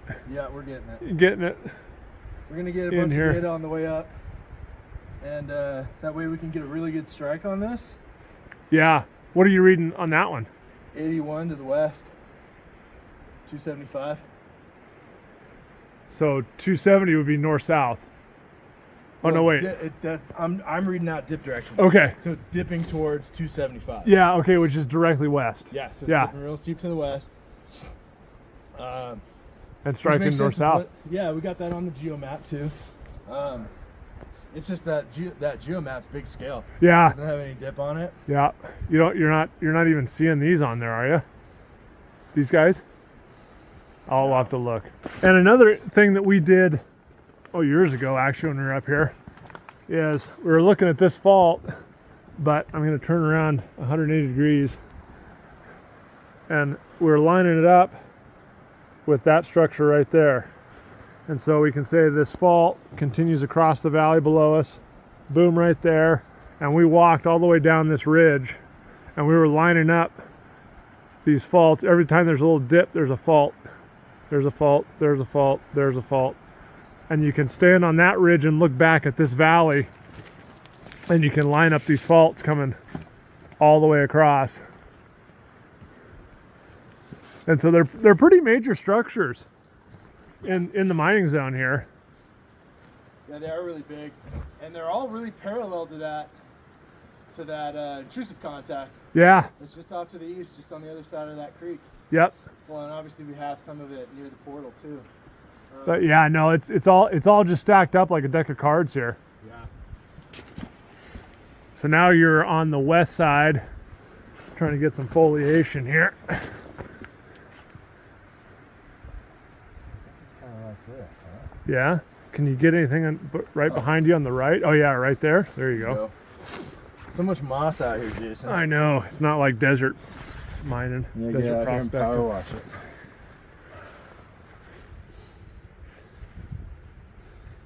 Yeah, like that. That's close enough. So that's 59 towards the southwest. That's pretty parallel to vein orientation, right? Or it's a little steeper, but yeah, a little steeper. What's the strike on it? It's dipping towards the southwest, 149. Okay. I think the vein was 105 and 52 or something. Yeah. So we're getting there. We're getting warmer. Well, we're getting close to the vein. Yeah. The vein's right up there. We're getting real close here. I'll show you on the west side. Really hard to see, but there's a little bit of vein right there. The vein runs right up that way and around those trees. It comes down into the fault. There's this massive rock laying here. And then on the other side of the fault, there are two different quartz veins here. Like we saw at the blacksmith shop, there's a lower one that runs up like that. And then above it, and the closer you get to the fault, they look like they're coming together. But above that one, as you get away from the fault, it's running right up there, and then it runs up and around the corner there. so that you have one here, you have one down here. So they're diverging as they get away from the fault. But it's super fascinating to me that on the east side of the fault, there's dual veins, and on the west side of the fault, it's a single vein system. And so again, the veins come down like this. They're coming together the closer to the fault you get. There's upper vein, lower vein. Go right over by Dale, right through the fault rays, and then come out underneath this talus, right up there. Here's a surface vein that has not been mined. I took a shot on this a few years back, but we're getting some strikes and dips on it.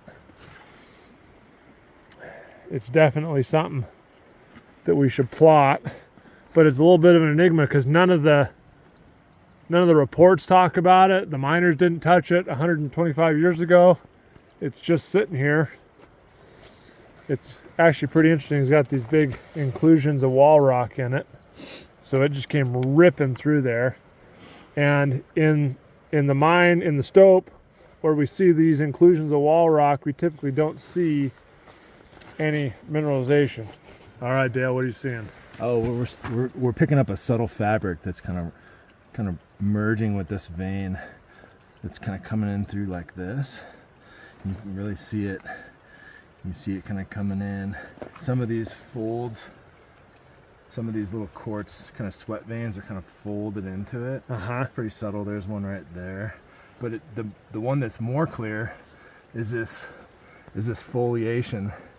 You know, like your kind of, whatever that is, if it's chloride or whatever your phyllosilicates are there, they're really kind of platy, and they're kind of running down, right down into that.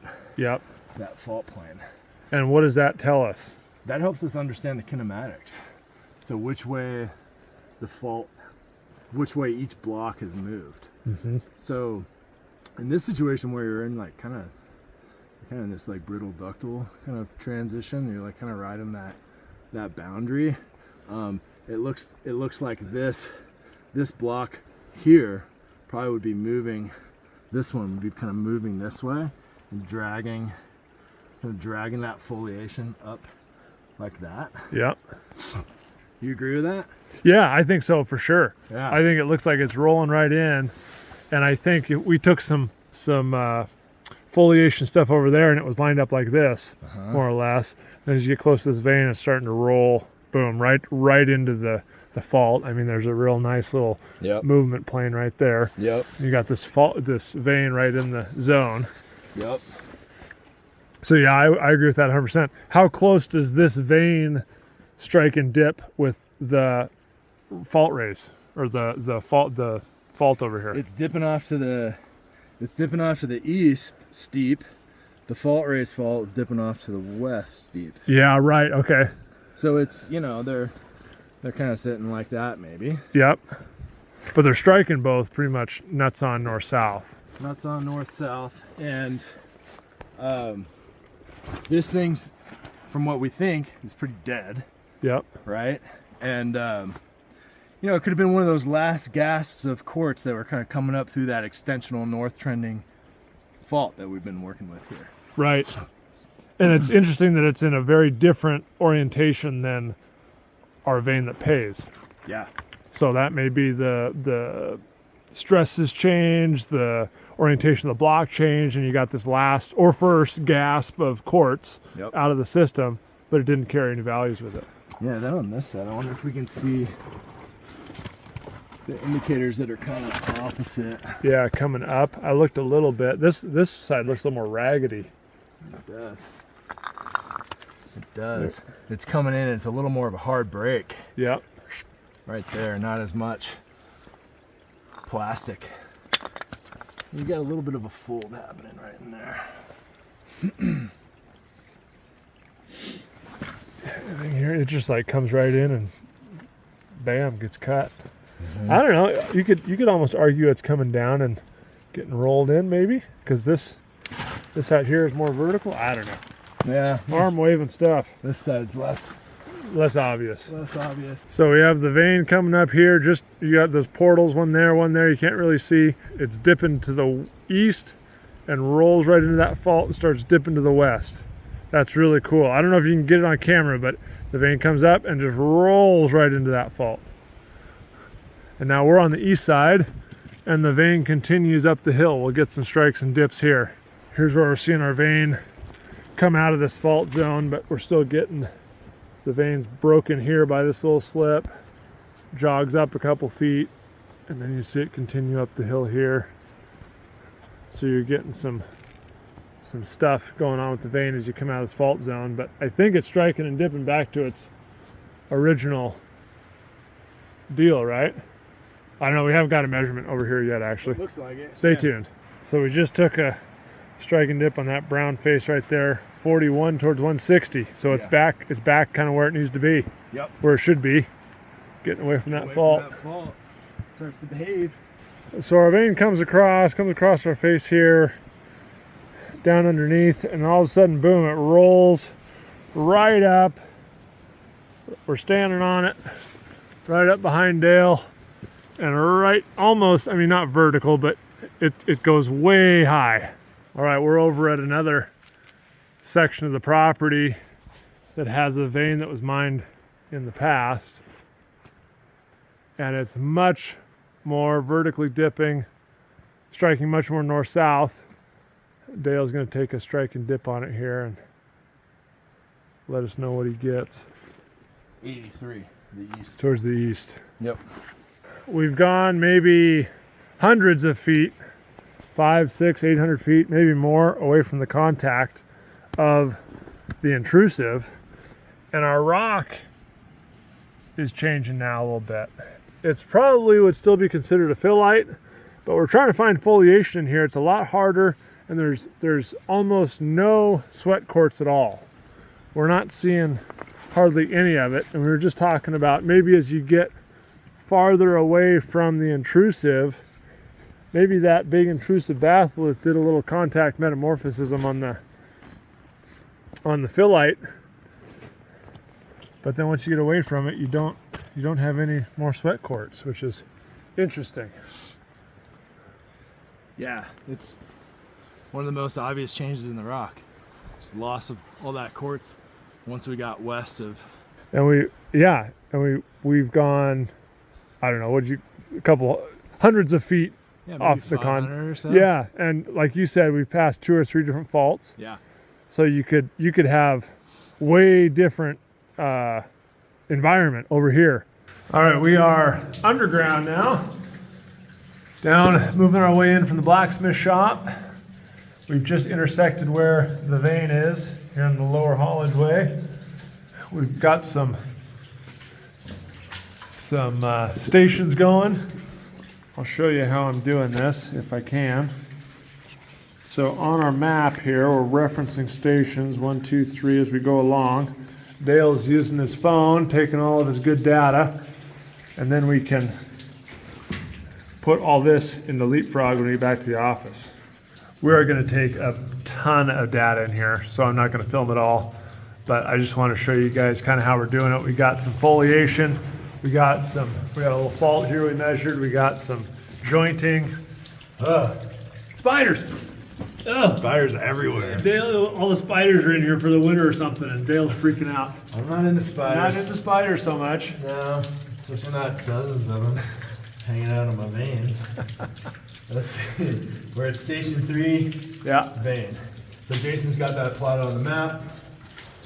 That's all we need. And I'm taking notes in my book here. So I got station 1, 2, 3. It's real wet and drippy, and there are spiders everywhere. Spiders! Ow! Spiders there. There's spiders over here. There's spiders everywhere. Where's that big cluster of them? Oh, there's somewhere in here. Dude, right there. Where? Oh yeah, look at them all here. Oh, spiders. So that's more spiders than anybody likes. That's more. You don't need that many spiders. No one needs that many spiders. So this is where we like to spend a little bit of time, because coming in from the blacksmith shop, we've been following this vein right along here, the lower vein, if you will, and then you hit this place where the old miners came onto this upper vein right here. 3+ feet wide, huh? Nice looking vein. And one of the best rocks I've ever found in this mine came off the hanging wall right up here. Loaded with gold. Nice. Right up on the hanging wall on the upper vein. So I think this vein here carries the goodies, and the miners were checking that out because they went down and checked out back in there. Now I feel like I'm mining 100 years ago, carrying my Carry your lantern around. That's what you get when you leave your cap lamp in Idaho. Yeah, we're making do. Well, we're finding something really interesting with the foliation in here. The footwall foliation is oriented pretty much perpendicular to the drift, right where we're at. And then the hanging wall foliation is parallel with the drift. And so your hanging wall and footwall foliation are very different. So you must have had some movement along this vein, right? Yeah, it's good evidence as any. If you're on one side of the fault, it's going one way, and you're on the other side, and it's doing something completely different. That means this vein had probably a pretty significant amount of displacement. Yeah. In order to change the orientation of this rock. Yeah. We're trying to sort out if this foliation is consistent away from all the faulting.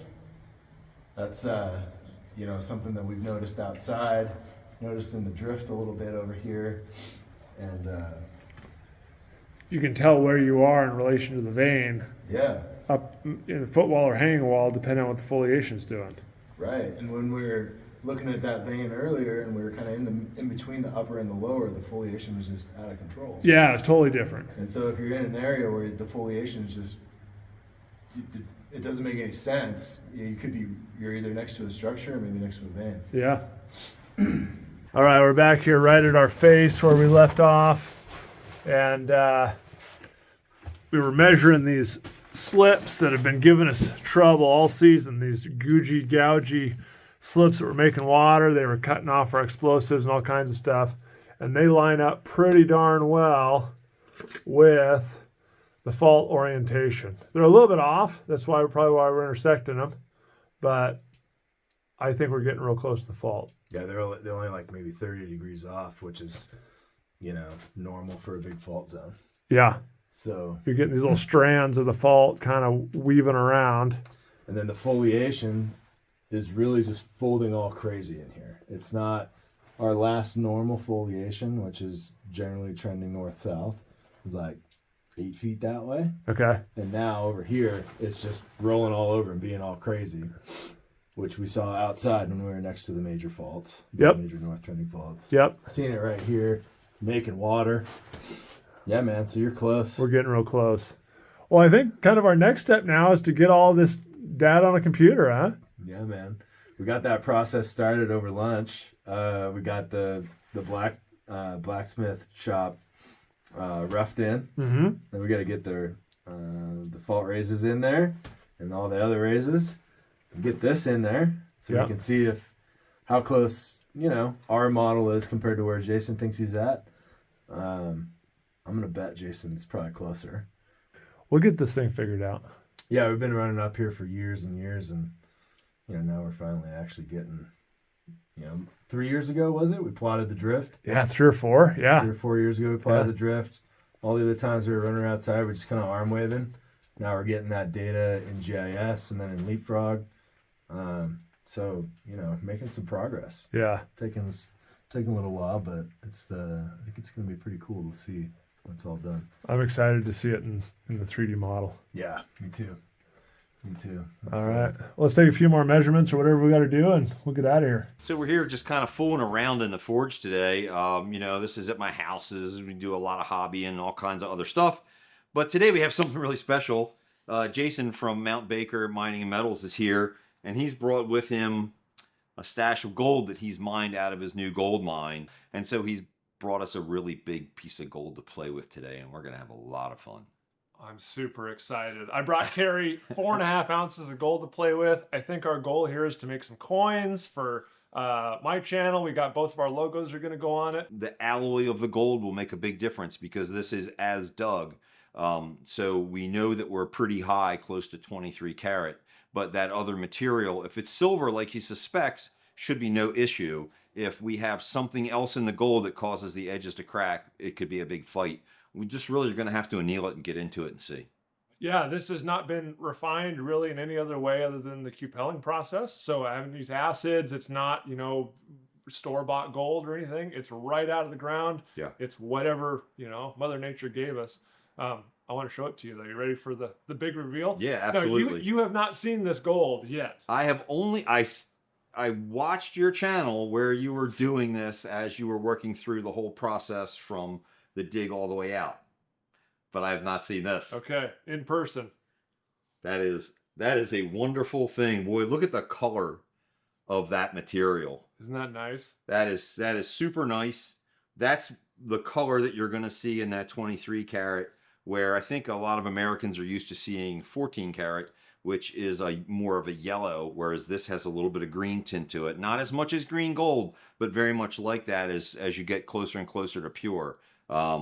And it's really heavy for its size, which is super cool. So one of the things we'll have to watch out for as we get into this surface is going to hammer very nicely. We've got a small indent here where we're going to have to just see how that is, because anywhere that might start a crack, we're going to have to eliminate that crack or the whole piece could break. Worst case, we'll take this and we'll pour it into a mold that has a basic sheet form and kind of get past that. So I'm going to hammer on this and we'll see where we go with it. So this is our little die. This is our top die. Yeah. And you made that the other night with your laser. Yeah. Cool. So we're using a 50 watt Raycus laser. They were fairly expensive when I bought one, about $6,000. Even a 50 watt today is probably only about $4,000 to buy. So really inexpensive to be able to make this die. And so this is a hardened piece of tool steel, and we pre-harden it. It used to be you would cut the die and then you would harden it afterwards, and you had to be very careful with scale and things like that on the die because then you lose your fine detail, like the small lettering. But using the laser, we can put a little fan on it and just go ahead and run it after it's already hard, and we don't have to worry about any scale or any of the surface afterwards or polishing. Everything can be done on the laser. You could even mirror polish the background if you wanted. The laser itself can do all the polishing for you. Really? So yeah, it's absolutely amazing. It's amazing that you can afford one. It's like, you know, just, you know, make something. Like yeah. And so when Hendy gets here, we'll make one. And yeah. Are these the lasers here? Yeah. So we'll be working right on this laser. And this is the other side of the die. So we'll start, that die was just like that. And it ran probably about a half hour to get that depth just like that. We can't go any deeper because when we're stamping the gold, we don't want it to stick down inside of the piece. We want it to basically make that form and be able to pop the coin out. Right. And our goal is about 1/10 of an ounce coin, somewhere in that range. Yeah, about 1/10 of an ounce. We're actually not going to weigh them to be exact, but that would be something that could be done. But just knowing the exact thickness and the exact size, we're going to use a punch to cut them out, so they'll all have exactly the same size. They'll be punched at 5/8, which is slightly undersized from a normally minted 1/10. So we'll go with a little bit more thickness, and that should allow us to be closer to the actual weight. And then you know, we can certainly go from there, and you can weigh them and mark each one. Yeah, plus or minus or whatever. Yep. And so this is copper, obviously, but this is this copper would give us an idea. And so this die will slide down into here. You can see the exposed die. We've overcut the sides of this so that we can get the coins out if they were as big as 1 inch, which we can show you some designs there. And then the other design will go on top, and you would put the coin in between, set these down, and then we'll set this in a big screw press that'll come down with, I don't know, 40 tons of pressure, and it'll mint that for us. And you were saying earlier that coins like to be struck, not pressed. It depends. If you have a bigger piece and you need to get that high-end detail, you want to really strike that piece if you can. Or if you have enough pressure, it doesn't really make any difference. Yeah. One or the other. If you can get big enough, it'll do the trick for you. Gotcha. Yeah. And the other way to do it, I've seen it done with a hammer, where you set up a little jig and you just whack it. You could strike this. This is actually we did this for Ubisoft. I can show you some of the dies and coins we did for Ubisoft, where we took this to Ubisoft Forward back in June of last year, and went ahead there and struck. While we were there, we struck coins and handed them out that had the logo for the game. Cool. So we did that right there live for people, where we used a sledgehammer and struck them. Right in their office. Here's some coins we made for you. Oh, cool. Yeah, right. We were at an outside event, but yeah, it was the same thing. Yeah, like at a big theater. Awesome. Yeah. And so this thing there's a little optic laser in here, and it just. Bzzz, yep, and exactly. You're not actually. This is a test that I did to give you an idea. So this is just a test in copper, which doesn't cut as well as steel.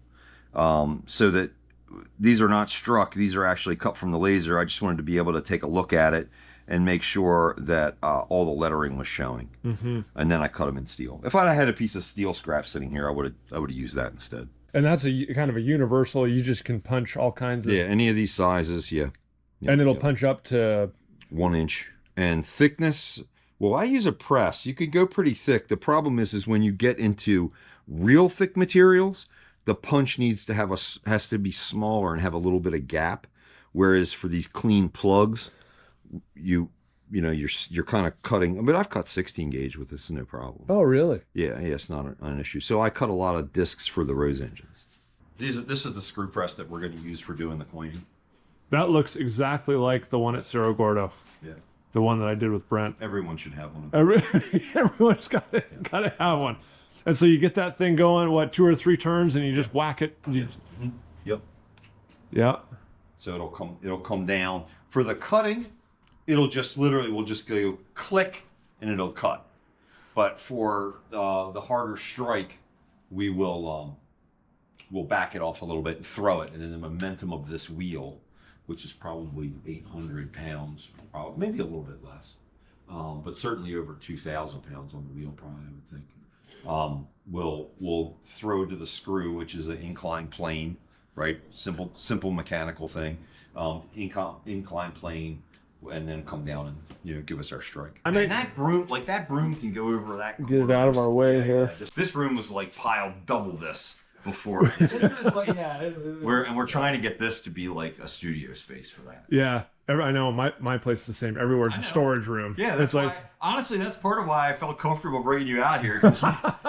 You've seen my shop, my space. Not all, but most of my jeweler friends, there's no fucking dust in their place. Oh, I know. Like those Rose engines I have. There's people who own those things that they're watchmakers. There's no fucking dust. All their projects have got little glass domes sat over them, and they come here and they're like, "What is this fucking pit of despair? Let me rescue these machines from me." So I'm going to be using a relatively simple hammer. This is kind of something like you would have found in your grandfather's place. But what we did is we just went over it real quick with a 240 grit and then a 15 micron Scotch-Brite, and that gives us a good enough surface. We're not going to mirror polish this. We're not going to worry about a mirror polished surface until we get farther along in the process.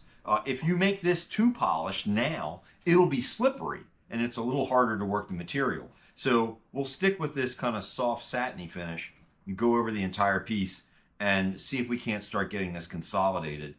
We may, once we get a little bit, I may go to the rolling mill, but we'll definitely be doing some anneal cycles as we go, as we get a feel for whether or not this is going to open up or close up for us as we work the material down. It's a massage, not a adjustment. At least initially, right.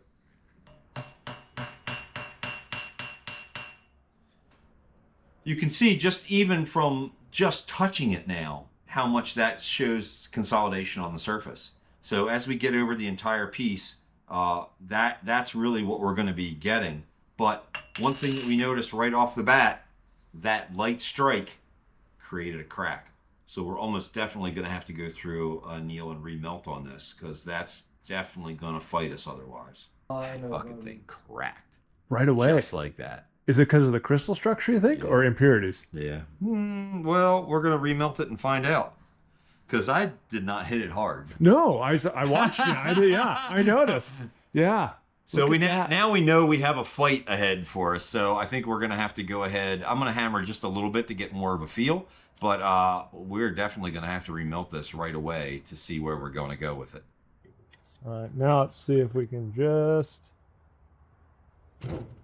Yes. Nice.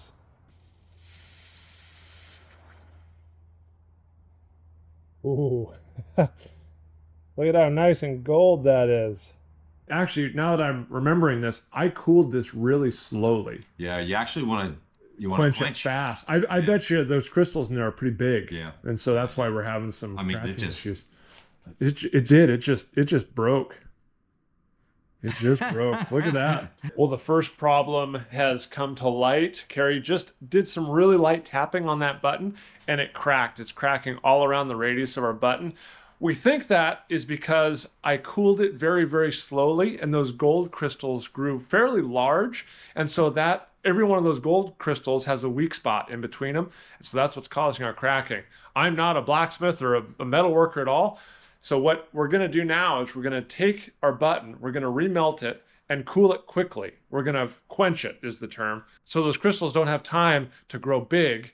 And also it'll make it so it hopefully can be worked into sheet. So I've got a tip on my acetylene torch and just going to give that a shot. And we're going to try and get this button just molten initially, let it congeal basically, harden. And then we'll pull it out of there, anneal it, quench it in water, and then we'll try the whole hammering process again. So we might dual wield the torches. This one might be enough. We'll have to see. So right now, if I tried to take it out, it would just tear into pieces. So we want to let it come down, and we're going to cycle that temperature back up to where it just has a little bit of glow, and that should soften our material. This is a year's worth of mining in this little cup right here. And I really want it to work. We're running into a few problems here. Let me show you our bead. This is after melting. And we're still just getting all sorts of cracks. On the back side, we're having these big bubbles show up. So now we're wondering if there's still impurities in there that are maybe causing the cracking. So we're going to bring in the electromelt. Is that what you call this? This electromelt, yep. So this will allow us to melt in a completely clean, pure carbon crucible. And that will remove all the oxygen from the piece as we go. Be very clean, and then we're going to pour into a sheet mold. And hopefully that gets us past this ingot problem. We also have a larger ingot mold that we can pour into. But I think that we'll go right for the sheet and see if we can't get a basic thick sheet out of it first. We have come up to temperature here. We are molten. There is our, let's see if I can get a shot of it here. There's our gold. It's pretty clean. There's a little bit of oxides on it now, Carrie, but not much. It'll roll a little bit, and it's okay to kind of shake a little so you can see it moving a little bit, right? Oh yeah. It's just looks like the sun. See if I can zoom in a little bit and get. Yeah, there we go. Look at that. Right? Yeah. Ooh, it's hot though. Now we're just gonna set up our sheet mold. Our alloy is molten, and we're gonna try and pour it into a sheet. And Carrie, it's clean, right? I mean, it's pretty darn clean alloy. It's real clean in there, yeah. There's no question about it. So that crucible is giving us some good cleanliness based off the carbon crucible, and so that should be taking any oxides that we have and removing them, or at least helping us to a certain degree. I'm just preheating this slightly because this is cast iron. And we're putting some soot over the top by starving the flame for oxygen. And then I'll do the same thing on this side and put it together. Just take the chill off.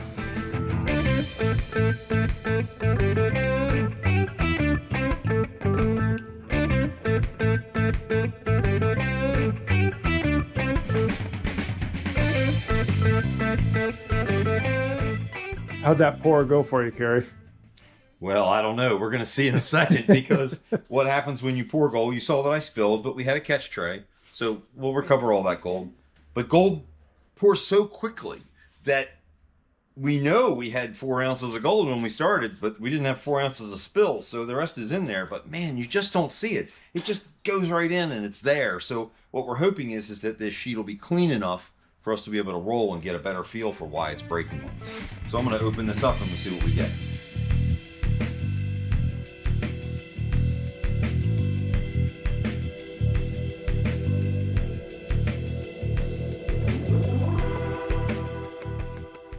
Carrie's getting it trimmed up and cleaned up a little bit, but we're gonna try and roll this into a sheet we can use for coins. We're all, I don't know, everybody. I'm holding my breath for sure that we get something out of this.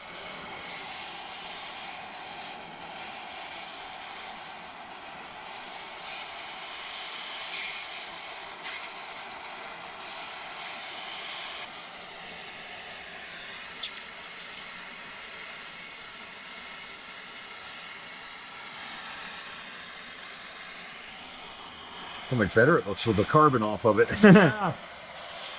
I can kind of see that green color you're talking about now. Yeah.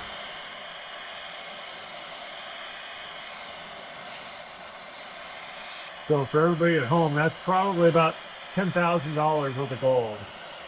That's base prices. And so in the movies, when you see treasure chests flowing over with gold, it's millions and millions of dollars. All right, so that would go through. So we want to get it to bite just a little bit. Right? And then we're going to try and just bring it through. Oh, yeah. Right? Right now, we'll go ahead and reduce it just a little bit. So there was just a bite there on the outside edge. Mm-hmm. Right? So we're going to... Yeah. So we'll try and take a bigger bite here. And unlike where it had no resistance before, now we've got a pretty big piece of material fighting us just a little bit. I'm going to roll it through without making an adjustment now, and then I'm going to anneal again.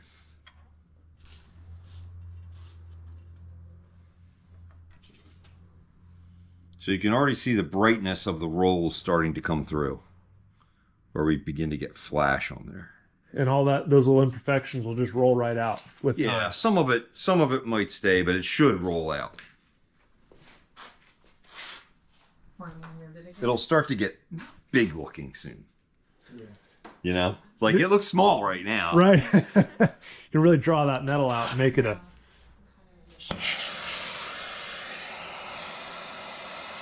Oh, yeah.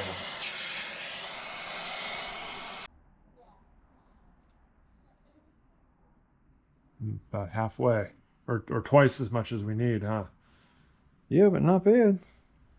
It's coming. Here's our update. If we're shooting for, yeah, I think we need to be in like the 130 range. Okay. 1.3, right? So, yeah, we're getting there for sure. We're getting there. Which is thicker than I would have thought for 10th. But it's always confusing. It's coming. Good news is we're not cracking. It's got an interesting surface. But if it's only surface, right, it'll come out. But if it was only surface, I feel like it would already be gone. That's the only thing. I see. All right, here's our sheet.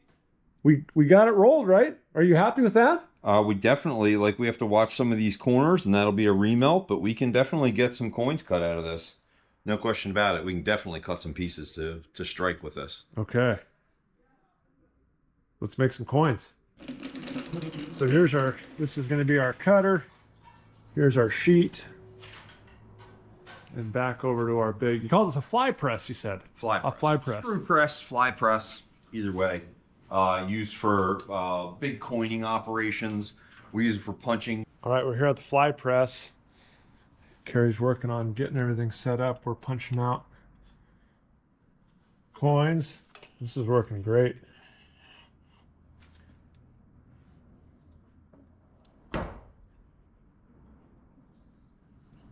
And he pulls out the die. And there's our coin sitting right there. A little blank. Beautiful.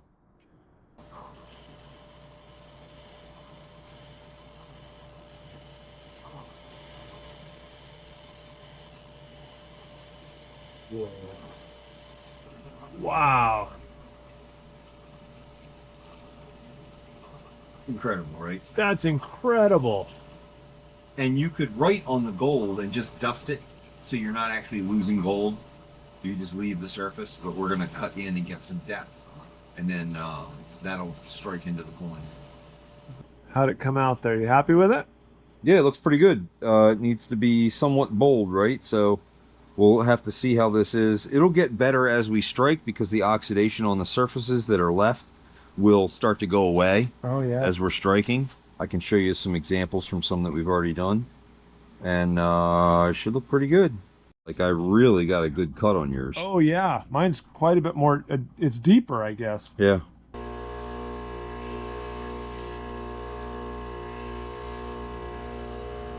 Yeah, completely transforms, right? That is beautiful. And that's Yeah. without a buff. We won't normally buff them on this big machines, but I'll buff them on the big machine. Okay. Nice. Yep. Very nice. These are gonna turn out great. They're cool, right? They're gold coins. They're, They're like literally gold your coins. gold in coins. That's right. Just like you dreamed. Well, I've been dreaming of this for 20 years. Here's our second pour in this little. I really like these little cast iron bar molds or ingot molds, whatever you call them. Ingot molds, yep. But yeah, it turned out real nice. Oh, there's our little borax piece right on top. Well, and that should just pop right off of there. Yeah, I'm gonna have to cool this off before I Yeah.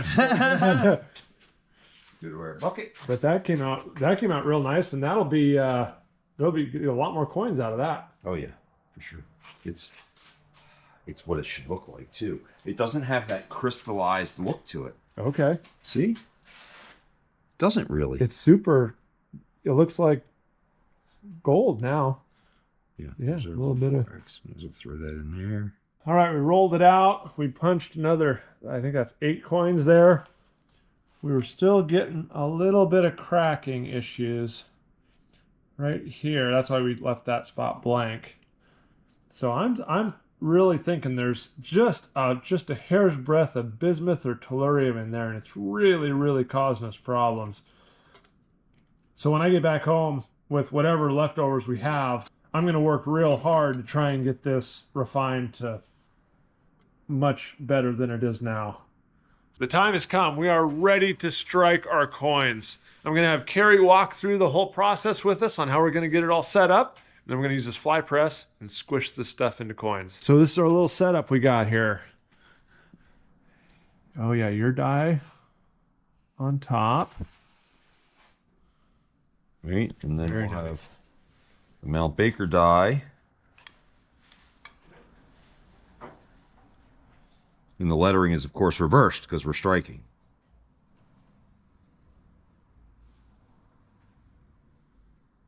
See, we have to get yours pretty straight. And what I did is, because I didn't really get them exact, I made mine undersized. Oh, the logo. So yeah, it'll so it might be a little off, but it'll be on the coin. yeah. Yeah. And, that's our thickness, so we should... It's pretty thick. Yeah, it's I'm pretty thick. still It's surprising surprised how thick it is. How thick it is, It'd yeah. be interesting when you finally can get them a good weight. You could weigh them and see. And then just like when we cut them, they'll just go right in the fly press there. And just one strike is all it's going to take. Yeah. Just one. Yeah, I might give it a little, but I don't want to do too much at first. I'd rather have one that had a faint design than like really go crazy on it. And we're I don't worried. think it's an issue, We're worried a little bit about maybe mine's a little deep, so the gold might stick. That's a concern. Might. I don't think so, and I think I'm going to try it without polishing it down. Here's our first attempt, and it looks like the Mount Baker Mining and Metal die is too deep, and so it's caught our coin. So we're trying to figure out how to get this thing out of here. Chisel didn't work very well. We're going to try a little heat. I'm not entirely sure what I want to do here. I was hoping that it would hop off. Oh, there you go. Nice. All right, first reveal of our coin. Oh, look at how beautiful that is. That is the first ever Mount Baker Mining and Metals gold coin.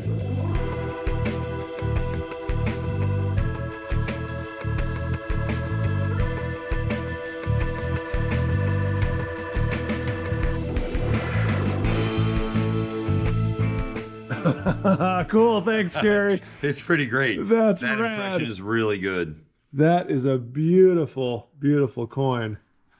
I think we continue to do it this way and we don't polish this. It's just beautiful. Like the lettering is the thing that is so spectacular, right? It's tiny. I mean, it could be less deep. Well, I'm going to leave it up to you. Whatever you think is the best method here. We're working on our.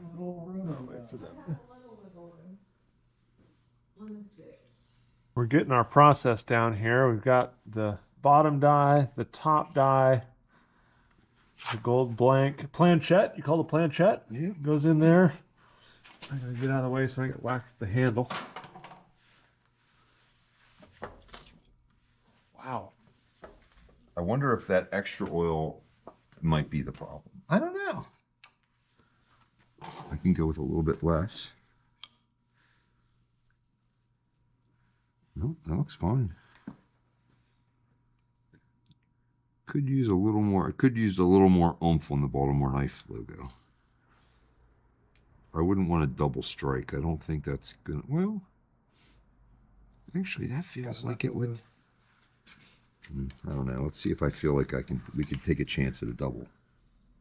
That's gonna be the most valuable coin, the double strike.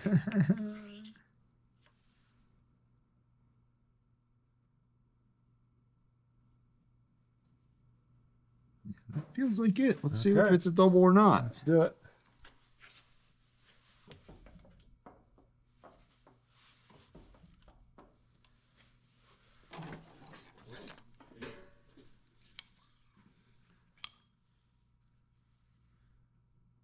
Nope, it registered. Nice. Yeah. That's quite a bit more defined too than. Yeah, and look how far we are in. Like we thinned the whole coin in. Woo! It's cold.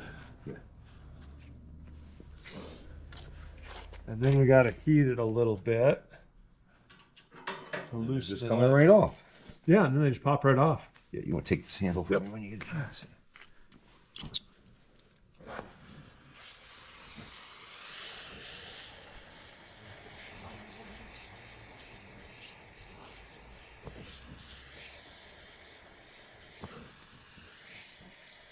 Yeah, you can see the oil warming up there.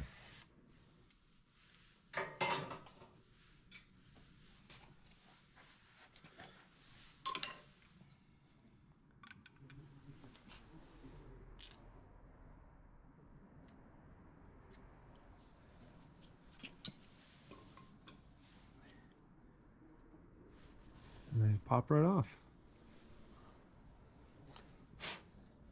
There's our coin. That's working fine, so. That's working very well. making so many that it's a problem. Watch your shoulder. All you gotta do is really get whacked with one of these once, and then you'll be more careful. Beautiful. Maybe I have experience with that. And they go right over here in the coin cup. Blanks. Yep. Coins. Extra gold. Ready for a blank here. Blank. That's okay. I'm holding up production.